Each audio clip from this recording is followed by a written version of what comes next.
Radio Generation, the home of urban soul.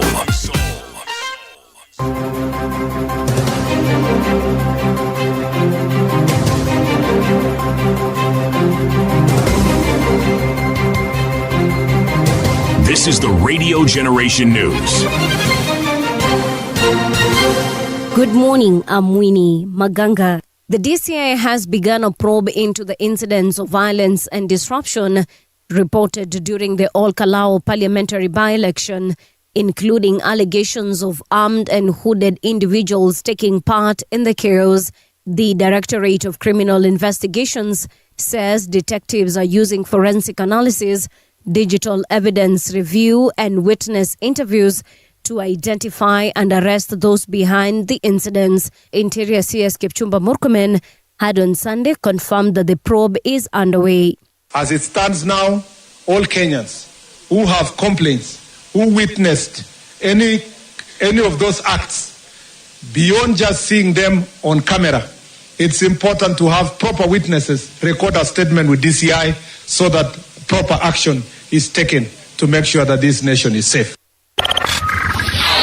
Kalou Member of Parliament-elect Sami Ngodho says voters chose genuine leadership over money, insisting residents want leaders who keep their promises and deliver services. Ngodho, reflecting on last week's win in the by-election, says trust and commitment cannot be bought, adding that residents rejected leaders they did not believe in. The newly elected lawmaker was speaking on Citizen TV. There's a new thing going in town, saying yes. There are 4 things that can't be bought with money: trust, patience, time, and a resident of Kalou. Those are the 4 things you can't buy with money. Sad to say that it bordered on voter bravery. It wasn't genuine, and people could see the ingenuity, that these people are not genuine in whatever they were doing. Ministers coming, streaming in, people that were not there when we did them. Deputy President Kithure Kindiki has urged Kenyans to protect national unity, warning against politics that could divide communities. Speaking in Embu during the ACK Diocese of Embu Thanksgiving service, Kindiki told residents of Mount Kenya region to reject divisive politics and maintain unity. He said Kenya is the only home for all citizens and must be protected. We are one people. I don't want to see our community talking in different languages. We are one people. Yes, sisi ni jamii moja. Yes, zamani kikanisa, hii area yote from Kirinyaga all the way to Meru, tulikuwa Diocese of Mount Kenya East tukiongozwa na Askofu David Gitari wa Anglican. Ni kweli si kweli? Na hata mambo ya siasa, sisi watu ya area hii ya Mount Kenya, we've done a lot of things together and we have a long history. The U.S. military says 1 service member has died, another injured in northern Iraq after an incident involving a downed Iraq attack drone. U.S. Central Command said the death occurred during a controlled explosion of unexploded material from the drone. The development comes a day after an attack on a U.S. base in Jordan, killing 2 American soldiers while another remains missing. And that's the truth on Radio Generation. Good morning, I'm Winnie Maganga.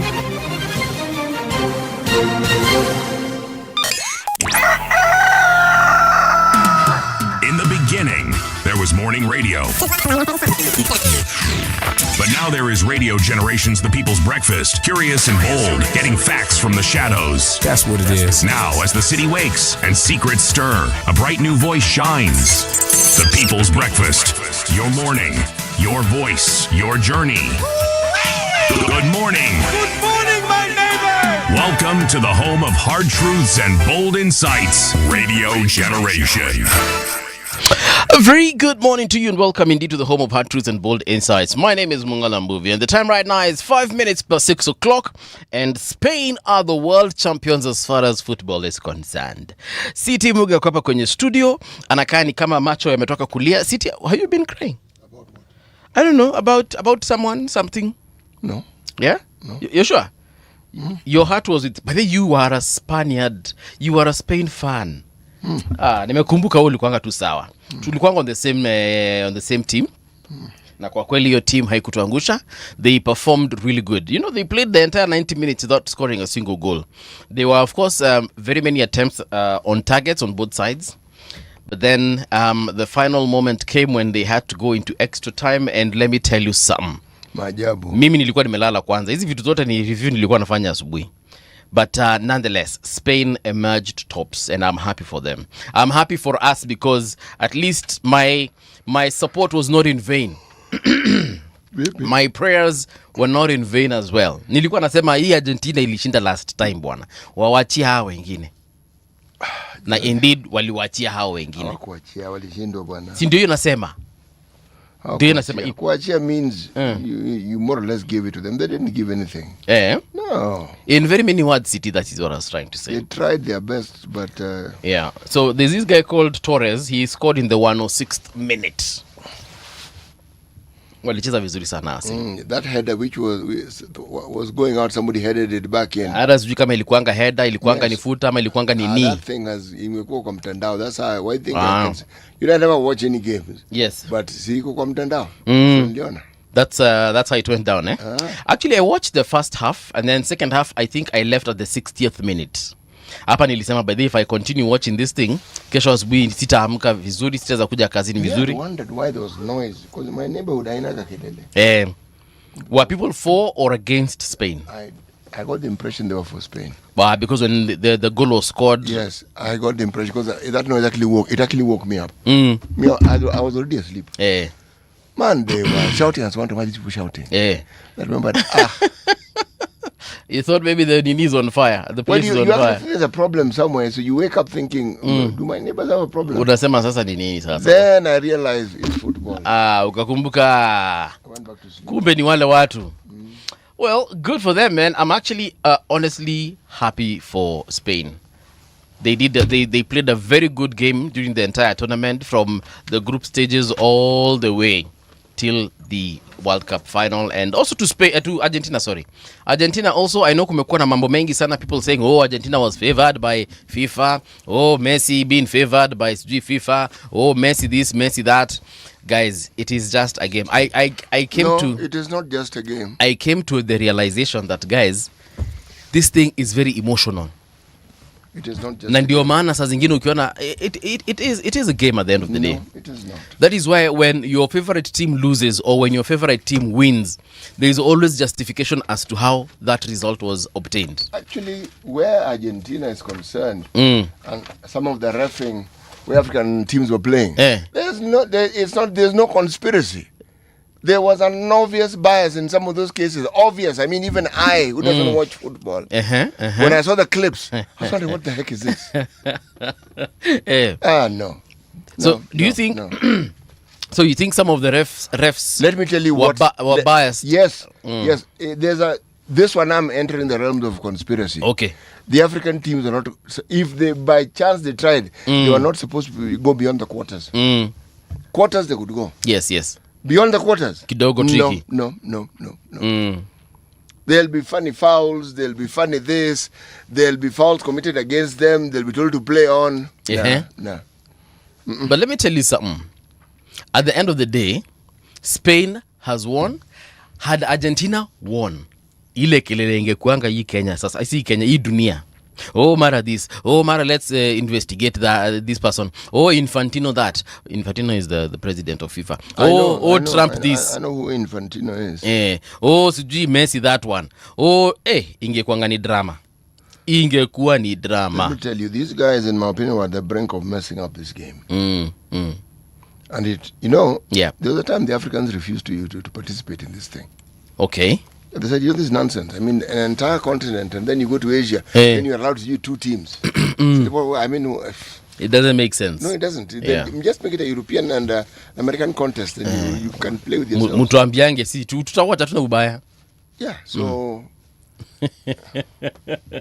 Anyway, there you have it. President Trump said at the end of this tournament, when they were having some kind of reception, he said that the Women's World Cup should be given to America, and this time round they don't want Canada or Mexico. They want to host it alone. America should not be given anything. That's what I'm saying. Yeah, alikuja akasema for the women, akasema for the Women's World Cup, which I think is also coming up in a couple of months, if not weeks. Alisema for the Women's World Cup. Anything to do with soccer, so long as there's a president called Trump in that country, wachana nayo. Just go to another country, man. There are very many countries you can go to. However, City, was it last year or the year? It was last year. They played the FIFA Club World Cup. Now it's a World Cup, but for clubs. Akina Liverpool, akina Chelsea, akina Manchester. So last year it was played. The last one was between Chelsea. Man, I'm forgetting the other team. Let's continue the story. Yeah. So, but it was played in the States, and they had a very nice tournament. All those clubs went to the US and they played, and we didn't have this drama. It was last year. FIFA and Chelsea actually won it. Yeah, FIFA. It's called the FIFA Club World Cup. Yeah. So ilikuanga between not nikwambie. Oh my goodness.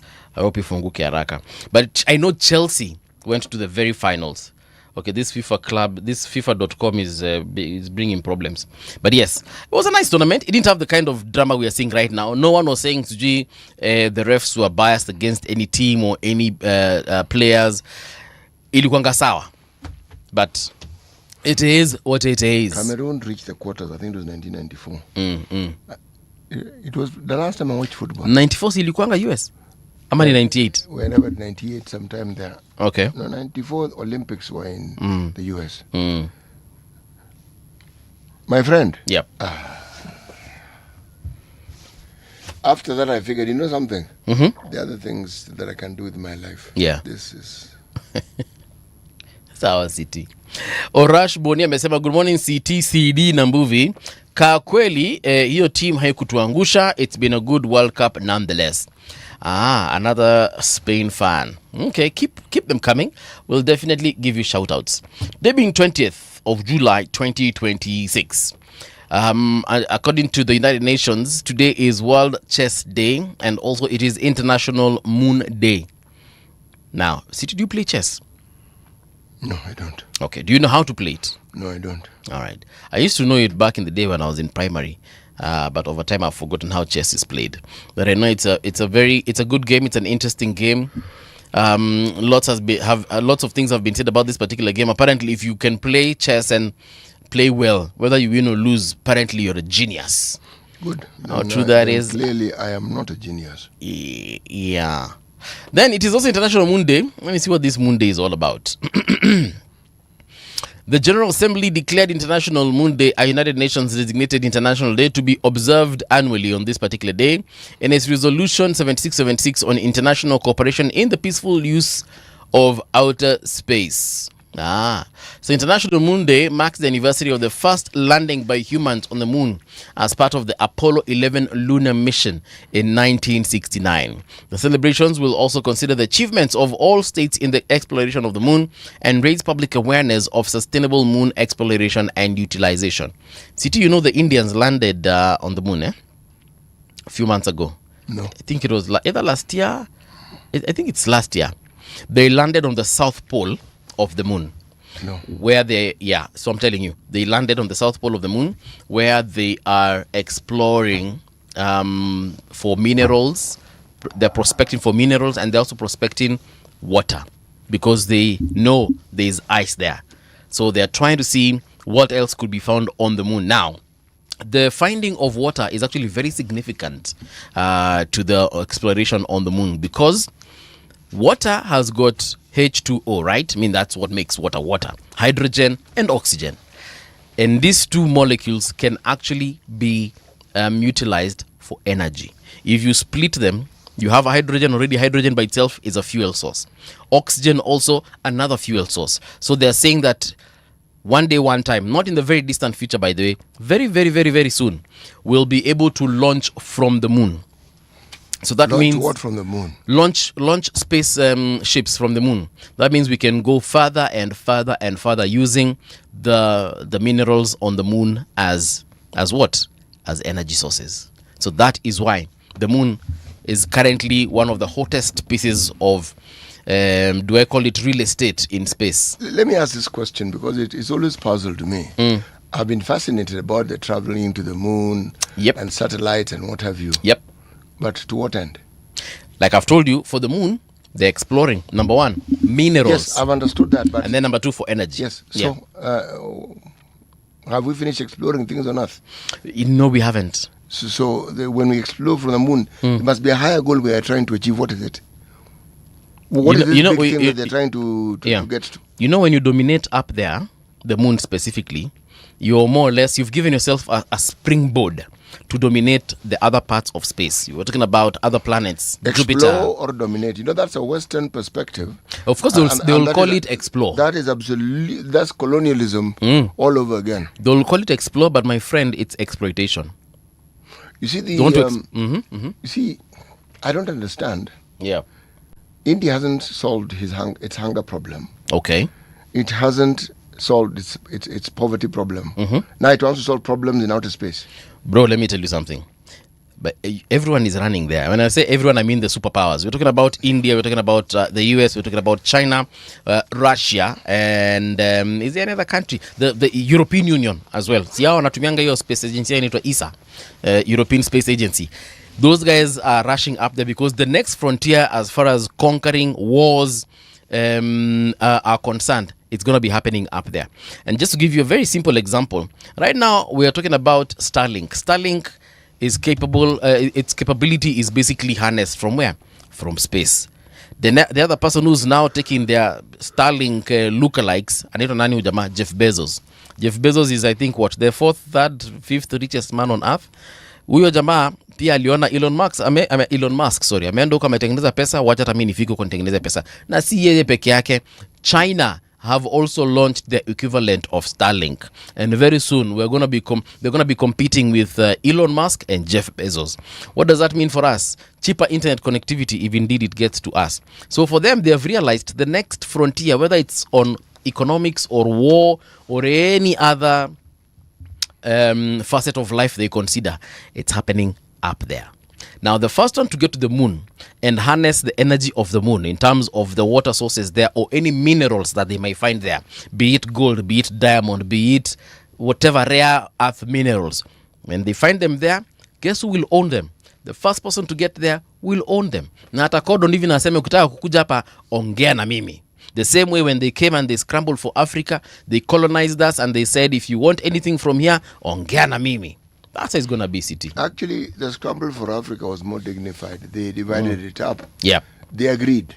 So this is no longer... No, this is different. Yeah. The war that the Europeans had, Spain, Portugal, England, France, was to try and discover the same discovery. They said they're going to discover new worlds. Yeah. They were going to colonize these fellows and to ravage them and to annihilate as many of these people as they possibly Exactly. could. So, if you look at the history of even the Aztecs and the Incas, they welcomed these Spaniards. Yes. But the people who decided that the best thing to do was to terminate these people were the Spaniards themselves. So all I'm saying is, for me,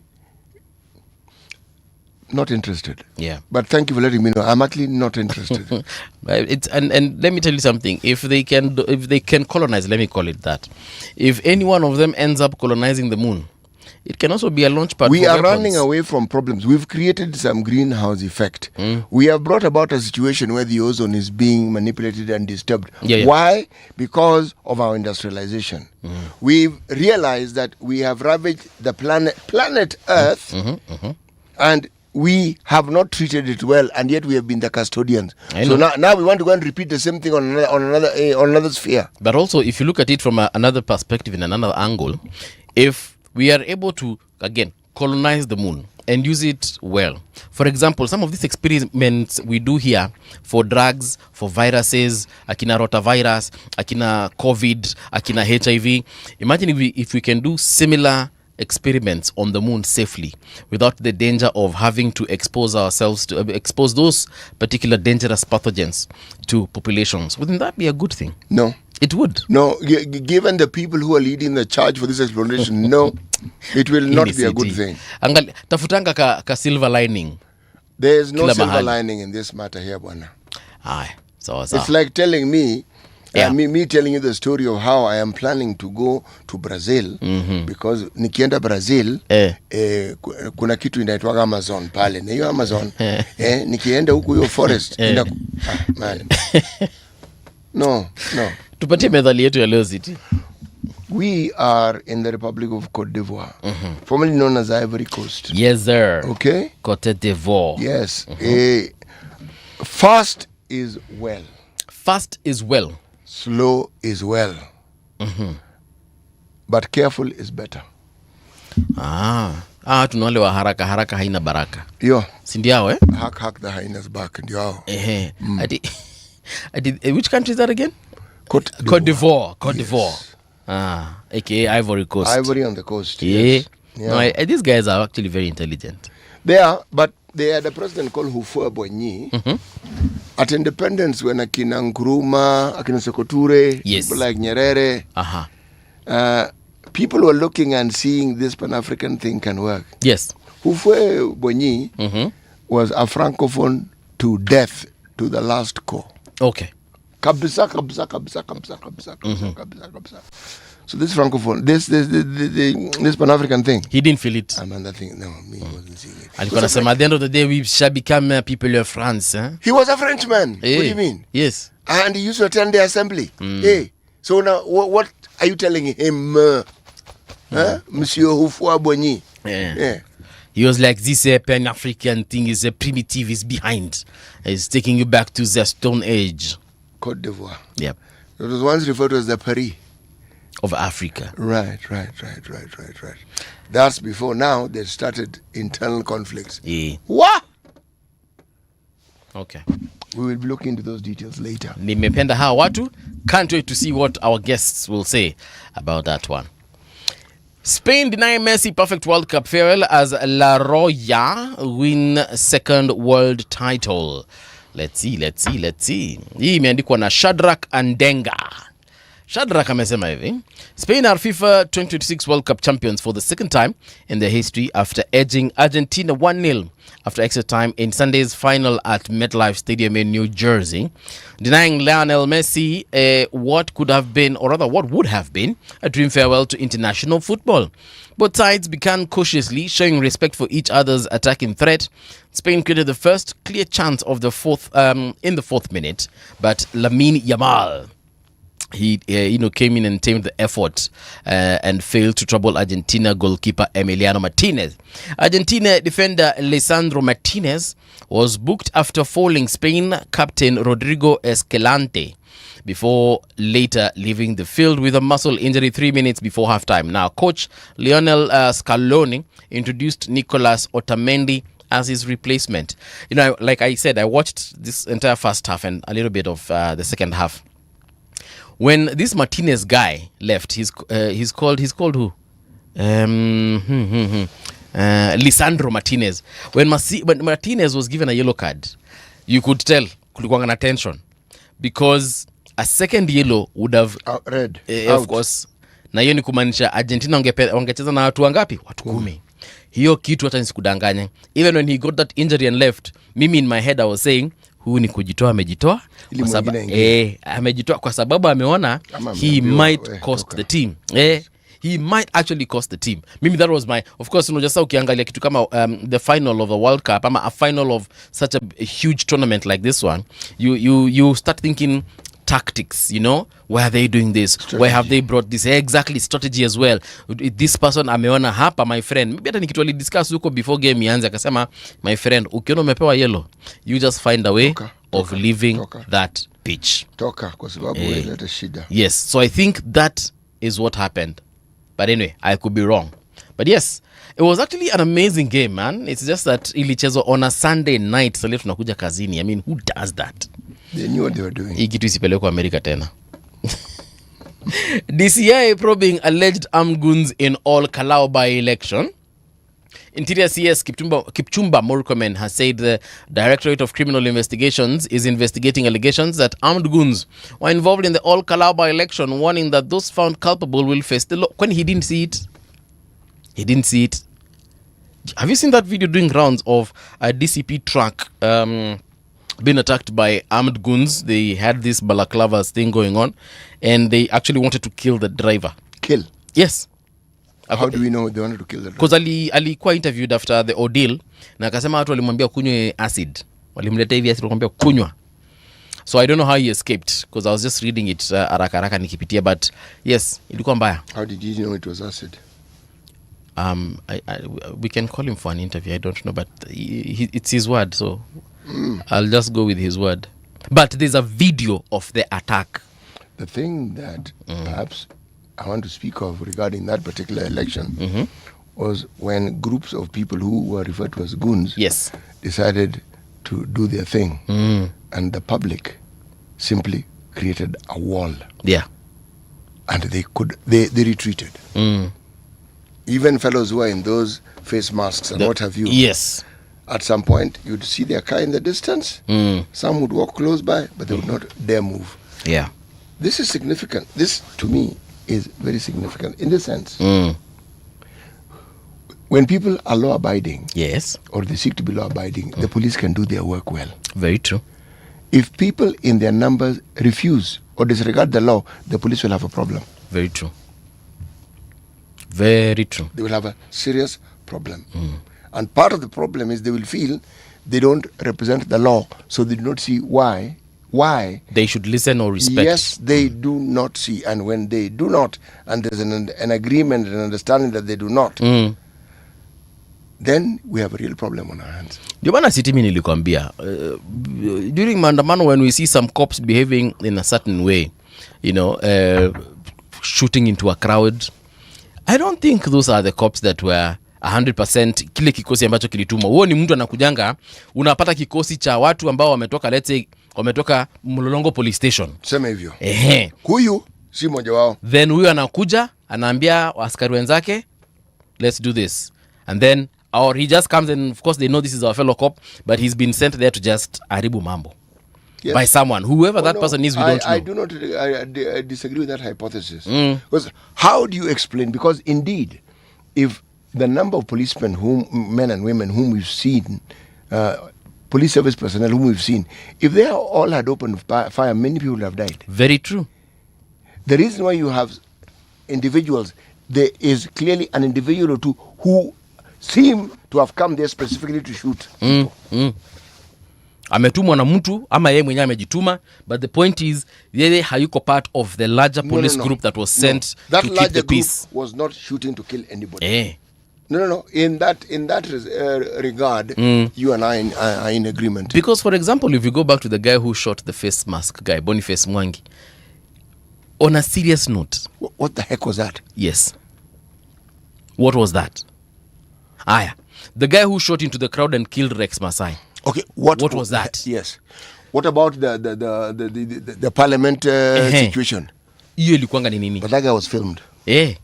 So guys have retreated from parliament. They're literally getting away from parliament. You because, can even see they are getting away. They are running away. They've sensed danger. Huko wametoka. Then you just decide to take position, aim, and shoot. Aya. And you're after that, it's business as usual. Look for the next victim.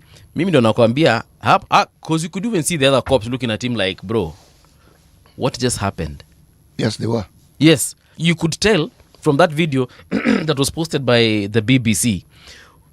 The guy has shot, even his cops fellows, friends, colleagues, they're looking at the situation like, okay, guys, someone explain what just happened. Because they also seemed shocked. And the reason why some of these cops are not identified, the rogue cops as we like to consider them, is because I don't think even their colleagues know them. Tunataka kuuza huyu mtu lakini hatumjui. We can tell ni mzee ako na nywele ya white, ni sawa, but beyond that wewe unamjua. Ako station yenu. Wewe umeienda kiganjo naye? Hapana. How do we even, how can we route out on a guy? But we can tell he's ours. He has the uniform, he has all the credentials, he's a cop. We've even seen he's been brought by our wadosi, amedropa mpaka na gari ya ofisi. But we don't know this guy. Maybe hata before tutoke station aliletwa, tukaambiwa leo tuko na huyu jamaa. But beyond that, we do not know this guy. Me, that is my conspiracy. I could be wrong, but it is what it is. Kindiki, 2027 elections will be won by performance, not political noise. How wrong he is. Deputy President. Very, very wrong. Deputy President Kithure Kindiki has dismissed growing political rhetoric ahead of the general election next year, telling leaders to focus on development rather than divisive politics, saying Kenyans will judge elected officials by their record in office and not by political noise.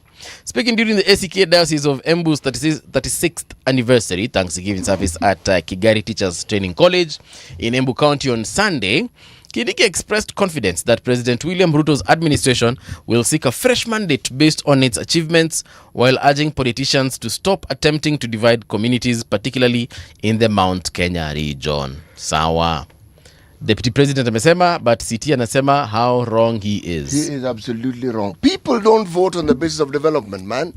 No. They vote on emotions. Yes, they like a person.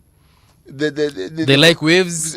For some reason, that person belongs to a party which they feel emotionally they can identify with. They like trends.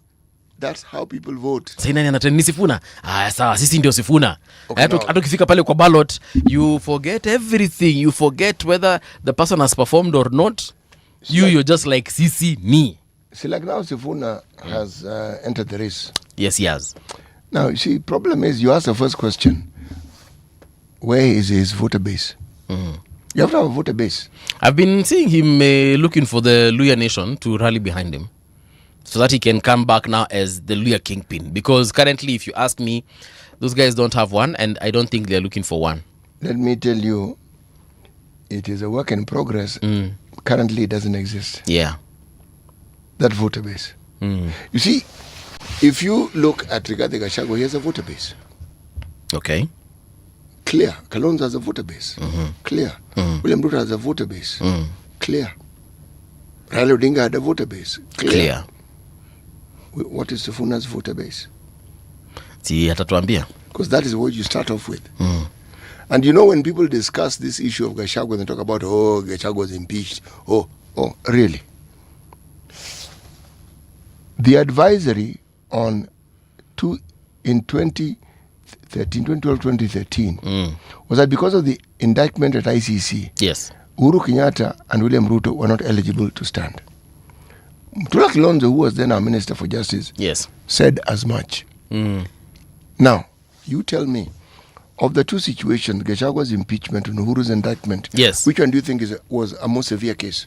Of course, the ICC one was precisely was a big deal. Did the man not come and stand? Twice, kwanza, and they won. So, this thing about assuming that Gachagua will not stand or Gachagua cannot stand. We are a country of possibilities, my friend. Yes. Yes. Politically, immense possibilities. There are people who refer to those things as miracles. In this country, they're just possibilities. What stopped Mike Sonko from vying in the last election? Wasn't it the same issue? Same issue. Same issue. But you see, Mike Sonko is a governor, or rather was a governor. Okay? Whether he's explored all options, I don't know. I'm simply trying to tell you that when people talk about the rule of law and they equate it with justice, you've heard me say on many occasions here, the two are not the same. Yes. And you don't go to courts to get justice. No, who goes to Malipakpata justice? There you get a court ruling. Okay? But Nisa. And you get a perspective of what the law means in that particular subject matter. That's what you do. Because if you were to weigh things, someone like Gachagua should by all means be allowed to stand. Sonko should be able to stand. Yes, Kawira Mwangaza as well. Yes. If we look at the precedent that was set with the issue of the ICC, there is no reason why these people who've been impeached should not stand. And you know, if that happens, then we are going to see Waititu as well. Their collective father. Baba yao. Yes. Atakuja pia aseme sasa. The reason why I'm presenting this facetious situation is this. We cannot expect in instances that suit our purposes, that we will abrogate the law and then want to apply it in other instances that may not necessarily relate to us. Yes. No. Haya. Si tutajionea. Si tunaishi hapa. Si tunapendaka kutuambia we don't live on Mars, eh? We live here. Sawa basi. Let's get into the traffic update. So this is the thing. Ngong Road is currently moving swiftly kwa sawa ni kama watu wa Spain walikuwa na support Spain wameamka na furaha nyingi sana, because we can see actually even the usual space where I see pockets of traffic today don't exist. So where in Spain? No. No, in the roads of Nairobi. Ziko sawa leo. Valley Road pia iko sawa, Dennis Pritt, watu wa Kikambala huko Kitanga Road. Let me see a part of Nairobi I've never really looked at. Gataka huko kwa sawa. Watu wa Ongata Rongai, lakini huko tumeiangalia. Nairobi si kubwa sana by the way. Come to think of it, I'm looking at those areas of Akina Spring Valley, the link roads huko za Wayakiwe na huko kienda Red Hill, Limuru, Northern Bypass. Today Nairobi is moving quite well. Let's check the usual suspect. Pangani, si mnajua hapo mtapatana na traffic. However, today coming from Kiambu side, you guys are moving quite well. Traffic on Thika Road starts at Utalii Hotel up until Pangani. Beyond that, mko sawa. If I go back all the way to Kenyatta University, that road looks very clear. So today, no delays. No 1 minute delay, no 2 minute delays. Today you're moving quite well. There's a little bit of traffic when you approach the Eastern Bypass coming from Roiro. Lakini beyond that, mko tu sawa, si ndio? Tuangalie mahali kunaitwa Mombasa. Yani Mwabava. How is Mombasa? Mombasa, if I can just, zoom in and Changamwe kuko sawa kule. Pia huko sehemu za kina Bombolulu kuko sawa. Mombasa the main island pia iko sawa. Haile Selassie kwanza iko grey, nyinyi watu hata mjatoka kwa kitanda. If you see something I need to know about, well, you know where to find me. Holla at a what? Holla at a brother. Traffic on Radio Generation. All right. Let's check out the newspapers this morning. I'll start with Daily Nation. They're saying empty talk at the very front page. At least a dozen incidents of armed goons disrupting political events, mainly those involving opposition leaders and government critics, have been reported. In some cases, police have appeared to look on as the thugs rampaged, leaving a trail of death, injuries and destruction. Yet after each attack, the authorities promise swift investigations to arrest the perpetrators and masterminds, pledges that are rarely fulfilled before the next episode of violence. Now, the latest was last week's brazen attack by hooded armed men during the Kalou by-election. This story is on page 4 and 5. They are saying that on July 19th, CS Murkomen alisema DCI has opened an investigation file to establish who these individuals are. Then same day, IG Kanja said security is a shared responsibility. The police cannot do it alone. July 17th, Murkomen again comes through. These allegations of some other persons causing havoc in Kalou must be investigated thoroughly. And then same day, IG Kanja, when anyone of us, that is the police, decides to join gangs and goons, you will be dealt with as an individual, not as a group of people. Same day, IG Kanja again, the alarming surge in political violence and thuggery instigated by leaders across the political divide through use of goons and criminal guns constitutes a direct threat to national security. And then last but not least, DCI, I don't know whether goons have a specific label to tell whether they belong to the government or to the opposition. We deal with goons as goons. Hapa hakuna chati huyu ni goon wa serikali, huyu ni goon wa civilian, ama huyu ni goon wa opposition. Wewe kama ni goon, wewe ni goon. Haijalishi wewe ni goon wa nani. So that is the front page. They're calling it political militia. Authorities must expose and dismantle networks, recruiting, financing, and directing the gangs. Supreme Court's big 2027 decision. Top judges have asked the Attorney General to submit an advisory opinion on whether impeached leaders may contest elections while petitions challenging their removal remain unresolved. Ahead of a ruling that will determine the fate of Rigathi Gachagua, Mike Sonko, and Kawira Mwagaza. Hii kindogo itakuwa trike, my friend. Sunlight. Kawira Sunlight. Kawira Mwangaza. Hii kindogo itaanza kuwa trike because unajua sasa wakisema Rigathi can run, ni kumaanisha pia Mike Sonko anafaa kukimbia. Na pia Kawira hiyo sasa itakuwa tu direct ticket, hata yeye atarundi wapi? Atarundi kwa Ndebe. Sasa I don't know. What do you think the AG will say on this? Because now we've got to that part whereby we have got to, it's like we're walking on eggshells now as a country on many issues. The AG will say, let them contest. You think so? You think so? I think so. As I told you, it's not my custom to prophesy on political nuances, but this isn't political. Let me ask you. Yes. If they say, if the AG says these guys are actually allowed to contest. Yes. Mike Sonko gets into the ring. Yes.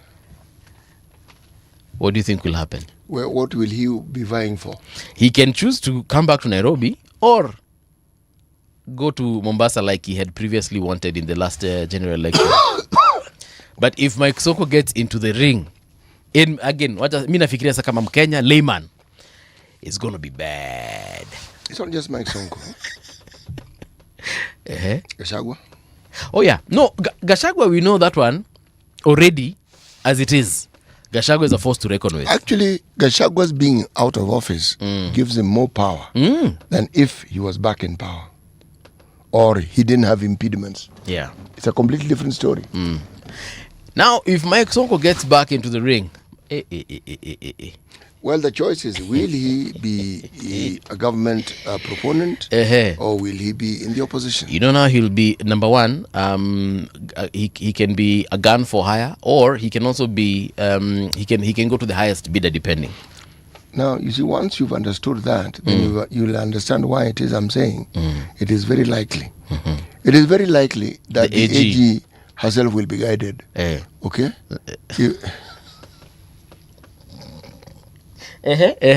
Continue. If she is guided, then we're in hot soup. No, we're not in hot soup. Our politics will just have gotten that much more interesting. Because the group where there'll be most turmoil is the opposition. This win in Kalou is already causing waves in the opposition. Sifuna has announced that he wants to be president. Already caused some little waves in the so-called united front of the opposition. So, and that's just that move. Now, if you throw in a third force, yes, suddenly you'll find that this opposition and the conversation in it are, should we say, diversified. Gachagua kuja sema mimi hapa shares ni zangu. Ninakuja na how many votes in the mountain again? 8 million. He said it's 8, eh? Was it 8 or 7? He keeps saying 8. Because I know the last time they were 5. Well, the thing is, it's a growth industry. So while we're at 8, why don't we just settle on 12 and then wait for, okay? The point I'm trying to make here is this. It doesn't really matter what people say the votes are. When people are politicking, they'll say all manner of things. Yeah, me I'd like to understand the Murima people on our timeline. Yeah? Murima, hebu tuambieni nyinyi ni nani huko Murima mnasema ni nani? Everything I've heard is that they will support Gachagua so long as he does not want to be president. That is what you have heard. I've heard it on many occasions from more than one source. I don't believe any of those sources. Okay. Me, I just want, if you're a Murima person reasoning, kama unatusikiza saizi na wewe ni wa Murima, whether umetoka the eastern side of Murima, whether umetoka the central or the whichever part of the Murima unatoka. Umetoka otherwise. As long as wewe ni mtu wa Murima, hebu tuambie kwa kweli huko kwenyu ni nani kusema? Tuliona matokeo ya Kalou, but haimaanishi hiyo ndio mambo yote. No. Kalou, I'm of this view. We were asking the wrong question. They were voting against someone or something. Yes, that seems clear, but we don't ask the vital question. Let's ask of the bigger body. Who are these people of Nyandarua? What sort of people are Nyandarua people? If I ask that question, then it'll be easy for me to answer the question of who are the people of Kalou, and then I would ask the question, would they have voted the way they voted? Let me read a comment here that has just come in hot. This one is by Lillian Hendi. Lillian Hendi. Anyway, Lillian Hendi. It's a cage. Yeah. Lillian Hendi. Yes. So Lillian amesema hivi, good morning my guys wa Radio Generation, wacheni bana. Kwani MPs na Senate wote walikuwa wrong ku impeach Gachagua. Sitasema hiyo yake ameandika hapo because hizo ni zile zinafanyanga nishikwe na CAK. But amesema kwani watu walikuwa wrong ku impeach Gachagua. Alafu Sifuna anasema kwamba atafanya kazi pamoja for real. So what are we saying, Lillian? Are we saying that Gachagua shouldn't be, or what are we saying, Lillian? Gishuki anasema Mike Sonko exhausted all his appeals and was bad on that basis. Okay. And I'm telling you that this is Kenya. Yeah. Yes. Sawa. Having said that, I rest my case. Teachers get new pay deal. Thousands of teachers across the country will earn higher salaries from this month's payroll after the Teacher Service Commission implemented the second phase of the 2025-2029 collective bargaining agreement with monthly pay increases of up to 2,055 shillings. Now, the revised salary structure, which took effect on July 1st, 2026, is expected to benefit teachers across all job grades, although the amount of the increase varies depending on grade and salary point. Sawa. Hapa naona kuna mtu ameongezewa 693 shillings. Na kuna mwenye ameongezewa hapa 2055. So it depends wewe uko wapi katika mambo haya. All right. The Star newspaper, why you spend more but get less in your shopping goods bag? So what do they mean? This story is on page 4 and 5. Bread, cooking fat, tissue paper and gas have been affected by quantity reduction. After Ruto ni sisi, DP Kindiki tells Mount Kenya East residents. Umesikia?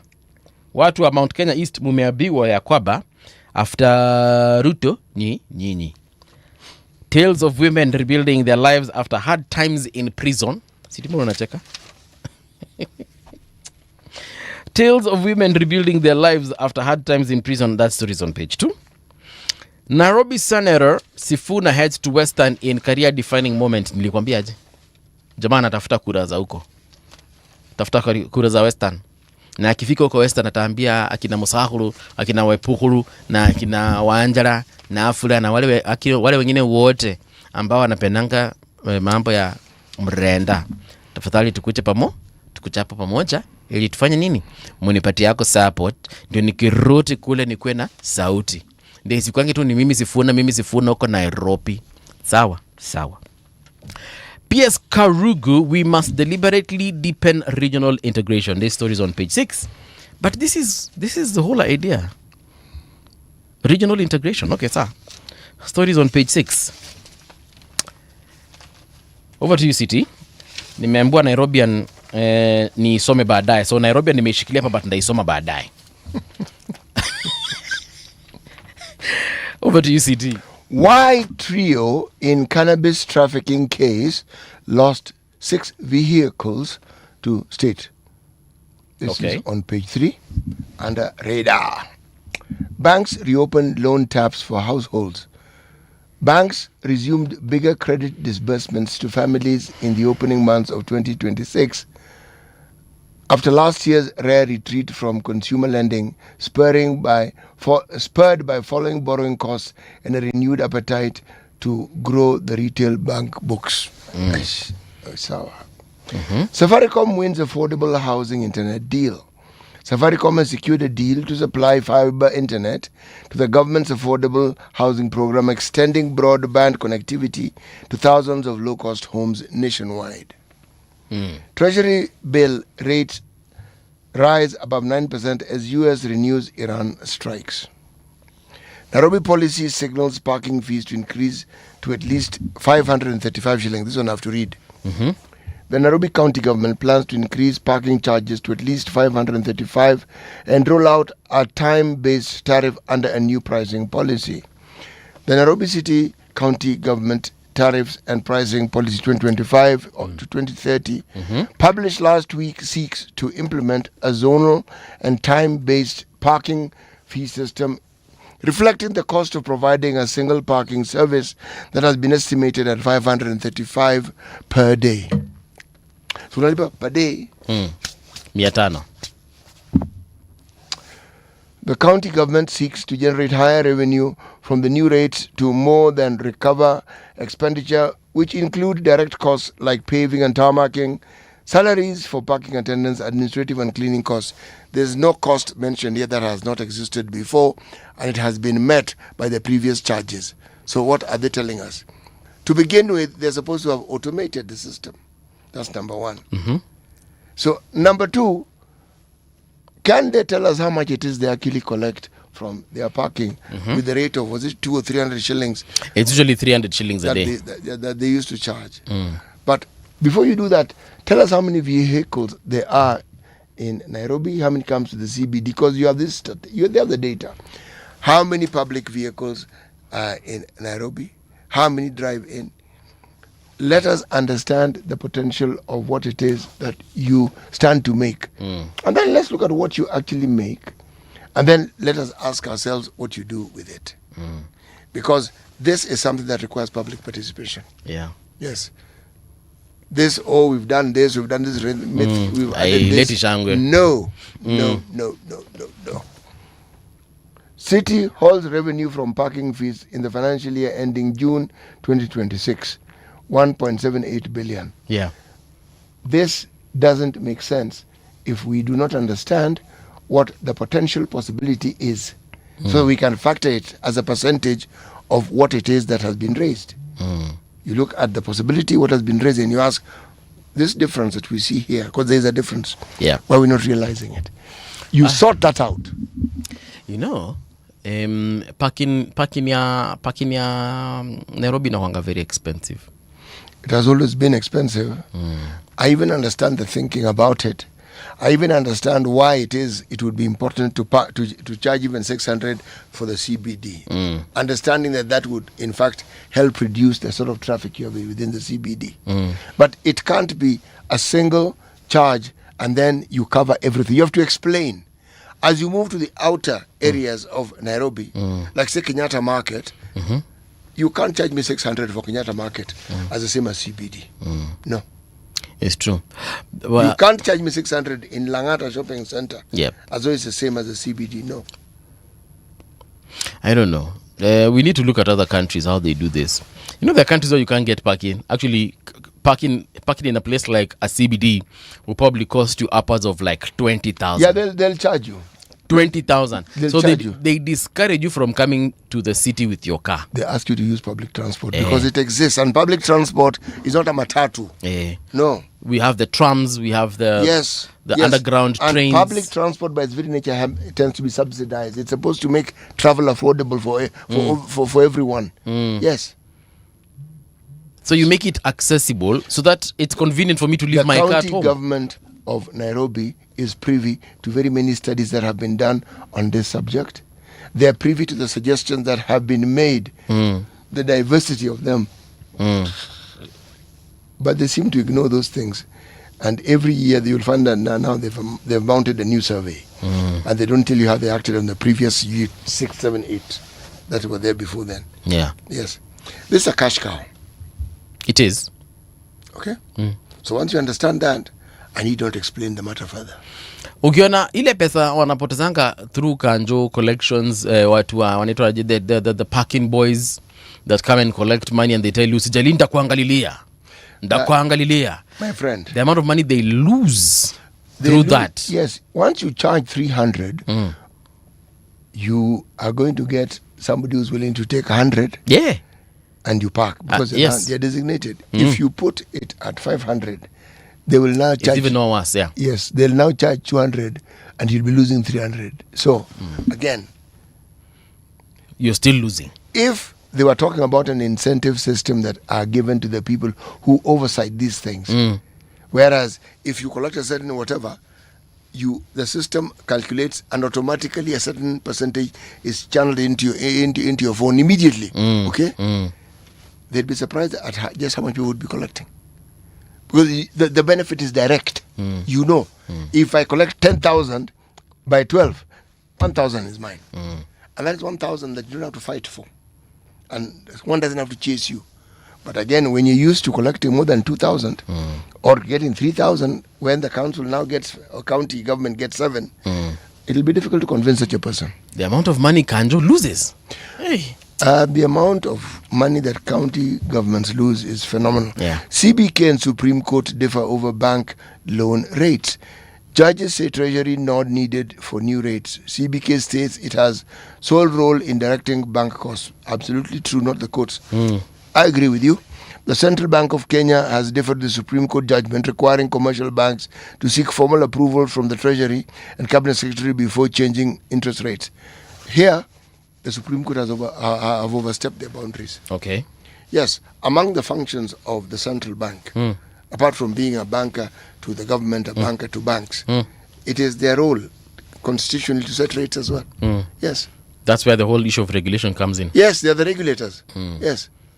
They are the regulators. Yes. Now, this is me jumping feet first into some very deep waters. But the waters are there, are they not? They are there. The East African. Somalia exposed. Uncertainty shrouds AU's peace mission in Somalia after US said it is pulling the plug on the UN support office, potentially folding the peace operations by end of this year. Tens of UN staff are also staring at loss of jobs. So the peacekeeping mission and blah, blah, blah, supported by the UN, blah, blah, blah, whose main supporters, the US, blah, blah, blah, are pulling out, blah, blah, blah. Watajipanga. That, I think, is a general idea. 7 Americans in Kenyan Ebola quarantine center. The bioisolation unit has angered Kenyans who accuse US of offloading the risk of caring of patients. Stories on page 10. Why doesn't the government explain this thing properly, for heaven's sake? It's not a complicated thing to explain. Duale was in court, the CS for Health. And he said there is nothing of that sort that is going to happen. Na akasema, Americans will not be brought here, and that quarantine facility is not going to be done what? Haitajengwa. And we were told end of story, full stop. Now, was it on Friday or was it Thursday?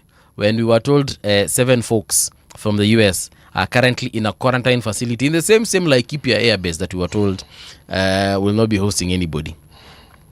So, you saying the government should come out and tell us clearly, my friend, they already did. They did not. No, they said what they said, and then they went on to do what they did. Umemaliza na hiyo? Yes. Looking at the Nairobian, we have this guy called Matudha, from street boy to bird whisperer. City, have you heard about this guy? He walks around with birds. He takes care of them. Yes, I have. Yeah, he's called the Nairobi Birdman.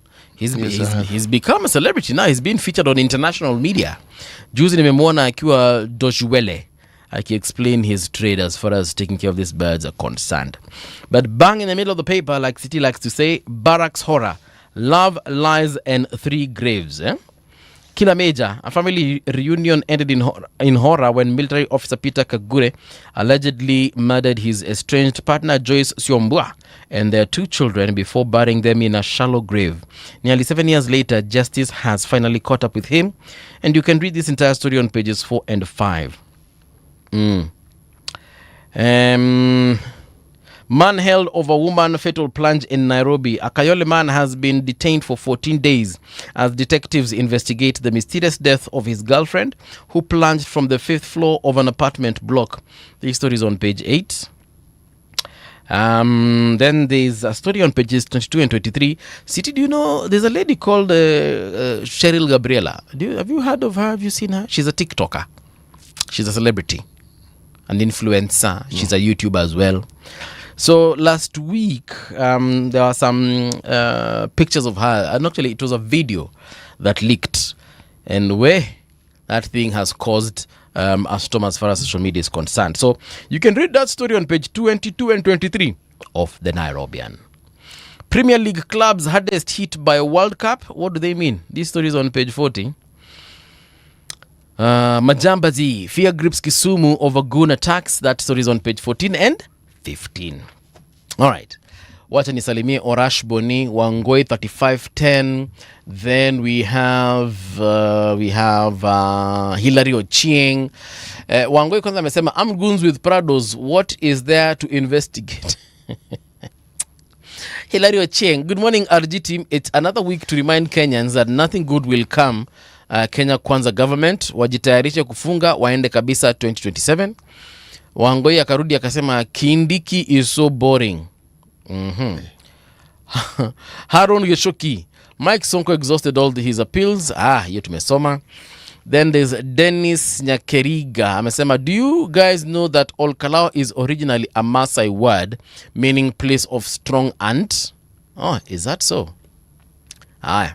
Majok amesema, City and movie on impeachment leaders, is it for courts to interpret the law or the Attorney General? Isn't the malice clear? City, you are right. Even if Majok amesema. Willis Juma naye anasema, good morning RG family. Well, good morning to you too, Willis Juma. Victor Lesasuya amesema, When I heard that name, Kalou, I thought it was in Laikipia. It means strong aunt, apparently, according to our very good listener, Mr. Dennis Nyakeriga. Asante sana Deno for that one. Keep your comments coming. We shall definitely sample them after the news with Winnie Maganga, and of course going forward as well. We shall be introducing our first guest in the next hour, so don't go too far. We'll be right back.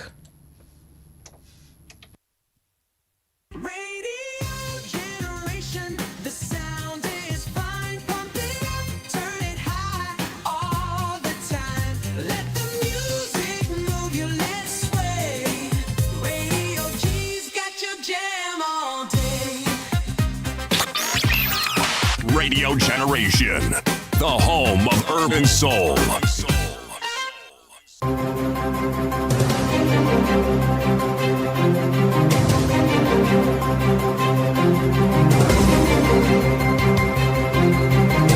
This is the Radio Generation News. Good morning, I'm Winnie Maganga. A family in Kasarani is seeking answers following the death of their 21-year-old daughter, Margaret Wamboi, after she fell from the 22nd floor of a building in Nairobi's Upper Hill area. Wamboi, who was an intern at a nearby hotel, is reported to have gone to the rooftop at around 10 p.m. to take photographs. Her body was found a short time later in the neighboring building. Police recovered her bag containing her phone, work uniform and other personal belongings as investigations into the incident continue. Akaniambia ampati na nasikia vibaya sana, akasikia ni kama rafiki yake hayuko sawa, na akaniambia amepiga simu yake akasikia inachukuliwa na mtu ati atafute watu hao wakuje kwa DCI Kilimani. DCI mwenye nilipata hapa akaniambia huyo mtoto waliambiwa ati alijiagusha kutoka juu ya nyumba akajiagusha chini, either ni kujiagusha ama ni kuanguka. Prime Cabinet Secretary Musalia Mudavadi has urged the Mulembe community to remain united and support the government ahead of the 2027 general election. Speaking during a chat service in Westlands, Mudavadi also reaffirmed his intention to run for presidency in 2032. He later met grassroots leaders and members of the Mulembe community living in Westlands constituency. Kutakuwa na kivumbi. Hapa Nairobi is where the election is going to be decided katika taifa hii. Kwa hivyo mimi nataka niwaombe kama viongozi hapa, huu si mchezo na si sarakasi. Sio mchezo na si sarakasi. This is serious business. Tujipange kwa kila constituency tujue. Catholic bishops from Eastern Africa have urged young people not to allow themselves to be used for political violence or division. Speaking during the 21st MSA Plenary Assembly in Nairobi, the bishops called on the youth to promote peace, dialogue and responsible leadership, saying they have a key role in shaping the future of the region. Making use of the internet and new technologies to enhance dialogue amid the many interests that fragment our relationships. To the young people among us today and people of Eastern Africa, let us cherish the peace that we enjoy, but let us remember to pray for our brothers and sisters in war-torn nations. Russia has carried out a wave of ballistic missile and drone strikes on Ukraine, killing at least 8 people and injuring dozens, officials say. 4 people were killed in the northeastern city of Kharkiv, and an elderly woman died in the capital, Kyiv. There were 2 fatalities in the Zaporizhia in the south and 1 in the Sumy in the northeast. And that's the truth on Radio Generation. Good morning, I'm Winnie Maganga. The views and opinions expressed on this program are those of the guests and do not necessarily reflect the views of Radio Generation. Radio Generation assumes no responsibility or liability for the interviewee's views. This is Radio Generation. In the beginning, there was morning radio. But now there is Radio Generation's The People's Breakfast, curious and bold, getting facts from the shadows. That's what it is. Now, as the city wakes and secrets stir, a bright new voice shines. The People's Breakfast, your morning, your voice, your journey. Good morning. Good morning, my neighbor. Welcome to the home of hard truths and bold insights, Radio Generation. Welcome back. How are you doing? It is now 5.5 minutes past 7 o'clock. Salamu zifikie some folks who've just come in through the comment section. And why is this machine playing with me when I am being very serious? All right, ndawasalimia too shortly, but in this particular hour, we want to talk about what happened in Kalou, the aftermath, the allegations, the lessons, and the future outlook as well. Danson Hartwell, how are you doing? Amesema the lizard that nods at every story ends up agreeing with the snake. This is an African proverb city. Umeisikia hiyo? The lizard that nods. Yes. See, I've heard the snake that climbs a hill will meet a cockroach. Sindio umesema? There's a problem here. No, the lizard that nods at every story ends up agreeing with the snake. Naitamezwa. What have I just said? Sawa. Otieno Makaya, ambaye ni aspirant wa kule, alituambia huko kwake ni wapi? Bobasi. Yes. Bobasi, amesema impeachment is a political process with legal guidelines on process, not legality. Murima treats Gachagua as a good dog, loved for chasing thieves, but is not allowed beyond the door. That is not true. That's what they say, but it is not true. No, what about the first part of his sentence? Let me read it again. Impeachment is a political process with legal guidelines on process. Yes, not legality. We will continue to understand the Constitution and the Constitution dictates, and in addition to that, we'll continue to understand the interpretations of it. Let people pronounce themselves on it. Tutaelewa tu tukiendelea. Yeah. Then he went on to say, Murima treats Gachagua as a good dog, loved for chasing thieves, but is not allowed beyond the door. Well, that they are saying because Gachagua has been impeached, and the understanding is that he can't stand. When he's allowed to stand, I would like to see what they will have to say on the subject. And you see, that's the thing. If indeed he is allowed to be on the ballot, fine. He goes, then we have Ruto and probably, what's his name, Kalonzo, Gachagua. People are saying even Murima, according to Mukaya, that is, that even Murima will not choose him on the ballot. We don't know. The data that we have is either for the current or the past. Okay, now we want to interpret the future based on the past. Where's the precedent? I am saying that we've never had a situation where you have a former deputy president having been impeached, and yet they're influential. I am saying that if they were the impeachment issue was set aside and they were able to stand for the presidency, the very people who are saying, because I've heard it myself, that they will not vote for him, I would like to hear what they have to say then. You know, if I go with Mukaya's interpretation of perhaps what is happening in Mountain, you know, there's that very fierce dog that you might be having. Yeah? Whenever you have thieves, it will bark. Wow, wow, wow, wow. That's not a fierce dog. That's just a noisy dog. Na itakwambia wewe hapa nje kuna watu, then you come out with your silaha and you fight them. But at the end of the day, that dog remains outside in its kennel. Or sometimes just outside. It remains a dog. Na unaifungia it doesn't become anything else. It's a dog. Exactly. So maybe what Otieno means here is that right now they will use Gachagua as a weapon against Ruto. To attack Ruto, you know, expose Ruto, rattle Ruto, say all these things about Ruto, expose Ruto, you know. Tell us about where the goons are. Tell us what CS Murkomen is doing. And then, of course, attack DP Kindiki. Say things about DP Kindiki. Make him feel, you know, like he doesn't belong. But at the end of the day, hawatampatia nafasi ya kukua mfalme. Well, there's no nafasi ya kumpatia currently, given our understanding of what an impeachment means. I am saying if that veil was lifted, things might change. Well, no. In my assertion, it's not might. Will change. Aye. Acha niseme venye wanasemanga kwa mlima. Reke tuone. Yani we shall see. Let's wait and see. Louis Ruda Singo anasema good morning. Well, good morning to you too, Louis. Uko Kigali uko namna gani? Is it as cold as it is here in Nairobi? Let us know. So that's that. And like we said, in this particular hour, we want to focus again on the all Kalou aftermath. You know, what happened, who was doing what. Our guest ametuambia kwa mahali kwa corner, but as we wait for him, what lessons have we really learned from that particular situation? Number one, everyone has been saying this, including one Boniface Mwangi and a host of other leaders as well. They're saying that all Kalou has taught Kenyans that no matter what, no matter the amount of money that is that you're given, that you're bribed with or whatever, at the end of the day, you do what? Choose wisely.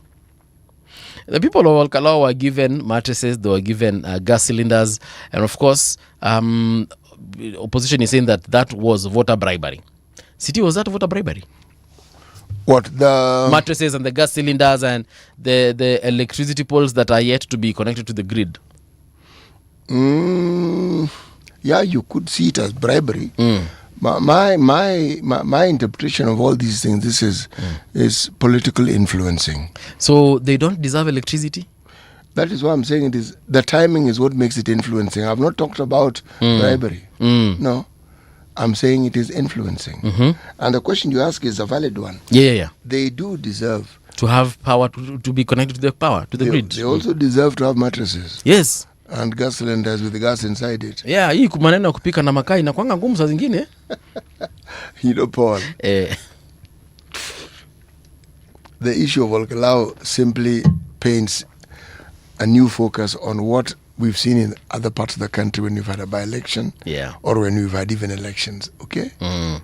Now, our laws were clear about this matter at some point. Right now, they're a bit murky. Yes. So, unless those who understand these matters better come up and clarify and tell us, given our laws as Kenyans, the things that are allowed are these, the things which are not allowed are these. Now, once they make that clear, then we will understand. Yeah. And then we can talk about bribery or non-bribery or bribery or non-bribery. Yes. And discuss it at length. Yes, but as of now... yes, it is what it is. Our money, money, on the other hand, money, cash. Yes. Outright. Okay. That one, there's no ifs and buts. So it's okay to give someone a cylinder, but it's not okay to give them cash money equal to maybe the amount of the cost of the cylinder. Cylinder can justify and reason around. Yes. Money I can't. Okay. What other reason am I going to give when people are deliberately giving others money? How do I explain it beyond the aspect of a bribery? Yeah. If somebody has a better explanation, they should tell me, then I'll understand. But I can't look at it in any other light. Okay.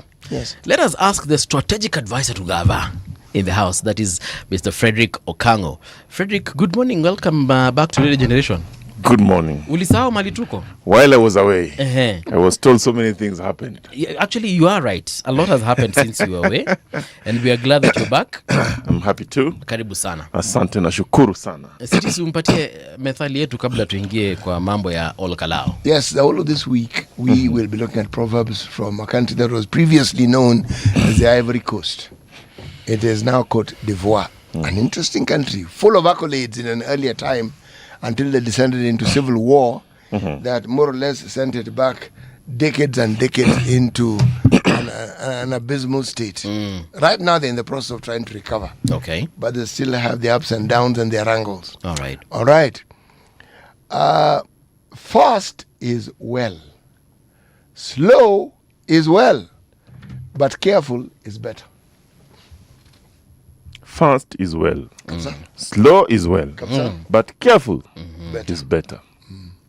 I want to give it a political context. By all means. Because we are in a country where we have seen some politicians, some formations moving very fast. Yes. Today, there are even a section of the public that are calling themselves by their names and telling them, Sisini. It's very fast. You know? Yes, Fred. Then you said careful. The second one was? I said fast is well, slow is well, but careful is better. Yes. Fast is well. They're fast. Some have been slow to even mention or to name their candidate for 2027, Yes. so that the people of Kenya can know who is this person that is going to give us what we have been yearning for. That's okay. But we also have a formation that is careful. They listen to the people. Sometimes they make mistakes. Sometimes they win. Sometimes they lose. Yeah. But sometimes they're also very careful of how they go, who they go with that journey. Okay. So I give you the interpretation that, and I agree, it is better to be careful. All right. And I mean that formation that is very careful. Yes. Thank Of course you are. And part of the reason why you are here is to discuss that careful strategy that perhaps you guys are employing. Yes. You just found us. You found me asking City whether giving people gas cylinders filled with gas and mattresses and promises of them being connected to the electricity grid, whether indeed that is bribery. And what did CT tell you? CT amesema bwana, even those people deserve gas cylinders, they deserve mattresses, they definitely deserve to be connected to the grid. Na akasema hapo kwa pesa kidogo ndio inaweza kuwa tricky. But I don't know. Of course you've heard what has been said. Yes, yes. Why did this happen to Olkalau and it didn't happen to Malava, for example? It didn't happen in Mbere. Why? What was so special about Olkalau to give them all these goodies? Who gave them these goodies? Let's start from there. You know, Mbuvi, Yeah. I have listened to people say so many things about Olkalau. I've listened to them say so many things. But let me start from the truth and the facts. Okay. It is a criminal offense under Election Offences Act to participate in an election that has got malpractice, bribery, intimidation, and unnecessary undue influence. Yeah. That is criminal offense. But it is not criminal to ensure that the people from everywhere, all parts of the country, access services. The Constitution of Kenya demands of all state organs to ensure that there is access to services to the extent that is possible in all parts of the republic. Yes. Olkalau is part of the republic. Yes, indeed. So when I see people make claims, they could be true, they could be false. The only way to do that is to ensure that you task IBC to ensure that the elections are free, fair, and credible. In fact, free from corruption, because that was the principle of electoral system demands. Go back to Olkalau. Why was it so important in Olkalau? I don't think it was. Olkalau was like any other by-election. In fact, Olkalau, the UDA, which is the ruling party, Yes. already had an idea of what will happen. I don't think they were just seated there waiting to lose. No, they knew they'd lose the election. President William Ruto made a statement after UDA candidate lost. Yes. And he said, fellow Kenyans, relax. Don't worry about Olkalau. They have their MP now.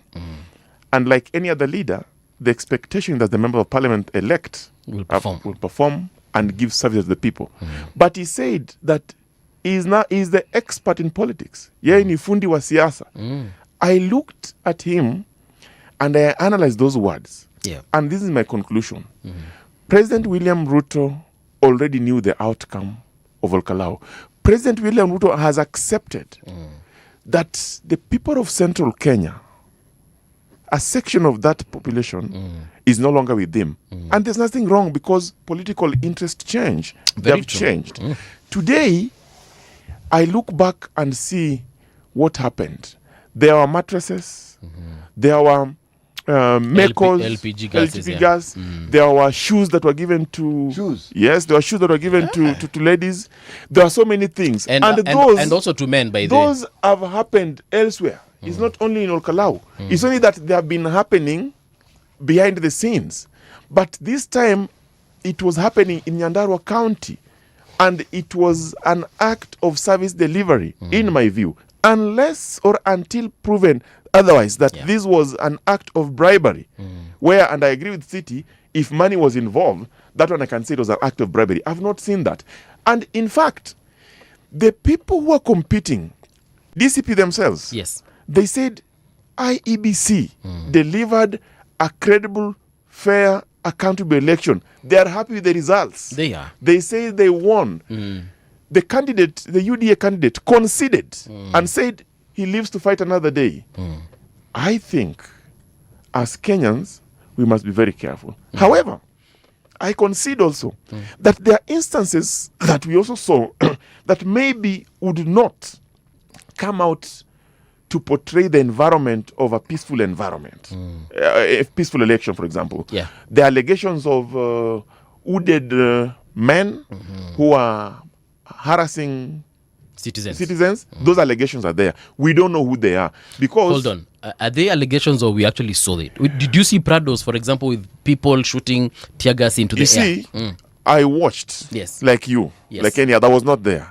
But those who are there, they are saying they saw them. So me, I watched them on screens. Okay. And no one knows who they are. Yes. If the police officer would say, they are identifiable, they are in uniform, we could say.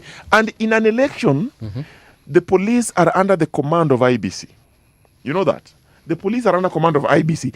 The last press conference before all Kalou, we saw the Inspector General of Police and the two deputies with Ethekon, the chair of IBC, and other commissioners, give a press conference and assure the public that they are ready for Kalou and they are going to secure the electoral material, they'll secure the voters, they'll secure the polling station, and they'll secure the IBC officials. Okay. That happened.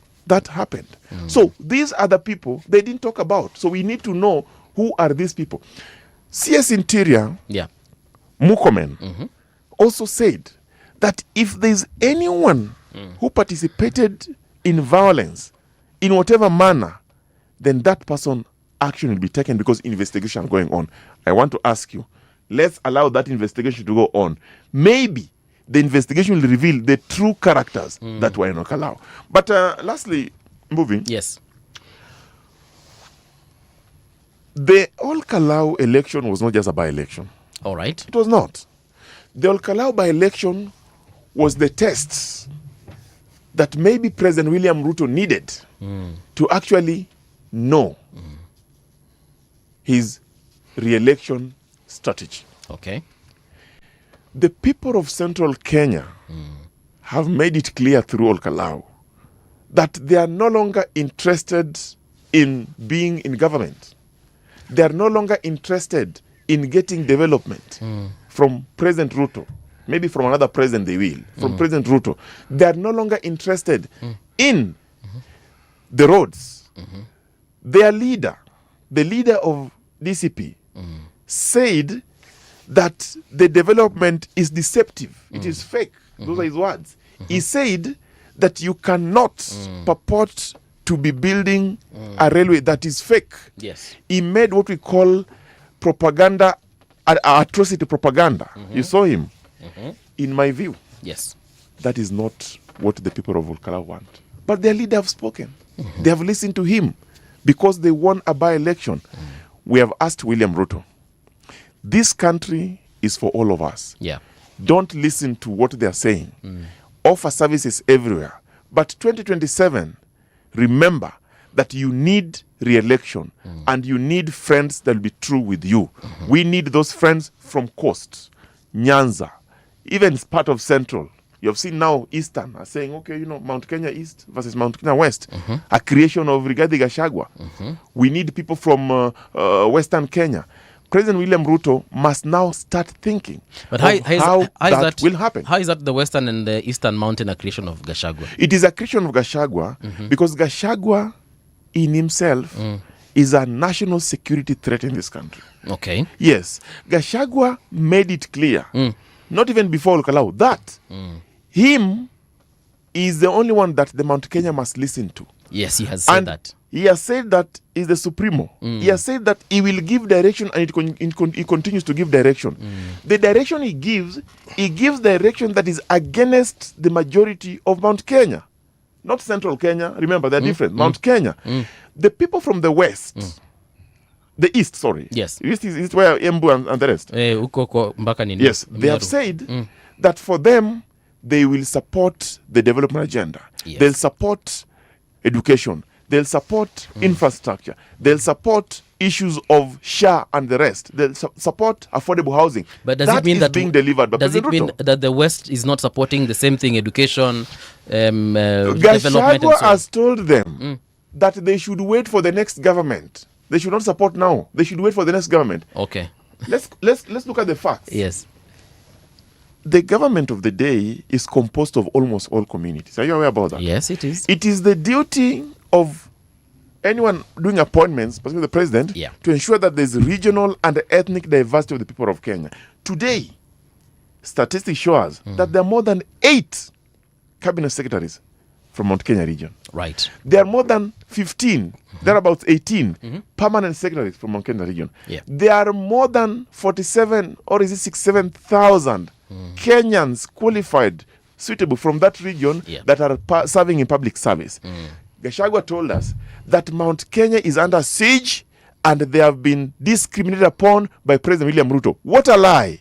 So, I believe... But having CSAs and PSAs from a specific community doesn't necessarily mean, and I'm not supporting Gachagua, but I'm just saying it doesn't necessarily mean that the area is now, receiving the development it needs just because they have got 20 or so, people in high level. Yeah. It doesn't mean, but it is a constitutional principle. The president took oath of office and swore by the constitution that he will protect and defend. Yes. It demands of him to appoint people in a manner that reflect regional and ethnic diversity of Kenya. But once those people from that region are there, yes, it is a reflection of the service they offer, because it is important that that service is offered. Okay. Now, when you have a percentage of 31% of the cabinet from that region, then it is also expected that they take care of the interests of the whole country, but also the interests of their people.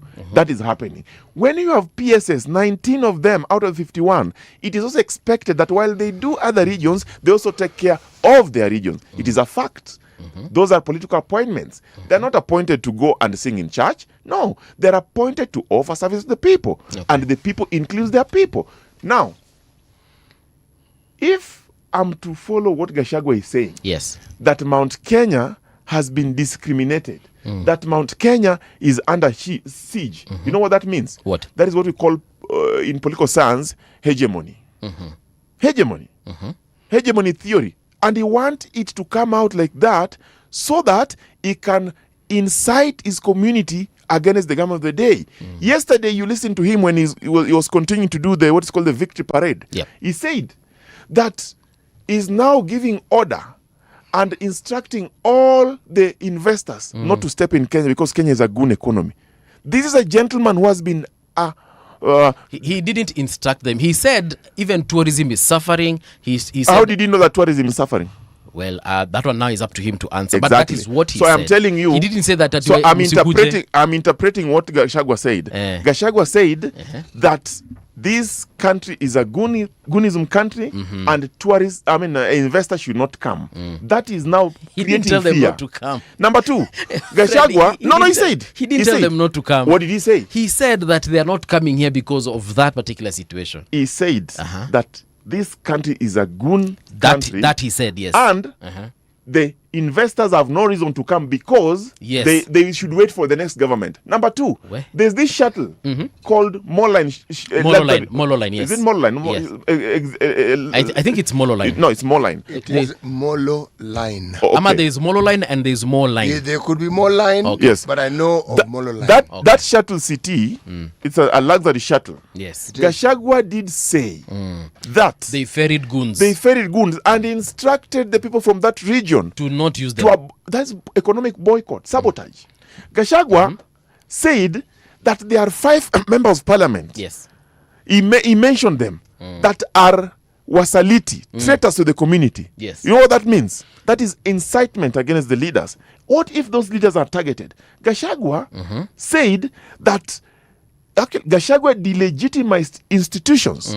He said the police officers are rogue. A national police service, in a blanket condemnation, he said IBC should be disbanded.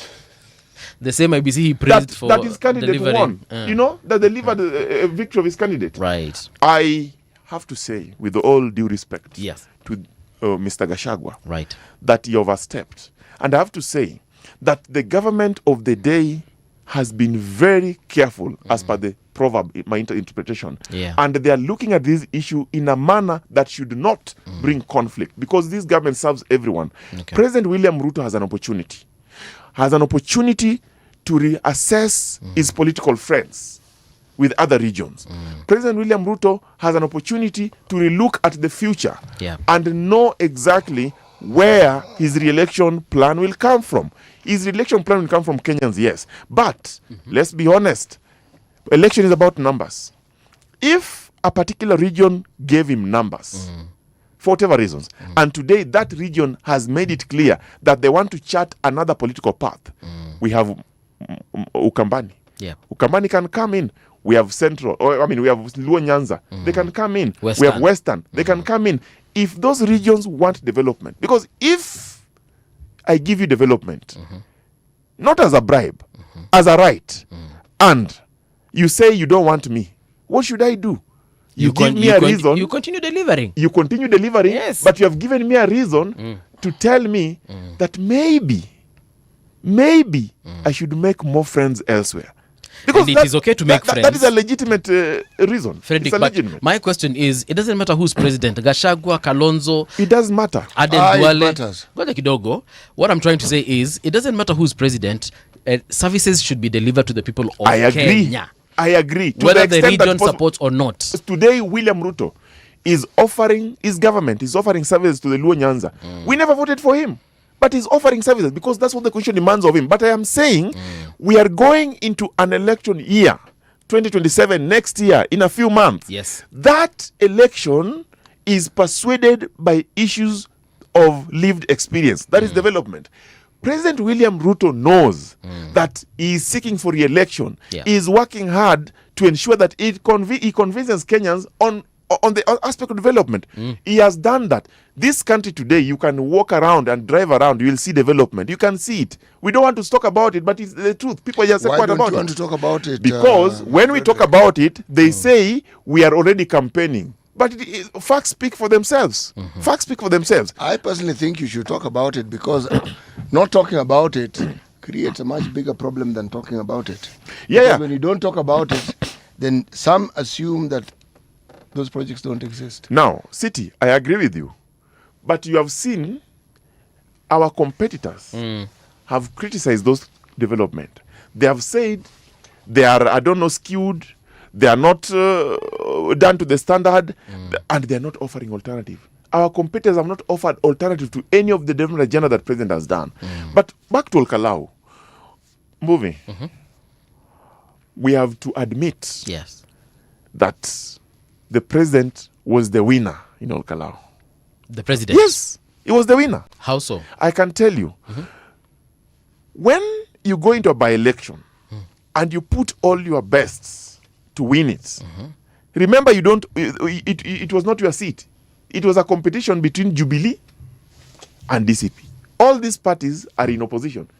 And I agree with Gachagua at that point, because he said that's a local contest. It was a local contest. So UDA fielded a candidate to test as a national political party, to just check how far can they go. If they win, fine. If they don't win, then they'll just lose. But of all the candidates, if we were to use your example, of all the candidates, the president spent a lot of resources there. Are you sure about that? But we saw the government of Kenya mattresses, the government of Kenya gas cylinders. No. The government of Kenya electricity poles. Were those gas cylinders government of Kenya? Were they government of Kenya, the gas cylinders? Zimeandikwa National Oil. Kwani National Oil ni National Oil is a company that sells fuel. No. But who owns National Oil? Movie. When you drive around here, yes. Have you ever fueled at National Oil yourself? Kuna moja Machakos, hiyo na fuelingi. But I actually haven't seen a National Oil within the city. You are saying the matters were labeled the government of Kenya. Yes. Is there a ministry that delivered them and say this from government of Kenya? I can't attest Then to you that. cannot say that it's the president. They could have been from departments of government. That region also have people from government. Maybe they were just offering services to their people at that time. Actually, me, I have no problem. Yes. Whether it was the government of Kenya, whether it was the president. So you are himself. asking a question. So I have no problem because at the end of the day, a mattress is a good thing. Yes, you are asking a question. Yes. And you are asking all these things. I am saying it was a contest between Jubilee and DCP. And how did the government put all the resources? Yes. It means they were keen on that seat. Like any political party. Like any national political party, when there's a by-election, you field a candidate and you hope to win. But in an election, there are only two outcomes. Somebody losing, somebody winning. In this case, the UDA candidate lost. He conceded, and he did not just lose, he lost the big margin. Yes. That is an indication that that region had a different candidate for whatever reasons. And it is okay. Now, and it's okay. The issue of development is not pegged on Mushina running. Okay. They said, Mushina himself said, he will ensure that the development that was started before he ran, after he ran, during the time he was running, continue. And he promised to work with Ngodo, who is now MP-elect. That is democracy. But I'm telling you, in my political analysis, yes, the outcome of Kalou is an eye-opener to the president. In fact, even the president, people are looking at it and wondering why Rigathi is celebrating. He has been given a long rope. That rope is now on his neck. He's dangling. Because, listen, if he uses Kalou to be, to incite the public, the communities, to spread ethnic hate, to delegitimize institutions like IBC. Yes. And his candidate won through that IBC. Right. The police protected him. Never mind, there were small issues there. Yes. And then, election is coming. The same IBC is going to conduct presidential elections. Oh, yes. When President William Ruto wins on 10th of August next year, will he now say that it was only legitimate or it was only a free, fair, and credible institution when it was in Kalou, and when it is Ruto being re-elected, it is not? Will he say that? We that shall is a wait long to rope. see. Yeah, we shall wait but and Frederick, see. let me ask this question. You see, everything we're discussing here, a lot of it is conjecture. Yeah. And a lot of it is optics. National Oil is owned by the government. So if somebody sees cylinders that are written National Oil, they will assume it is government or the government corporation that that particular parastatal falls under. That's number one. Yeah. Number two, the way we speak about development in this country for the longest time, it has always been spoken of as though the president determines where development goes in. Which is not true. That is absolutely not true. It's Parliament that decides that. Yes. But nobody talks of Parliament. There's some development that the county governments determine. Again, they're not in that conversation. But the optics that are pushed or fronted by certain strong narratives, that's what holds sway. Because, for instance, now, how can the entirety of that region we call the mountain, the people within it, and now if we become micro, the people of Kalou, how can we hold them responsible for the utterances of one person who comes from that region? One, not two. That region of Nyandarua must be understood to be unique. That is the region that J.M. Kariuki came from. Okay?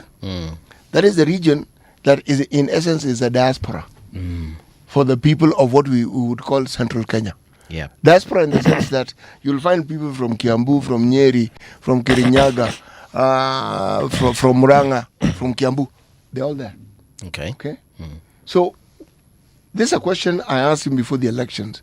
When people talk of the people of Kalou, why don't we ask ourselves, what sort of people are these? As opposed to, this is what they were told, this is what they did.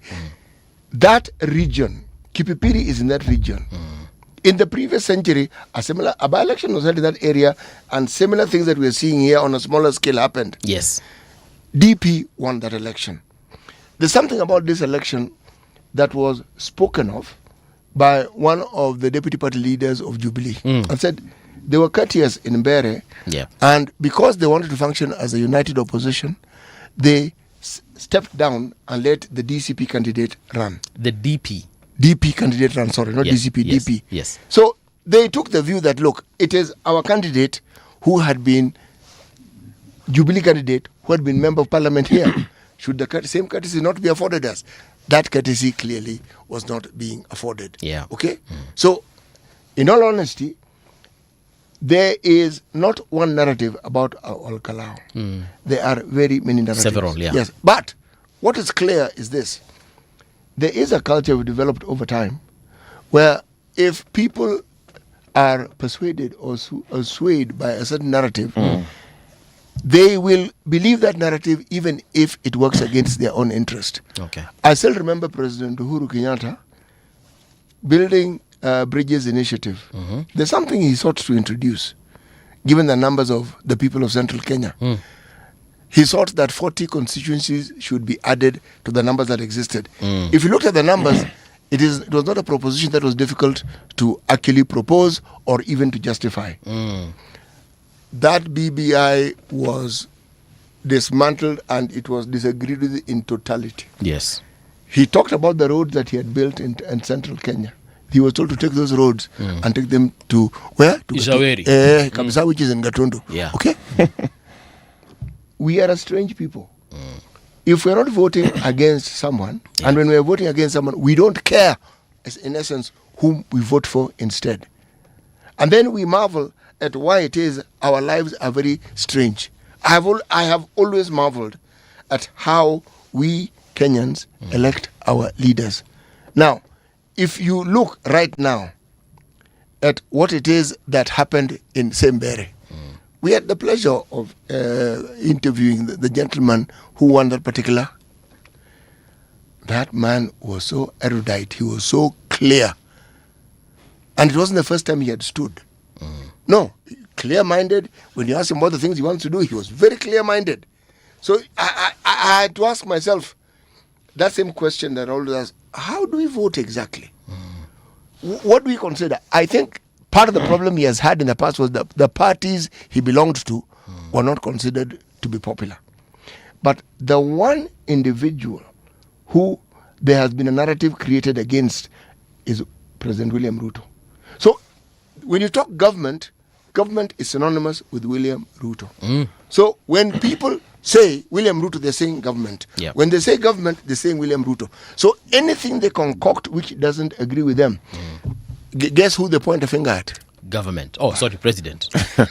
do you need water? Warm, cold, coffee? They will bring. Unataka gani? They will bring coffee. No, he's already consulted. There's something that City has said that I agree with. You see, in all these elections, the candidate might be good, but the politics of the region might not favor him. Yes. So he loses based on that.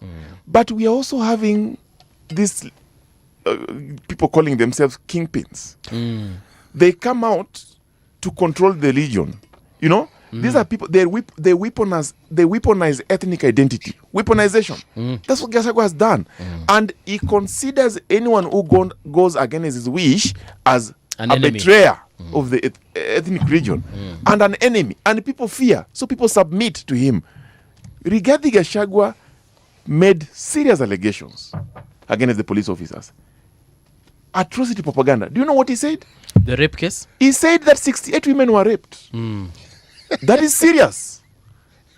The government of President William Ruto must now dive in and find out exactly what happened. Because the government has got infrastructure to do those investigations.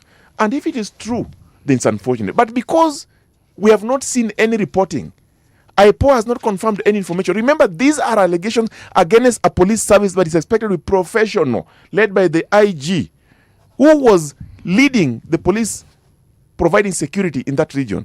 Gachagua is now saying that those police officers raped 68 women from that region. Frederick, that is wrong. As you continue on that same issue, I'm reminded that just a couple of weeks ago, there were victims who were being compensated. And part of the victims that were being compensated were people, individuals that were raped during previous engagements with police.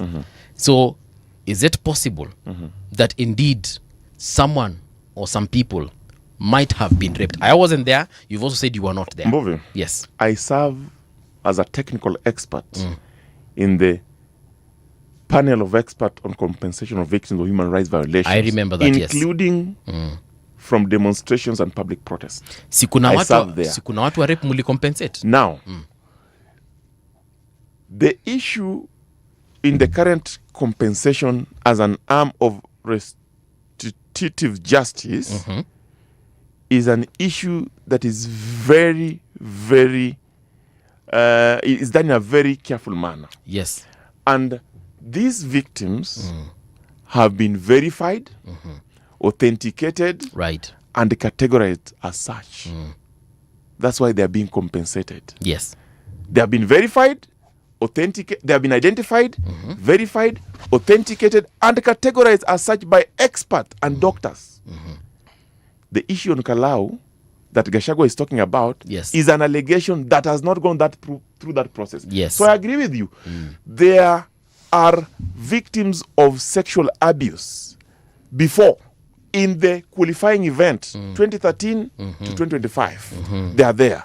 Now, to the tune of 68 that Gachagua is talking about, in a by-election that happened within 24 hours, and no one has come out to Kenya National Commission on Human Rights, to IPOA, to record a statement, to provide P3 form, medical reports, and we want us to believe him? And that's what I'm saying.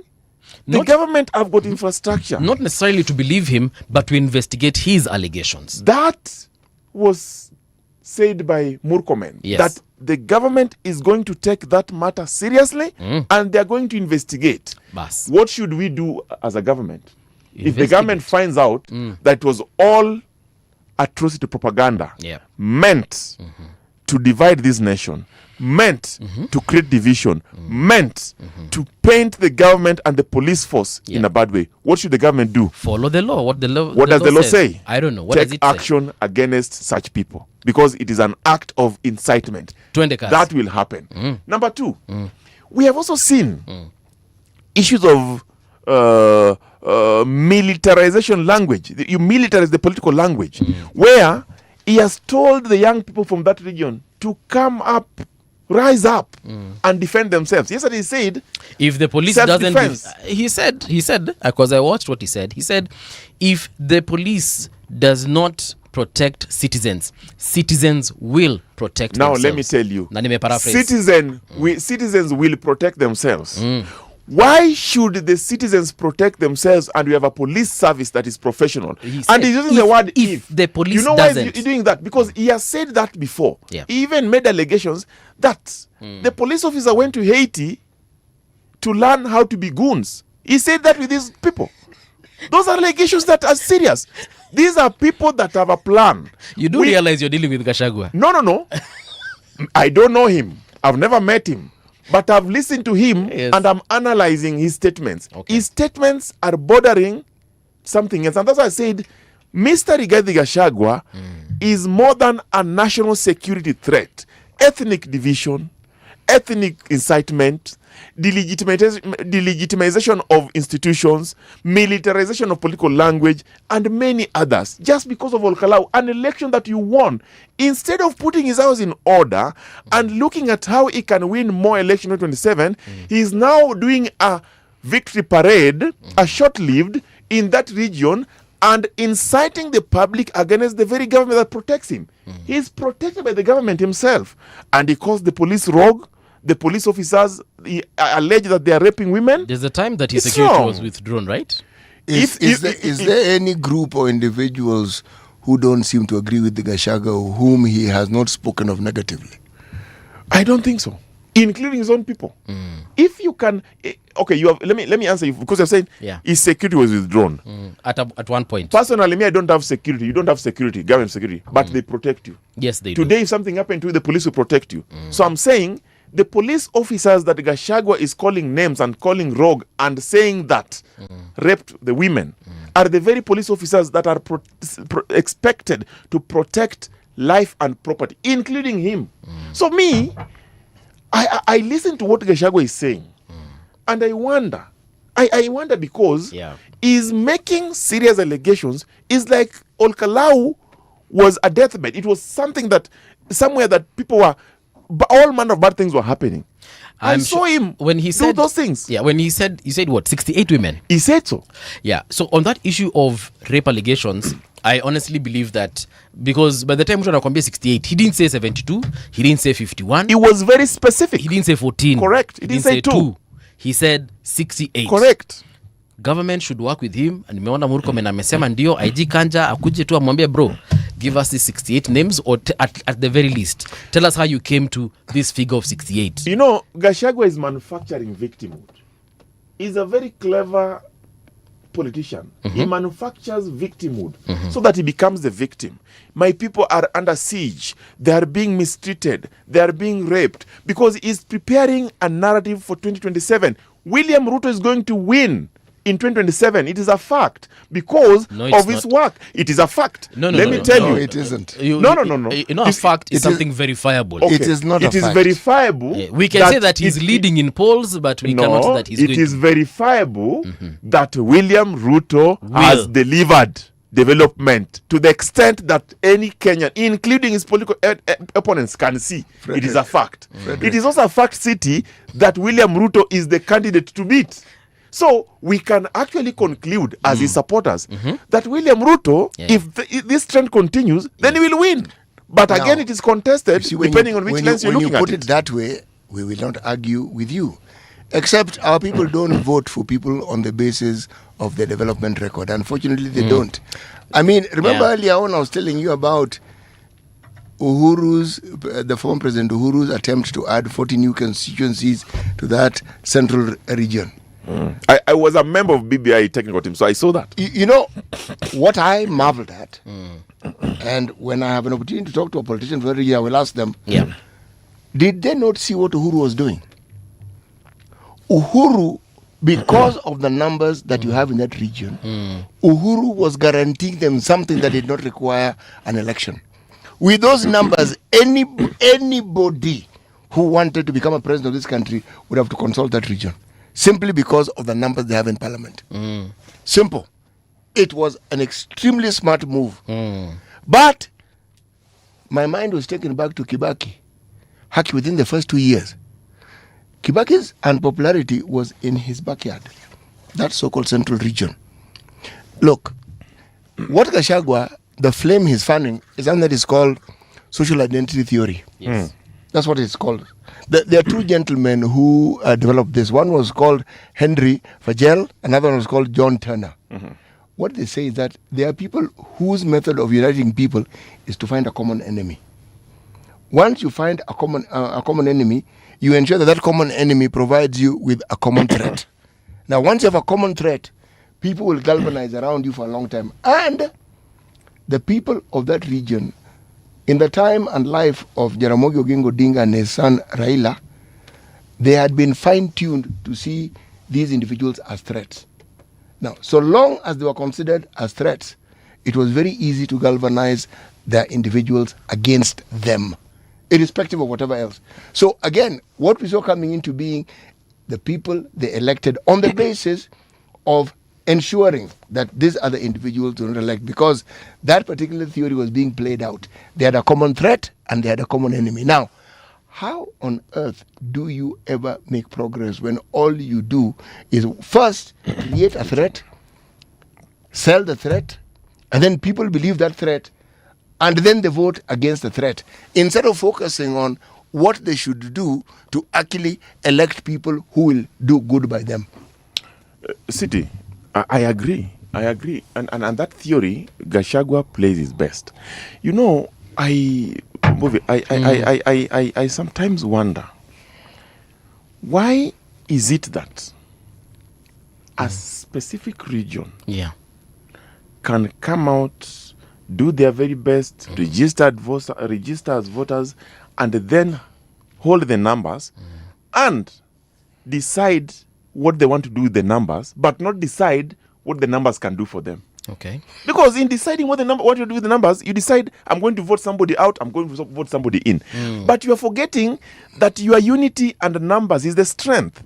They can actually use those numbers to bargain, if the numbers are there, to bargain and get what they want to their people. That is the principle of political development. Yes. Now, the Mount Kenya people are Kenyans like any other person. They deserve development. They deserve everything Kenyans deserve. But they do not deserve leaders who are dividing them or pitting them against other communities. They don't deserve that. But who the chooses Mount Kenya these people, leaders? they have not chosen Gachagua. Gachagua has not been chosen by Mount Kenya, have they? Yes, he has. He imposed himself and said he's the leader. If you accept somebody who presents themselves, then you've chosen them. Well, they have not rejected him. That can be an argument. Okay, let me put it But this way, Frederick. They have not rejected him. They have not rejected him. But again, I've also listened to some of them say it's good to put Ruto on toes, but not good to lead us or to lead this country. I've also heard that. They have heard that. So it means he's not a chosen one city. It's just a rabble rouser that is being used by his people to get to where they want to go. The people of Mount Kenya, and not all of them, are sections. They have said they don't want Ruto. There's the other east that they have said, no. We have seen what Ruto is doing. We recognize the development agenda. Yeah. In fact, one of our own and some from this community are in this government. We cannot punish a government that is feeding us. They're clever. But here is a man who was impeached. Why was Rigathi impeached? We might want to go back there. There was a charge sheet that was substantiated by Parliament. Senate confirmed it. This matter went to court. The court made some pronouncement about it. You know? Yep. So Gachagua remains out. But I think he has a personal problem with Ruto. And that personal problem is driving him crazy. So what he's doing is positioning himself as the kingpin. Yesterday I saw Gachagua, and let me tell you where now Ruto has won. I saw Gachagua with a t-shirt written Rigiji the Sixth. Very big image of himself on his t-shirt. And he's speaking from the microphone. You know what that means? Rigathi Gachagua is running for president. And if he's running for president because he has that right, I don't know whether the courts, what will happen, but he's running. Assuming he's running, where will be Kalonzo Musyoka? Where will be Matiang'i? They will decide. Where will be Sifuna? Where will be Martha Karua? They will not decide. Rigathi Gachagua has positioned himself as the only man in that outfit that can deliver 7.5 million votes, as he says. He has said it in the public. Yes. So if that is the guy, who is going to deputize him?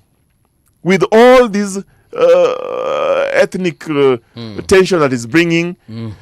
And you notice he has abandoned the opposition for some time now. He's doing his own thing in Mount Kenya. He's just doing victory parade, galvanizing, consolidating, and with one agenda. He says Ruto must go.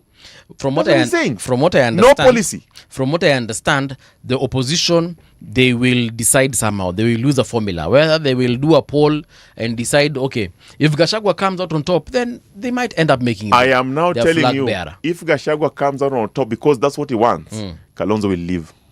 I am telling you, if Gachagua comes on top, because he wants to be that, Matiang'i will leave. No, if they leave, they will let the people decide. No. Who people? I listened to one of his lieutenants, Njeri Maina, MP of Kirinyaga. He said that Gachagua has proved himself. He is the best candidate to lead the opposition. He is the presidential candidate they have. And they gave him a t-shirt written regarding the sixth. And if it is true, I can Fred, tell you. Fred, if it is true that indeed he is the most popular amongst all those brothers and sisters, and they are serious. Popular in what? Hold on. I'm just Minasema too. Yeah, I'm listening. If they really want to unseat Ruto and Gachagua comes out on top, then it is in their best interest. Movie. To actually I allow agree. him to be their flag if bearer. they really want to unseat Ruto. You see, the idea is to unseat Ruto. The idea is not to offer Kenyans the alternative. These are people, and I've come here several times, I've said this. They are calling themselves, they started by saying United Opposition. Then they moved, they baptized themselves, they're now calling themselves United Alternative Government. Yes. What is the alternative about them? Incitement? Ethnic hatred? Delegitimization of government institutions? We are yet to see. A year to election, no candidate. Everyone is the sixth. Martha the sixth. Rigathi the sixth. Wamalwa the sixth. Kalonzo the sixth, Matiang'i the sixth, Sifuna the sixth. They are the sixth. Natembea the sixth. They are the sixth community. They are the sixth. Maraga the sixth. They'll just be the sixth. While Kenyans are enjoying the fruits of service delivery and development by President William Ruto, we have told President William Ruto that this election that is coming is an election that every Kenyan will vote based on what they see, they have lived, and they know. What is it? They have seen affordable housing. They have seen infrastructure. They have seen roads. They have seen bridges. They have seen infrastructure like Stadia. Look at Talanta. And many more are coming. Yeah, Wajia. We know that Kenyans are not that stupid. They can sing one term, but when they go to the booth, the ballot, they'll remember which road did they use to that polling station? Which vehicle did they use to that polling station? What did they eat the previous night as a result of fertilizer that has been lowered from 7,500 to 2,500 and has given them food in terms of agriculture? They'll remember that. And they'll vote the person that they know most. They don't know the other people. They hear about them. They are being promised. But here is a president who is delivering commitment. What about the people with pay slips and they feel like they have been raided? Will those ones also remember as they go? I don't know where they'll vote, but they'll remember. They'll remember that their pay slip has been raided. They'll vote for somebody who they think cannot raid their pay slip. But even in doing so, they'll remember that they have an opportunity to do other things, even with the pay slip that has been raided. Why has it been raided? Is it to the benefit of the majority? Yes. They'll remember that. And the motorists who feel like the fuel prices are high? Let me tell you. It's the same group The of same people. group. The same group. See what work on a pay. But movie. Yeah. We must remember. The majority? We must remember, City. I don't have the statistics. We must remember, that. City and movie. Yes. That every Kenyan has a political right in Article 38. Yes. The right to vote for whoever you want, to participate in election when you want, to join a political party of your choice and vote for kind of your choice. Yeah. Our choice as ODM and members of the broad-based is William Samoei Ruto. Why? Because he has demonstrated that he deserves a second chance. He has a second term. Yes. He has demonstrated that if given another term, he can do more.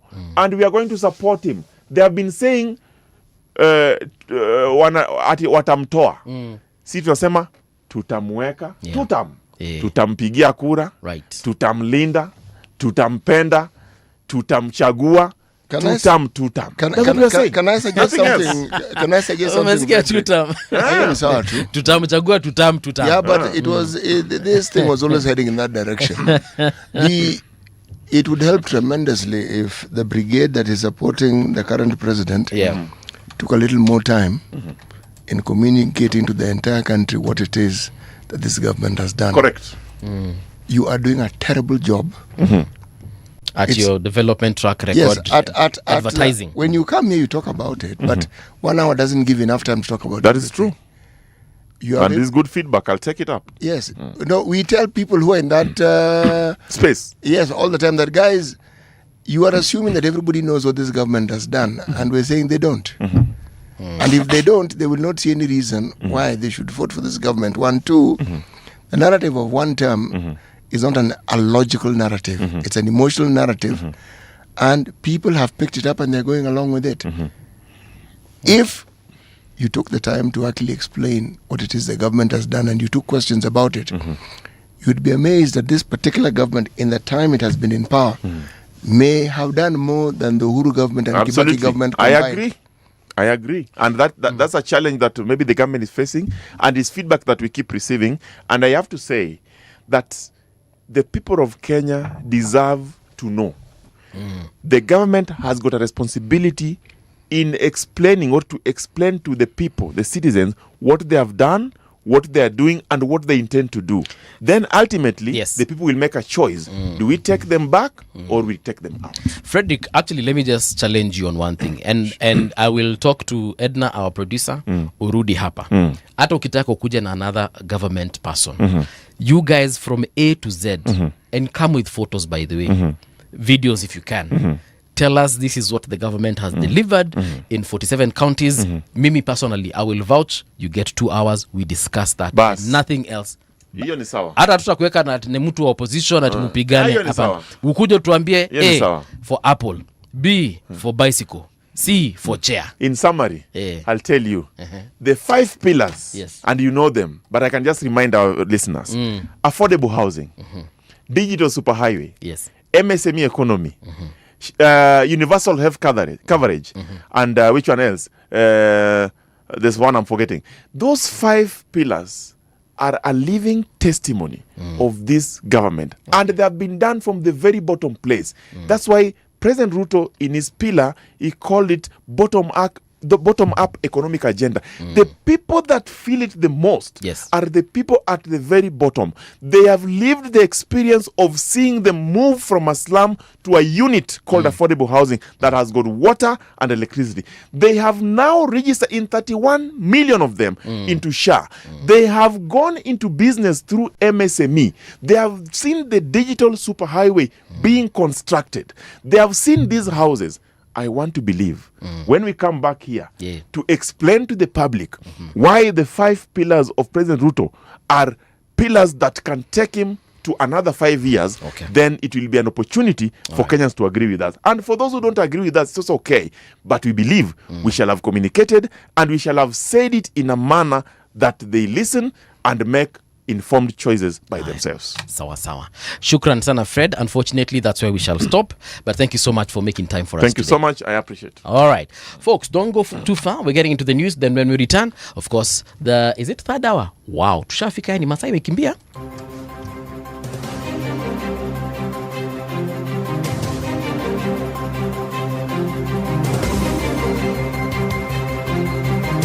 This is the Radio Generation News. Good morning, I'm Winnie Maganga. Clinical officers in Nandi County are set to begin a strike today of unresolved labor issues with the county government. The Kenya Union of Clinical Officers Nandi chapter says its members will withdraw their services following delays in the implementation of the 2026 collective bargaining agreement. Union officials accuse the county government of failing to honor commitments under the CBA, including concerns over medical insurance cover and other welfare issues.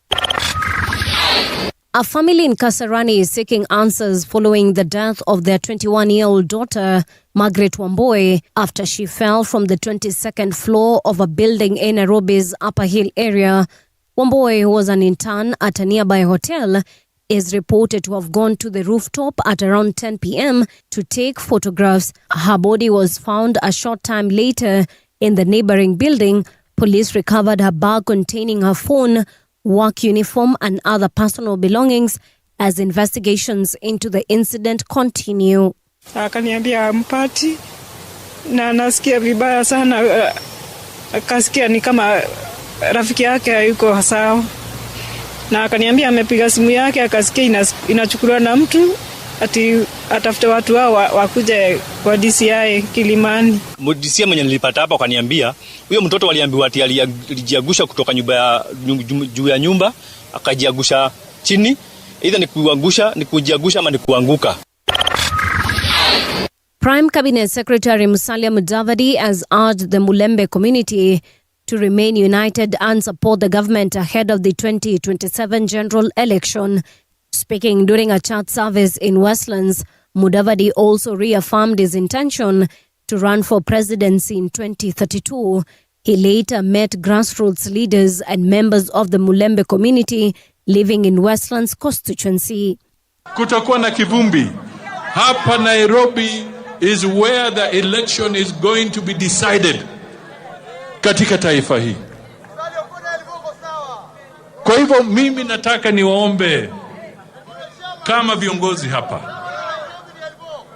Huu si mchezo na si sarakasi. Sio mchezo na si sarakasi.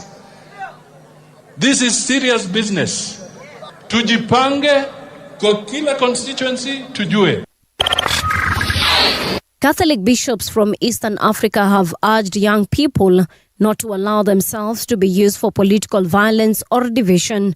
Speaking during the 21st MSA Plenary Assembly in Nairobi, the bishops called on the youth to promote peace, dialogue, and responsible leadership, saying they have a key role in shaping the future of the region. Making use of the internet and new technologies to enhance dialogue amid the many interests that fragment our relationships. To the young people among us today and people of Eastern Africa, let us cherish the peace that we enjoy But let us remember to pray for our brothers and sisters in war-torn nations. Russia has carried out a wave of ballistic missile and drone strikes on Ukraine, killing at least 8 people and injuring dozens, officials say. 4 people were killed in the northeastern city of Kharkiv, and an elderly woman died in the capital, Kyiv. There were 2 fatalities in the Zaporizhia in the south and 1 in the Sumy in the northeast. And that's the Truth on Radio Generation. Good morning, I'm Winnie Maganga.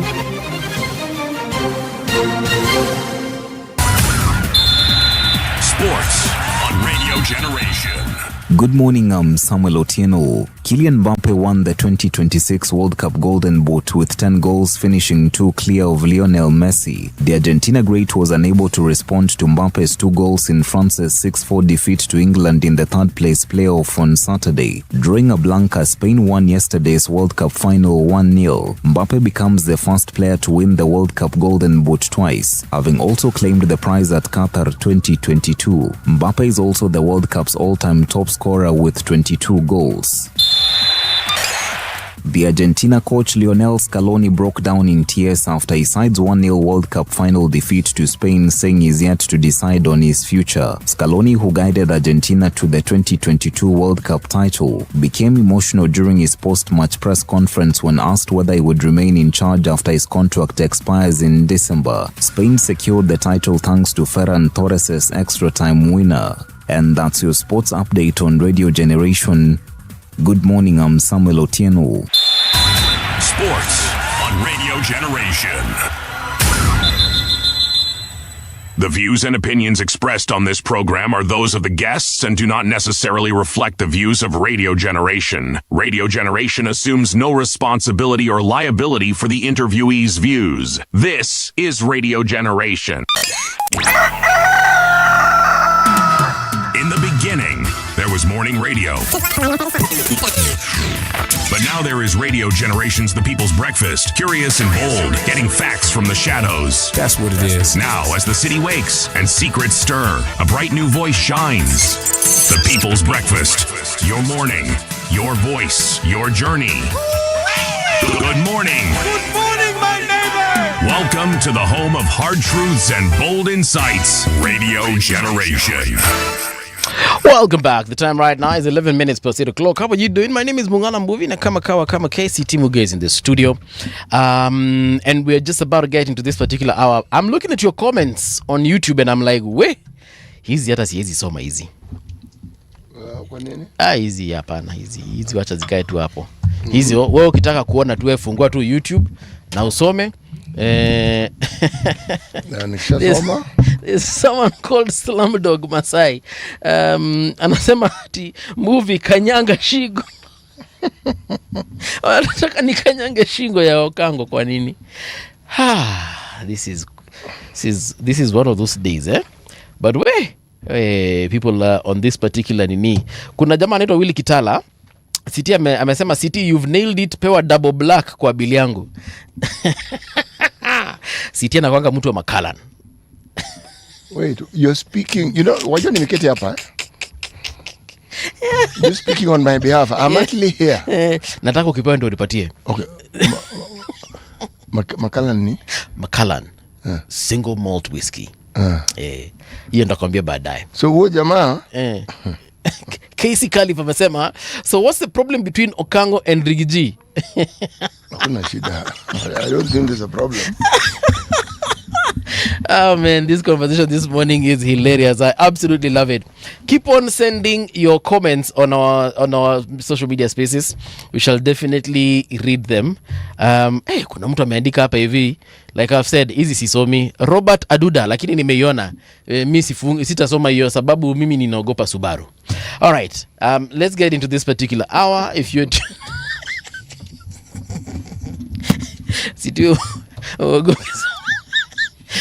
Let's get into this particular hour. With us in studio, we have 2 guests because we want to talk about service delivery and the battle for not just all Kalou, but the battle for the entire country as far as elections are concerned. And we want to look at the implication ahead of 2027 through the eyes of the recent by-elections that we have held. With us in studio is political analyst and commentator Gerald Bitok. Gerald, good morning and welcome to Radio Generation. Good morning to you. Uko salama kabisa? Salama. Karibu sana. Yes. All right. This man is an old friend of mine. Is he now? Yes, he is. Okay. Yes. All right. No, it's very nice to see you, Gerald. Yes. Now, Gerald, there's an issue with your microphone, so tulia tu kidogo. I'll have it sorted and then we get back to you. But also with us is the national chairperson of the Jubilee Party, that is Vincent Kemosi.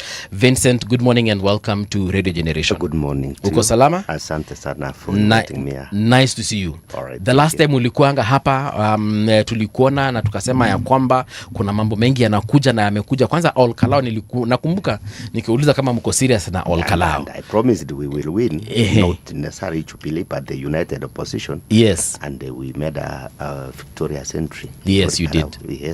Okay. But let me just get down to... No, wait. There's a Methali, then we get down to business. City, over to you. Our proverbs for the whole of this week come from the Republic of Cote d'Ivoire. Otherwise, it was previously known as the Ivory Coast. Yeah. Fast is well. Yes. Slow is well. But careful is better. Mr. Kemosi, that's for you. I was not a very good student of literature. So I'm also learning. Yes. That careful is better. You don't need to be slow or faster, but careful is better. See? But I was not a very good student of literature. The assumption is that to understand proverbs, you must be a good student of literature. Not necessarily. Yes. By the time somebody becomes the national chairperson of a political party, believe me, you are someone who understands a great deal. Yes. So, right. All that is required when it comes to interpreting proverbs is just to understand life and to understand people. That's it. Because proverbs are created by individuals and it's born out of the culture. Their lived experience. Yes, the sum total of their way of life, what they've seen and so forth. And that's why they come up with the things they are saying. So it summarizes something that is perhaps very profound, not just to them, but to human experience. Yeah. Fast is well. Slow is well. But careful is better. Yeah. Okay, Mosi, you can interpret this thing. This is not difficult to interpret. No, I said it. That it's better to be careful. Careful is the best option so far. See? Yeah. As I told you, you've interpreted it very well. Yes. Gerald, what do you think? Can I ask you to share this microphone, if you don't mind? No problem. Thank you so much. I don't be close to the Swahili saying that mwenda pole hajikwai, except that now we have another dimension, the third one, that careful. Now tumekuwa na fast, you have slow, but now you have the middle ground, which is careful. Yes. That you could also still go fast, but be careful in your speed. But you could also go slow, if a safe way. But then again, while you do it, because even hazards exist when you also go slow. Yes. Be careful. So whichever way you choose to go, whether fast or slow, prioritize carefulness. Is that not a nice interpretation? Ndio sasa. Thank you so much, gentlemen. Let me get now back to this issue of all Kalou, and I'll ask Jubilee Party, Mr. Kemosi, if you can just help me understand what happened, because this has been said for a very long time that all Kalou belongs to Jubilee, and I've every time I hosted a Jubilee Party NEC member leader here, I would ask them, are you serious about all Kalou? Because I could tell something is amiss. And now, considering what we saw as far as the election outcome is concerned, Jubilee was almost not visible on that, what do we call it, kwa orodha ya waliopata kura nyingi sana. Yes, we had a candidate for Jubilee Engineer Kiwa for the Jubilee by-election in Kalou. Yes. And despite having the Jubilee candidates, we were also in Orikara was a family, the United Opposition Family. Yes. And we did campaign for our candidate for Orikara. And he's a candidate who was a very strong candidate in the run-up to 2022. He was doing very well, but eventually stepped down for the right member of parliament, David Kerau. Yes. So at that particular time, he did not run because he decided to leave it for Engineer Kerau. Yes. That could have, as a politician also, championing one electoral cycle has a lot of consequences and implications so far. So we did put a spirited fight. Yes. But we were not able to get victory as we expected. But then we, as I've said, we went also to a family in the United Opposition. Yes. So a win for DCP is a win for Jubilee. Okay. If it would have been a win for Jubilee, it would have also been a win for the DCP. Okay. So we are very happy with the outcome so far. Yes. And the Orikara by-election is not just an ordinary by-election. It's a very important by-election. It also served as a barometer for the 2027 general elections. So to me, if I can say, it was, of course, it was not a formal referendum. Yes. But it was a referendum. Of sorts. Actually, no vote of confidence on the government of the day. Okay. So, and as we go forward, I've had my colleagues in the government or politicians saying that Orikara is not an indicator or a reflection of what will happen in 2027. But let me tell you, my brother, the Orikara by-elections is a total reflection of what will happen in the 27 by-elections. Yes. Not for the Mount Kenya or Central region, but most of the areas in the Republic of Kenya. Okay. Maybe except in some 2-3 areas, North Rift, yes, South Rift, and the Northeastern. Could you explain why you say what you're saying? Specifically what? Because I've said a lot. What you've said, everything you've said boils down to this particular by-election being a referendum of sorts. Yes. And you're saying throughout the whole country. Yes. And I'm asking to explain, how do you arrive at this? It's a referendum of all sorts. One, you see, for the last 2 months, the national attention has been on Kalou. It's like life stopped on the part of the government and they were doing one project on Kalou. All government officials, senior government officials, not just government officials, senior government officials, the PSS, the ministers, senior directors in the ministries, and all those sorts of people who are stationed in Orikara, trying to persuade the people to vote for the UDA party. Not only speaking, but they also took goodies in Orikara. You saw 20,000 whatever the gas cylinders in Orikara. You saw the 2 pots which were taken to a river. It's not a lake, just a river that's around there. Is it a river or is it a dam? To assist whatever it is. I understand it's a water pan. Yes, whatever it is. Water pans are smaller than that. That's a dam. Yes, that's what I'm saying. To assist the people of Orikara. You saw trucks of many trucks loaded with the poles. Mattresses also. Mattresses were also there. Money poured in Orikara. I had Rigati Gasha was saying yesterday, and I want to agree with him.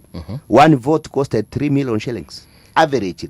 Really? How did he arrive? How did he arrive at that figure of 3 million shillings? He arrived on the basis on the money that was given in cash, as also the cost of the projects which were put in Orikara. The projects were meant to induce the people to vote for the candidate of UDA. So you look at the billions which were spent there, and then now the total sum. Did you say billions? Yes, billions. Oh, no, yes. No, billions. I'm not even sure a billion was spent, actually. Why not? Because 1 billion shillings is a sort of money which, in that short period, one would see remarkable changes taking place in Orikara. I have not come with the figures, but if I came with the figures here, the roads which are done in Orikara, roads, you are not going to do a road with millions. You are going to do a road with billions. No, you'll do a road with hundreds of millions, not necessarily billions. Okay, whichever way, when you calculate down, I am querying the figures that keep being thrown out, a billion, billions. I'm saying billions. Counties are given an allocation of 2 billion, 3 billion, some more per year for a county. And you're saying that one particular region of Nyandarua County, by election, yes. This amount of money was spent in terms of goods and services. Yeah, but he has said it. And I'm arguing that where is the evidence that everything that was done, the amounts to this amount? That's really what Before I finish here, I'll give you the figures, the roads which were started, the power projects, how much they cost, and all those sorts of things. I had one old mama saying yesterday, in a house, she has 98,000. Yeah? 98,000. She collected this during this period? 98,000 she has in the house. I was speaking to my colleague and my friend Mheshimiwa Rama from Nakuru West. He told me most of his border guys left Nakuru. Went to Olkalau. And went to Olkalau. The first day they drove to Olkalau, they went to Olkalau and then they came back. They were carrying 3 passengers each. Yes. They went to Olkalau the first day. They collected about 3,000 shillings each. Right? So they came back with the cylinder. The next day they said, no, now we'll go to Rikarau and stay there.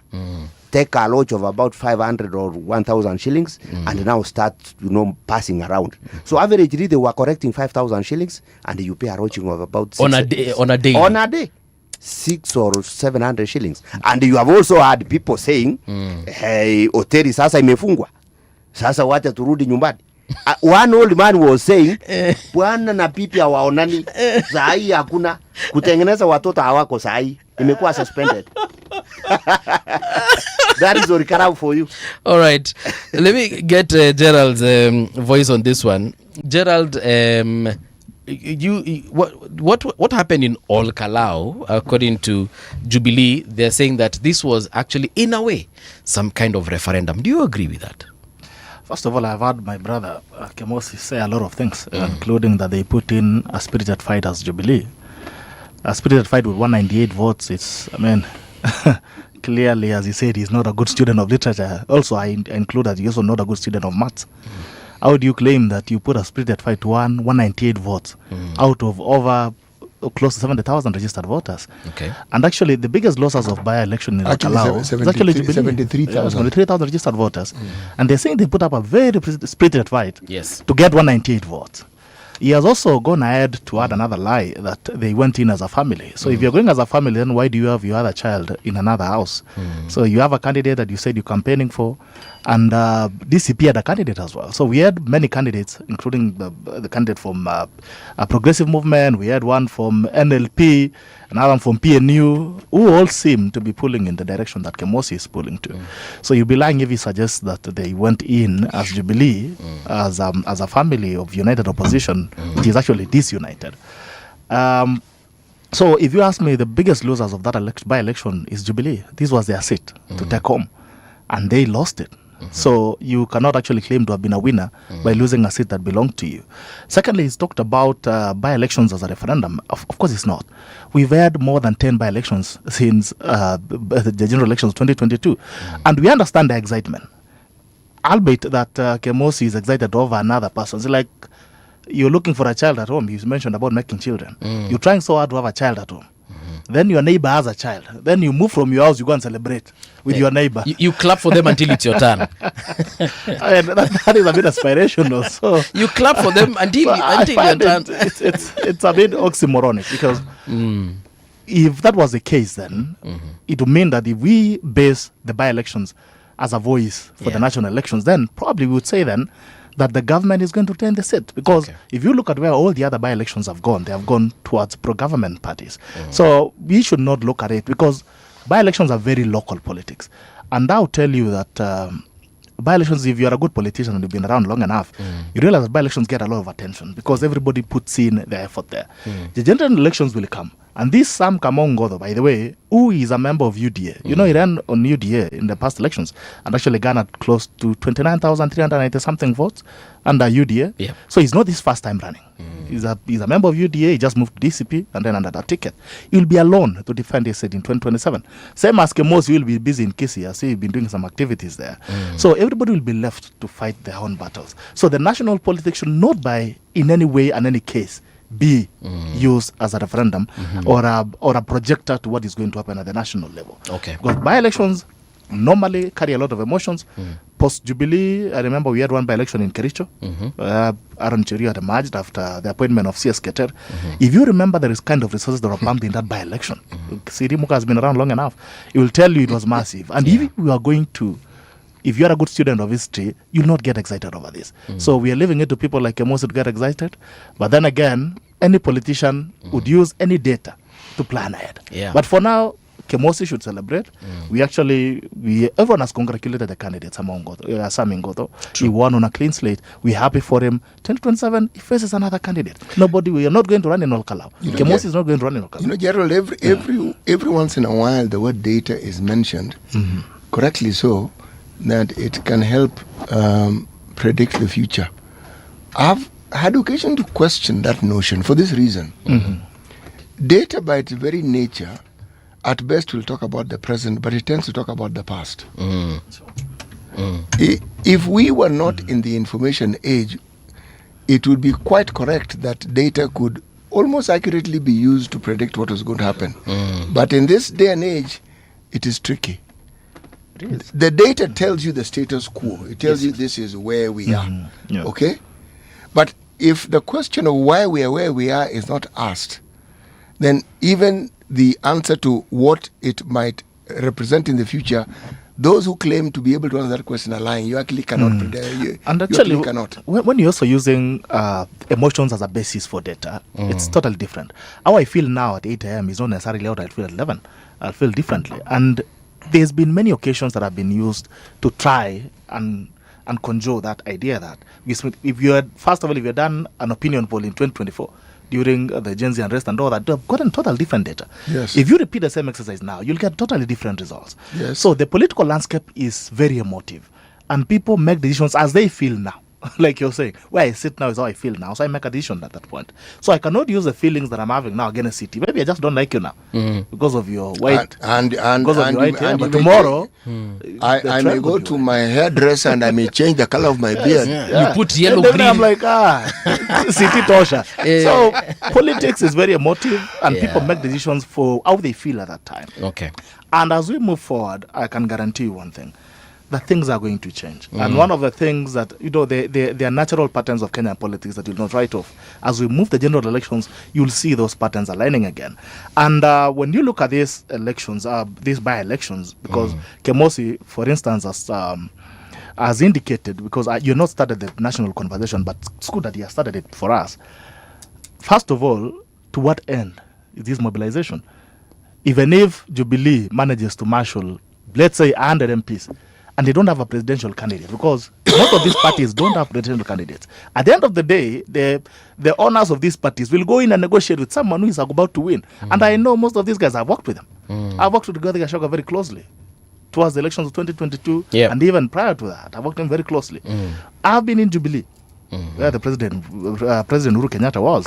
I know these politicians in that side as well. Even DP Ruto was there at I know one all point. these people. So, and then also, I'm a good student of politics. The thing is, there's no politician who's doing politics for pastime. There's no politician who is doing it for a hobby. They're doing it for a certain end. Rigathi Gachagua, after he has done all these things he's doing in Central Kenya, even if he gets 100% of Central Kenya MPs, Rigathi Gachagua is not going to be an MP. You need to understand that he's not going to run for MP, and he's not running for president either. So after he has all these things, Rigathi Gachagua is not going to take these MPs to a ticket that he's going to lose. I can go and bank that. Hold on, come again. He's not going to take them. He's not going to take this mobilization he has done to a losing ticket. Yes. So where is of course, he's going to negotiate with someone who has a chance to form the next government. That could only be William Ruto. And I can also tell you another fact, that Kemosi's party, Jubilee Party, will not have a presidential candidate in 2027. And I'll come back here again and argue in 2028. So most of these guys, at the end of the day, they're going to coalesce around power.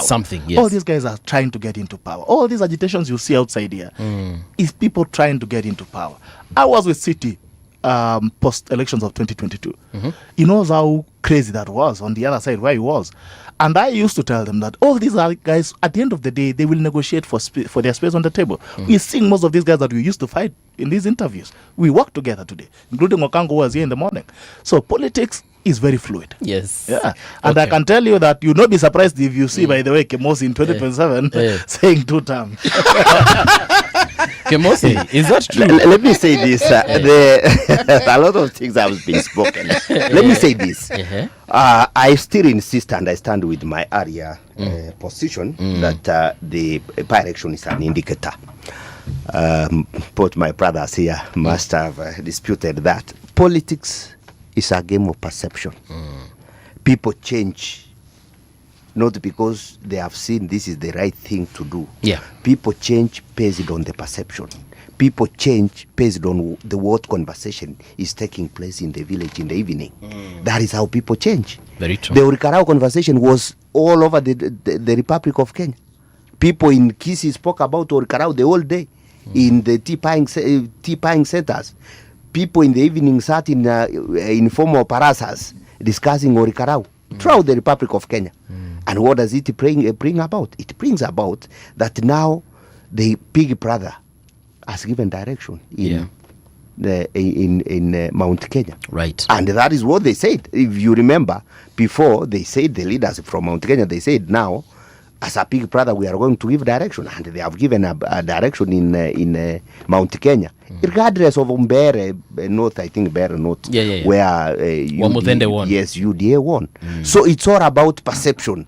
People will change mind based on the outcome of Orikarao. Okay. And I'm almost quite certain that we are unlikely to have another by-election coming, especially at the national level. Now we are unlikely to have one. Yeah. So we are working with the outcome of Orikarao to the next general election. I have a question. And then, as I finish, even if you look the arithmetic now, look at it arithmetically, and hear what my brother Pitoka said, Gerard, that they have won other areas before.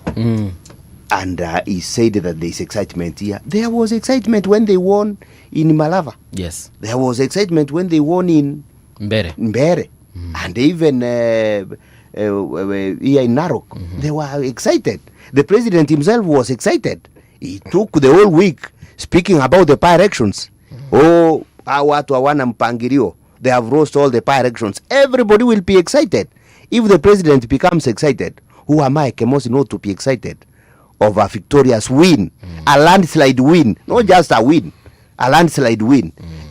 Ultimately, if you look at those by-elections, these other areas, these other parties, they've been closer, a difference of 200-300, a difference of maximum 600-700 in Malava, but in Orikarao, it was a landslide. Even if you combined all these people, will not have reached what the winner. And that now is an indication. I said we are a family, and you also said you gave a very good example. That if you have been looking for a baby and then a neighbor has got a baby, you become excited. Babies are for the community. So you, when the DCP won, as a family we are excited. And our main agenda is this one. That this now a reflection of what will happen in 2027. And we have an agenda. At least in the mountain it has reflected. It has reflected. The agenda is to send William Ruto home 2027. And this now it assists us to convince our people. I was in my constituency over the weekend. The only thing I was talking about is the Orikarao. And I asked my people, have you seen an example in Orikarao? Watu wameniambia pesa tukule tupigie kijana wetu Fred Okengo Matiang'i kura. Huyo ndio rais bwana. Kuna swali hapa, front page of, actually it's still on you, Kemosi. Yes, thank you. Supreme Court's big 2027 decision, and they have said their top judges have asked the Attorney General to submit an advisory opinion on whether impeached leaders may contest elections while petitions challenging their removal remain unresolved.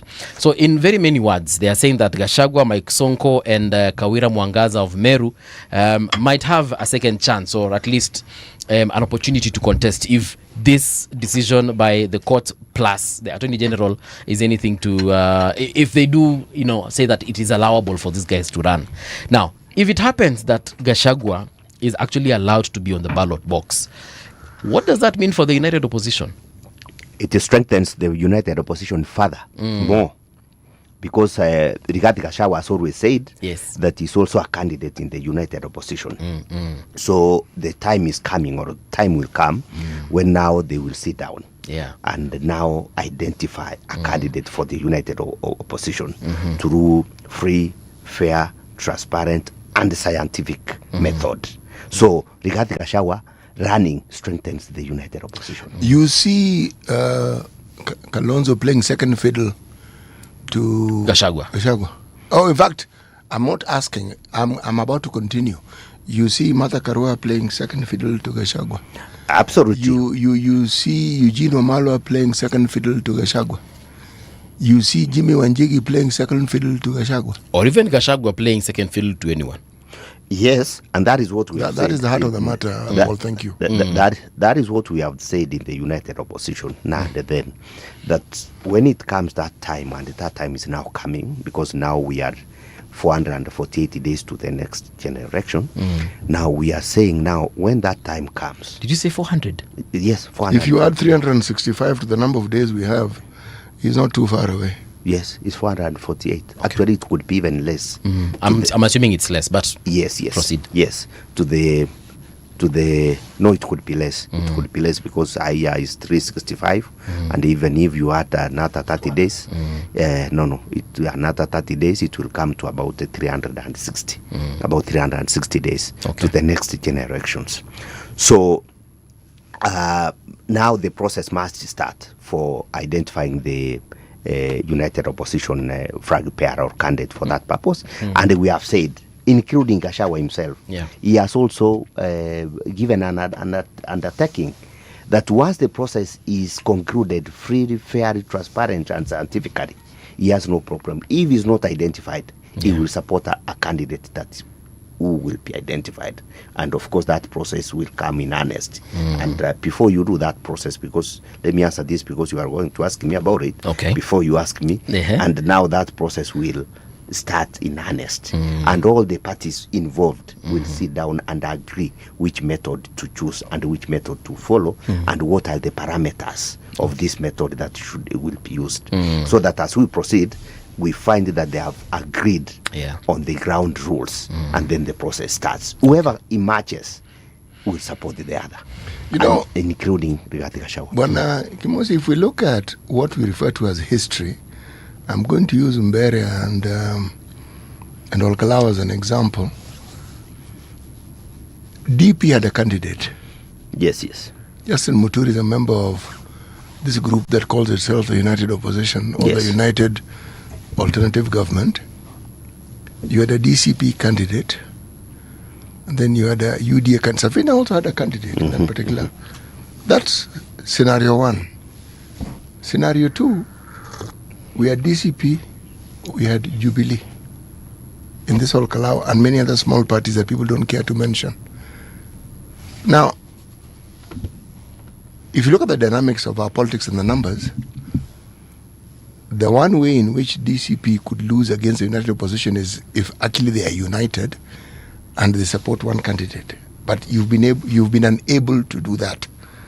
So what is this thing that makes us believe that when it comes to the bigger game of selecting somebody who wants to run on the ticket of the president, that you will actually think as one unit? What is it that would make us believe, when the optics of the past points to the fact that you cannot work as a unit? Actually, in Imbehere North, of course, there were some candidates from the united opposition who ran. We felt that it was also good for us to leave the other parties to also run, so that it's also an indicator, the popularity. How can you measure your popularity? You run your candidate and also measure your popularity. And that is why we have always said that going forward, we have not spoken about mapping anywhere. We have only spoken that we'll be united at the top. That is why we want one single presidential candidate. On the other civic other the members of parliament, the National Assembly, and other positions, there is no mapping. Every party is going to run in every region. There is no mapping. So this will not be served as an example that we unite in various constituencies. No, we've said in various constituencies, each and individual party will be left or given an opportunity to run, and that is what we have done. In Imbere, that is what we did.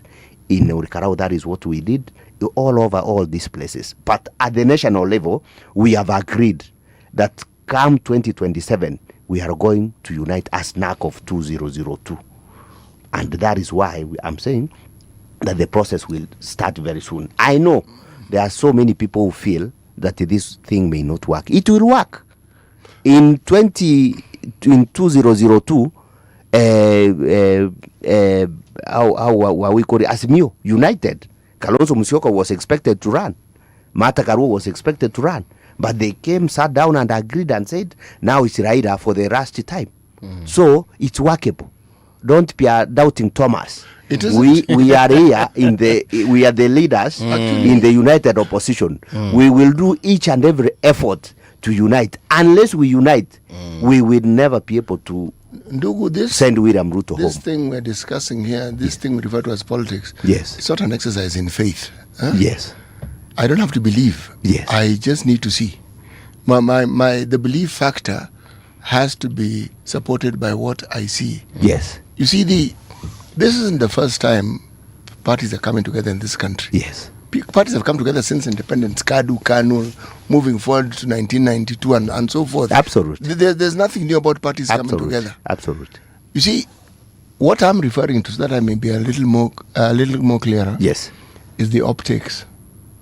If the person you are competing against is constantly telling us about their plan and what they plan to do and what they have done, and all you people keep telling us is that we should wait for the future for you to explain to us what it is you're going to do, you are asking us to have faith. And I'm telling you, this particular field of endeavor is not motivated or mobilized on faith doesn't set it in motion.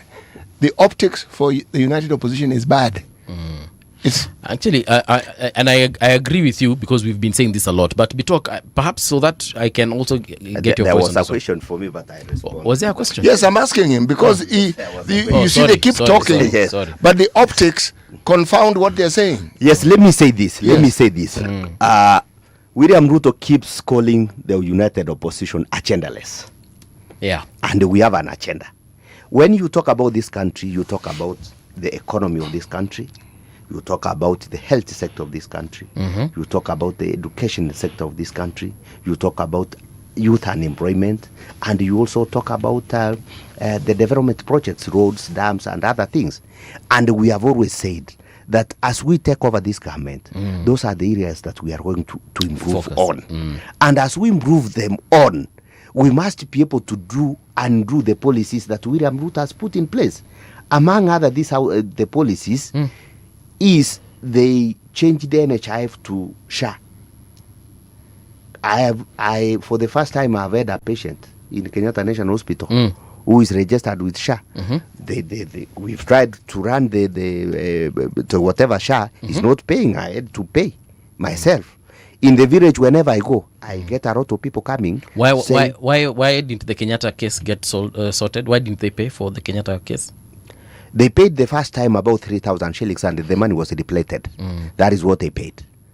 And the money was depleted. Now there's no money that is remaining. SHA didn't have money, or the patient had depleted their limits? They told us the limit for this patient is 3,000. Okay. Which was paid, and I said, okay, that is it. We pay the rest. When I go to the village, I get the same thing. So the agenda is for us. There is no other sector that we are going to look at.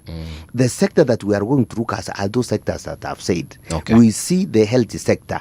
How are we going to improve on this SHA? How are we going to put reforms in this insurance system or scheme so that people can be able to get good health care? That is one. Two, the education sector, which President which President Uhuru Kenyatta left solid. Money was going to schools, capitation. You know, the infrastructure was running very well, regardless of political affiliation, which has already been now politicized by William Ruto. Okay. We need to improve on that sector. On the economy of this country, we have to put money on the pockets of people. I went to buy water the other day, and a few of staff here and there, and I gave out 1,000 shillings. A lady who was having there, she told me, no, you see everybody is coming with 1,000 shillings. Why? She explained to me that money is not in circulation. Okay. When you find small money in circulation, people have money. You get 50 shillings, 100 shillings, 200 shillings. When you see this money in circulation, then there is money. How? These lower level people economically, they don't have much money, 1,000 or something. They have 200-300 shillings. So they are able to buy, exchange, money. Goods and services. Yes, goods and services. She told me the economy is bad. There's no money in circulation. Those ones who have money, they have 1,000 like you. So we don't have a change. So it's an indicator that the economy is doing very bad. All right. So, and the main other, what we will not do is the promises. We are not going to give promises and fulfill. Sawa. Yesterday in the evening, as I conclude, yes, I ran through Mzalendo Trust, which is a promise tracker. Yes. If you go through Mzalendo, you will find up to today, President William Ruto has given 243 promises. 243 promises. Yes. How many have been implemented? How many? 26. Out of 243? Yes. Which translates to 10.73%. Okay. And we have less than 360 days to the next election. So, on that issue, there's something you said, Bitok, and you said that we are looking at a situation whereby someone or maybe some folks from the opposition will coalesce around power. And you said that power is President William Ruto. Are you saying that whether Rigathi is on the ballot or not, chances are there's a very big possibility that we are looking at a collaboration between him and the president? Okay, let's look at the situation. So it's still unlikely, of course, you're looking at that legal window that would allow him to run. We are less than we're actually 1 year. Yes, we are. To the next general election. So by the time you're mobilizing a presidential candidate, it's not as easy as it sounds. So let's look at the situation where Rigathi Gachagua is a candidate. And I would give you this, like, people like Rigathi Gachagua for what he does where he is now. Okay. But they cannot imagine him as a president. Let him live even presidential candidate. They cannot. It's like going to a market and you have a beautiful circus. You have monkeys jumping around, you have all this, you have all these crazy animals. But if at the end of the day, the monkey that has really fascinated you, yes, if the owner of the circus tells you, please take this monkey home, you will refuse. As much as you've had a day of fun. Same thing with Rigathi Gachagua. He's as good as exists in his political space, but nobody, not even a single Kenyan, can imagine him as their president. Okay? So even having Rigathi Gachagua on the ticket will be his Waterloo. Okay. Okay? So Rigathi Gachagua is not likely to run for president, but is going to negotiate in the general elections of 2027 as a partner in a ticket that is going to win elections. I can assure you, Rigathi Gachagua is not going to work with these guys. With the because opposition. Even as it is, it's not even optics. And Kemosi is sounding more like a prophet than a politician. Yeah. Because what he's selling to us is like more of like the Shakaola effect. He's giving us a lot of Kool-Aid. Politics is not a matter of it's not romance. It has to do with mobilization, it has to do with numbers, it has to do with a plan. And he has elucidated up for a minute. He tried to give an agenda, then he got lost in between about the agenda of the opposition, which is not united. And I want to somehow tie my sentiments to what City has said. Okay. The opposition cannot unite. There is nothing common about them. There's nothing common between Rigathi Gachagua and Martha Karua. There's nothing that gels them. Okay? There is nothing common between Kalonzo Musyoka and Rigathi Gachagua, nothing that gels them. And that's why you've been seeing the brushing that is going on right now.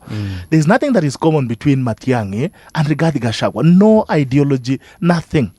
There's no debate that can put them together and they can think and reason together. So it's not going to be possible.